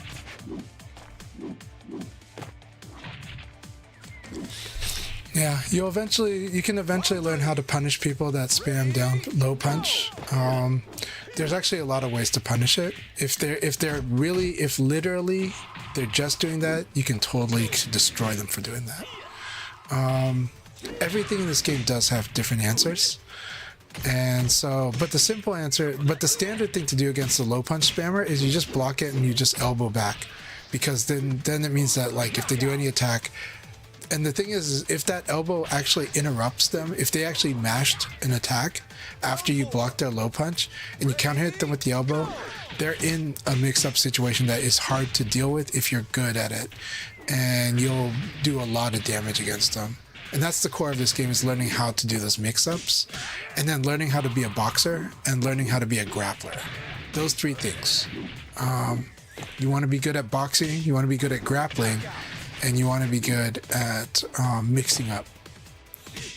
And they're interrelated, so there is overlap between those three definitions, but that's kind of how I kind of frame it now, because those are the core of fighting, right? Grappling, striking, and then of course when it comes to the tactics of how to read your opponent and how to fight with the mind. Mix-ups is about fighting the mind. Fighting the knowledge too. So you're fighting them based on knowledge and fighting them based on tendency, on what they do or what they like to do. If you figure out what your opponent either likes to do or what they're comfortable doing, you can find an answer for it. Because everything has got an answer in this game. It's got not just an answer, everything's got multiple answers. So what is it that you do against a low punch spammer? The standard is you block an attack, and then with that you mix up after you do that. That sounds complicated, but that is a standard play. What you can do if somebody's blatantly low punch spamming so much is you crush it. So you do hop kick. Each character's got some way of crushing and doing a high reward. If like you're Aoi or Wolf though, you could actually hop and then punch, and that descending punch guarantees like a low throw if it hits. And that low throw is very like, it's a three-way guess that's a lot of damage. As much as a combo, just for them spamming something that was only going to do 10 damage to you. Low punch only does 10 damage. Low punch is not the threat. The threat is what they do after they hit you with low punch. That's the threat. That's what will do you in. Not the low punch itself. The low punch is actually an opportunity. Like, even them hitting you with the low punch in this game is an opportunity. If you know what they tend to do after it, then you can punish that. And that's what I do a lot.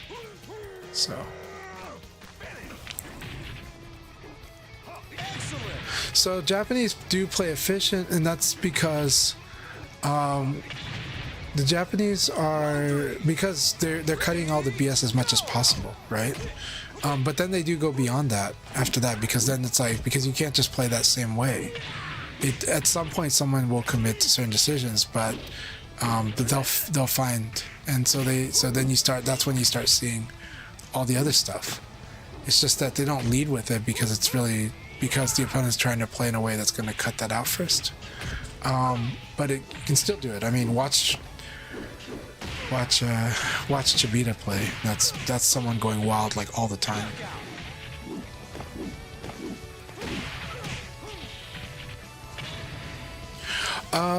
So you said, I catch myself pressing a lot out of nerves. Should I just work on pressing less or be more focused on the matchup situation? So let's make it simple first. The simple thing you want to do is get good at certain simple things. I talked about low punch earlier. This is a hard thing to do, but it is still the basic thing you want to keep working on and gradually improve, which is simply to block a low punch. You can block it standing, so standing guard, and immediately, perfectly do an elbow the moment that you guard that low punch. You want to get good at that. That's not an easy thing. It sounds so easy. It is. Technically, it's easy. It's easy for me. It's actually hard to do in a real match under pressure. And in Japan, that's the first thing they're watching. Any player they don't know, can this guy elbow me the moment he blocks my low punch? So these things are things you can do against the AI and practice that, but just simply block and elbow right away. That is a big difference between what I'm doing, right? You might only be seeing the low punch or the elbow. You might not be seeing the fact that I blocked right before I did it. Because in this game, block is just a moment. It's like a real block. It's like, boom, right? And so it's really important to understand, like, that's right here.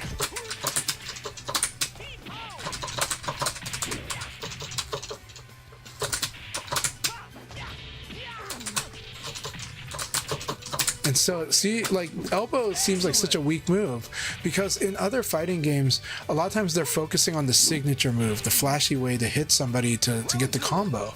This elbow is like the core move. That's why Wolf is annoying when it does it, right? So you see how this elbow sets up what I do after it. Right? Because what it did is it stopped him. Elbow, right? See how simple that is? Block and elbow. Looks simple. Hard to, like, but you actually have to practice and do this in matches and get good at sharp. And so it's about being precise at doing this. At that simple thing. I block, boom. I strike. Boom, right? And see how I'm safe after that elbow because I'm doing a fuzzy guard, but he actually has answers. He does have answers. It's whether he's willing to gamble on me doing a fuzzy guard or not. He can low throw me.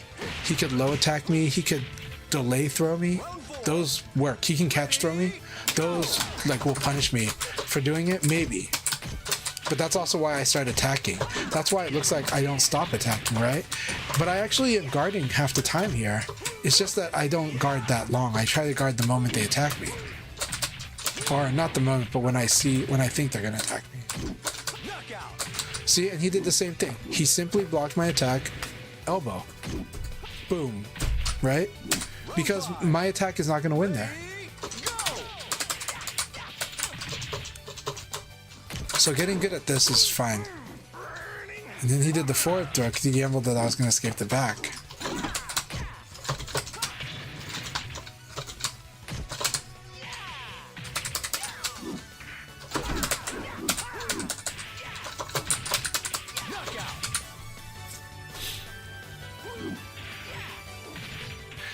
Yeah, it is so much fun watching Chuyita. It was a good battle, Gleebert. Very good battle.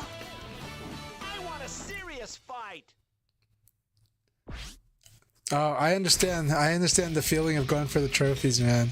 By the way, thanks a lot for your support. I appreciate you being in this chat and watching the stream and following along and playing VF. So I really appreciate you.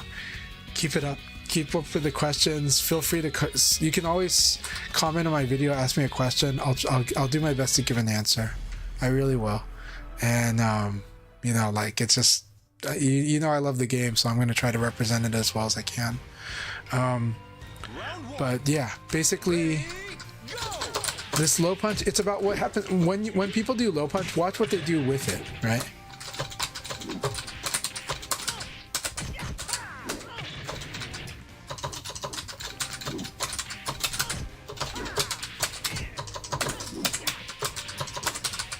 That was a nice uppercut.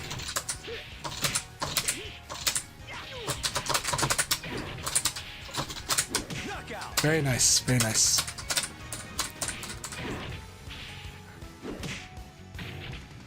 Round 2. Ready, go!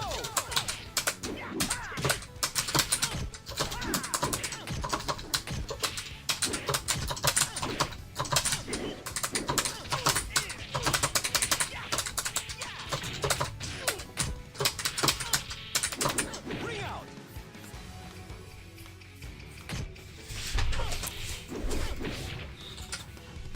Round 3. Ready, go!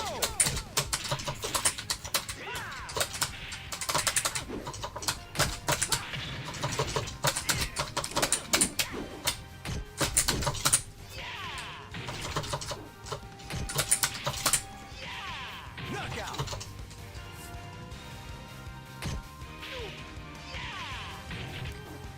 Round 4. Ready, go!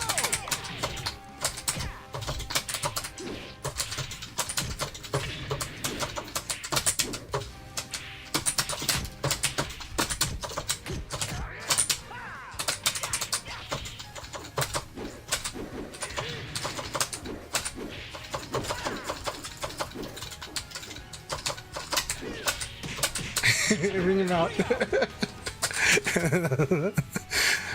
Wait, that was a team effort ring out. Round 5. Ready, go!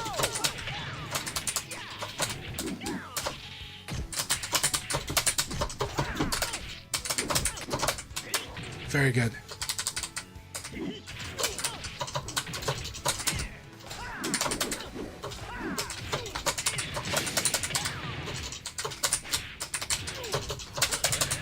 Knockout.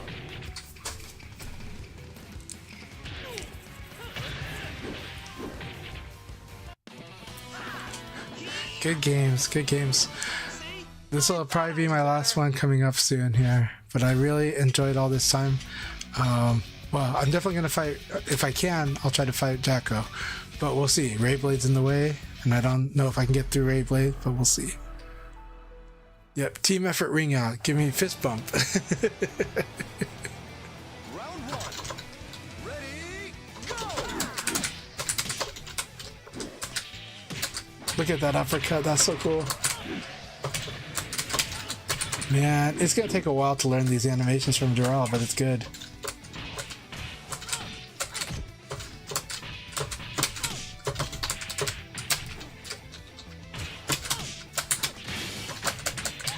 And it feels so weird. It feels really weird, like what the wall, even the wall actions feel different. We're gonna figure out a lot here. Ready, go!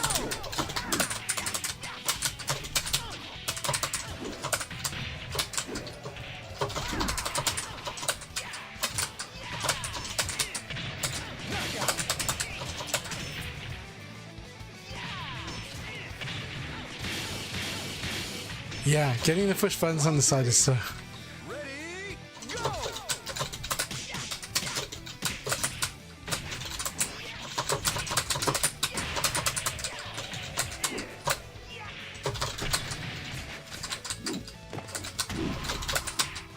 There we go. This is the massive mode. Man, that...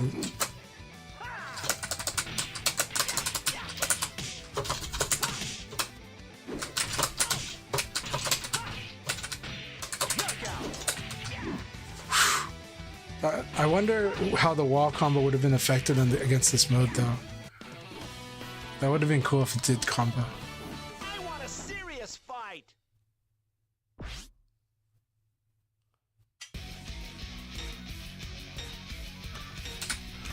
Alright, Jacko, this is gonna be my... Well, okay.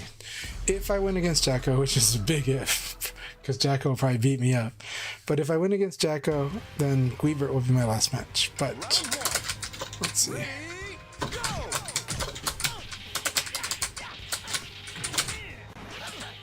Nice Sabaki, I love that.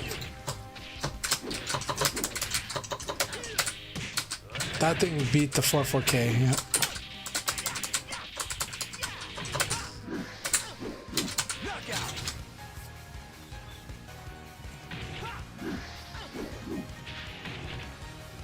Round 2. Ready, go! Yeah, keep it up and let me know how your journey goes.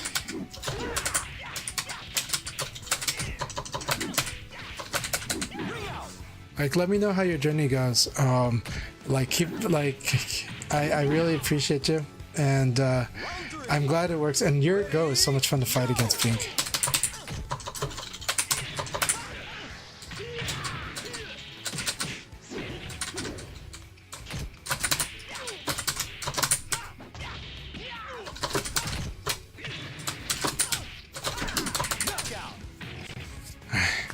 Thank you for the battles, Jacko. Thank you so much. All right, Guibert, you're up. Forgot to train, eh? Let's follow tradition. Let's see if you get the win on me on the last game. I think you've gotten the win on me on the last game like many times. So almost anytime I tell you that it's the last one, it's like you take it. It's like, oh man. So, Round 1. Ready, go! but I'm gonna give it.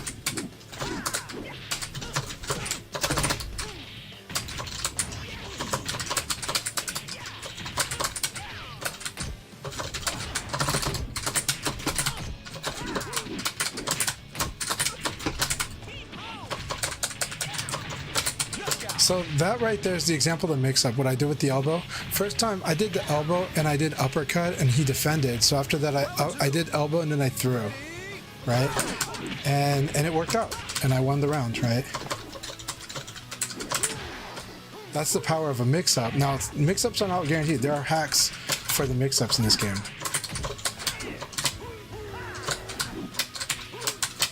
Almost escaped this in time. I tried the elbow and then do guard throw escape.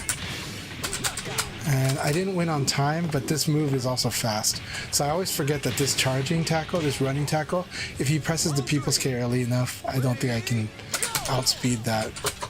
So I can't wait. I have to commit to punishing it early.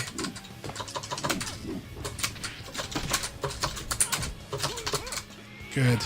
And now he's got the delay timing down really well.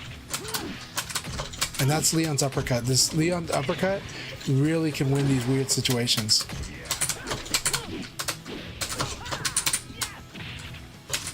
That's Leon's punch parry. Oh, I thought I would have got this kick, but he delayed it just enough. And he ended up whip punishing me. It was so cool. That was really cool. Round 4. Ready,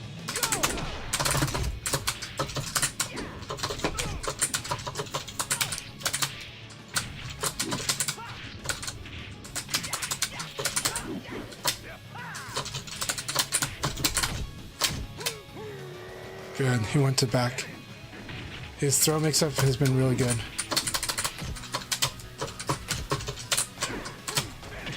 That catch throw, always really good.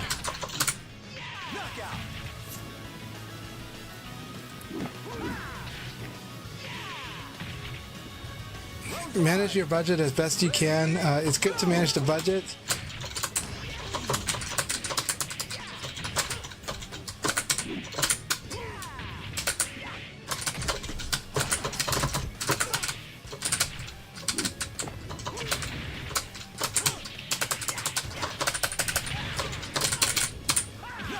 Good game, Guiver. That was so much fun. You played awesome.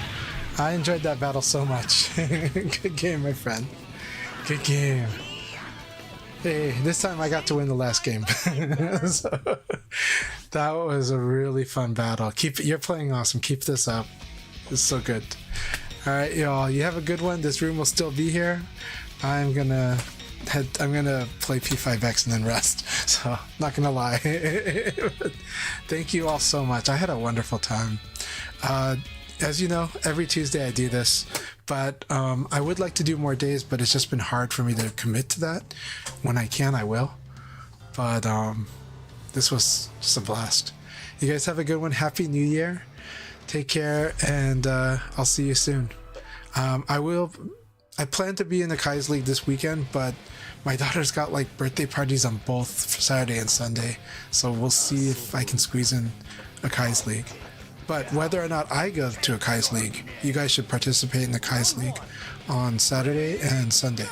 They both start at Pacific time, 11 a.m. means East Coast time, 2 p.m. Alright, catch you later, and you all have a good one. Thank you so much. We're going to find someone to raid and watch VFTV until I can find the raid. Usually ends up being, on a Tuesday night, it usually ends up being James Chen, but we'll see who we got today.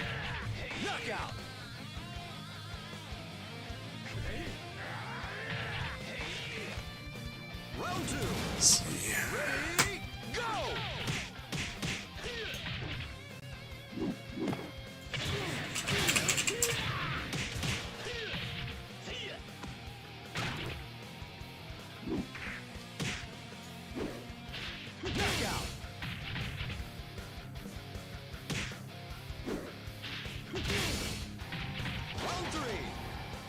They totally changed the interface, so this is how long I've been away from streaming. Okay, now I found my way to where I want to go.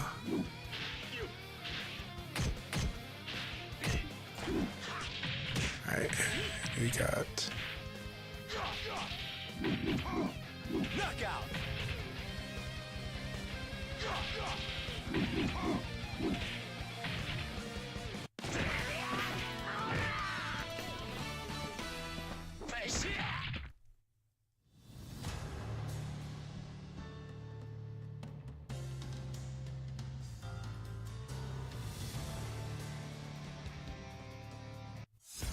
Oh, awesome. Okay. We got a good one here. We got... No, okay. Let me see. Presenting the Brad Show. Round one. Ready, go! Sorry, I mistook someone for someone else. Oh, good.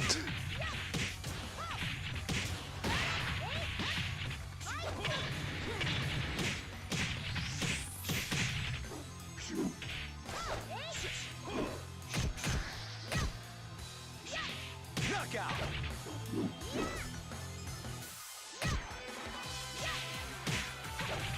Round two. Ready, go!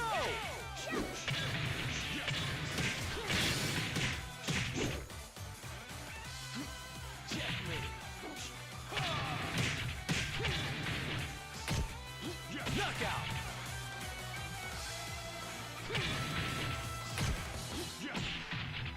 Round three. Ready, go! This is one of those Tuesdays.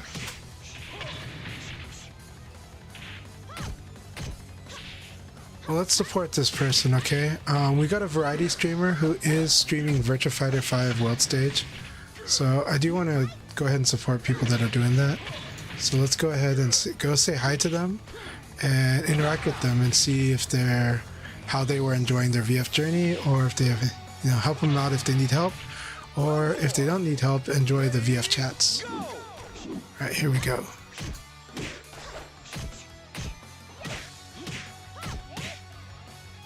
Alright, he's probably done with VF if I'm being honest. We'll see. Alright, thank you all so much for the support. I really appreciate you all. Have a good one. Happy New Year, and we'll play some more VF soon. Oh, they went offline. Let me cancel that raid. Okay.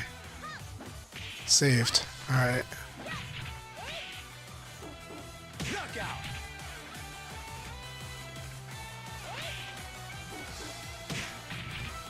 Round 5. Ready, go! Alright. I don't know this person, but let's go ahead and give him a shot, alright? We're gonna send this. I'm gonna send you guys to John7673. I don't know if they're playing or not, so we'll see. I think they're watching VFTV, honestly. But, do I want to send just to VFTV? I do want more people to stream VF in any form. So I'm going to send the raid. Do what you want after that. but here you all go.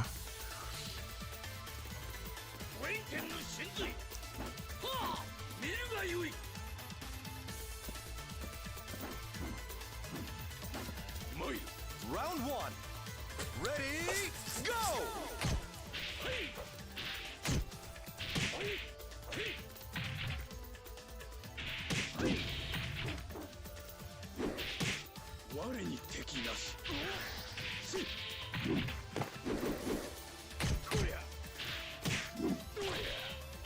Knockout!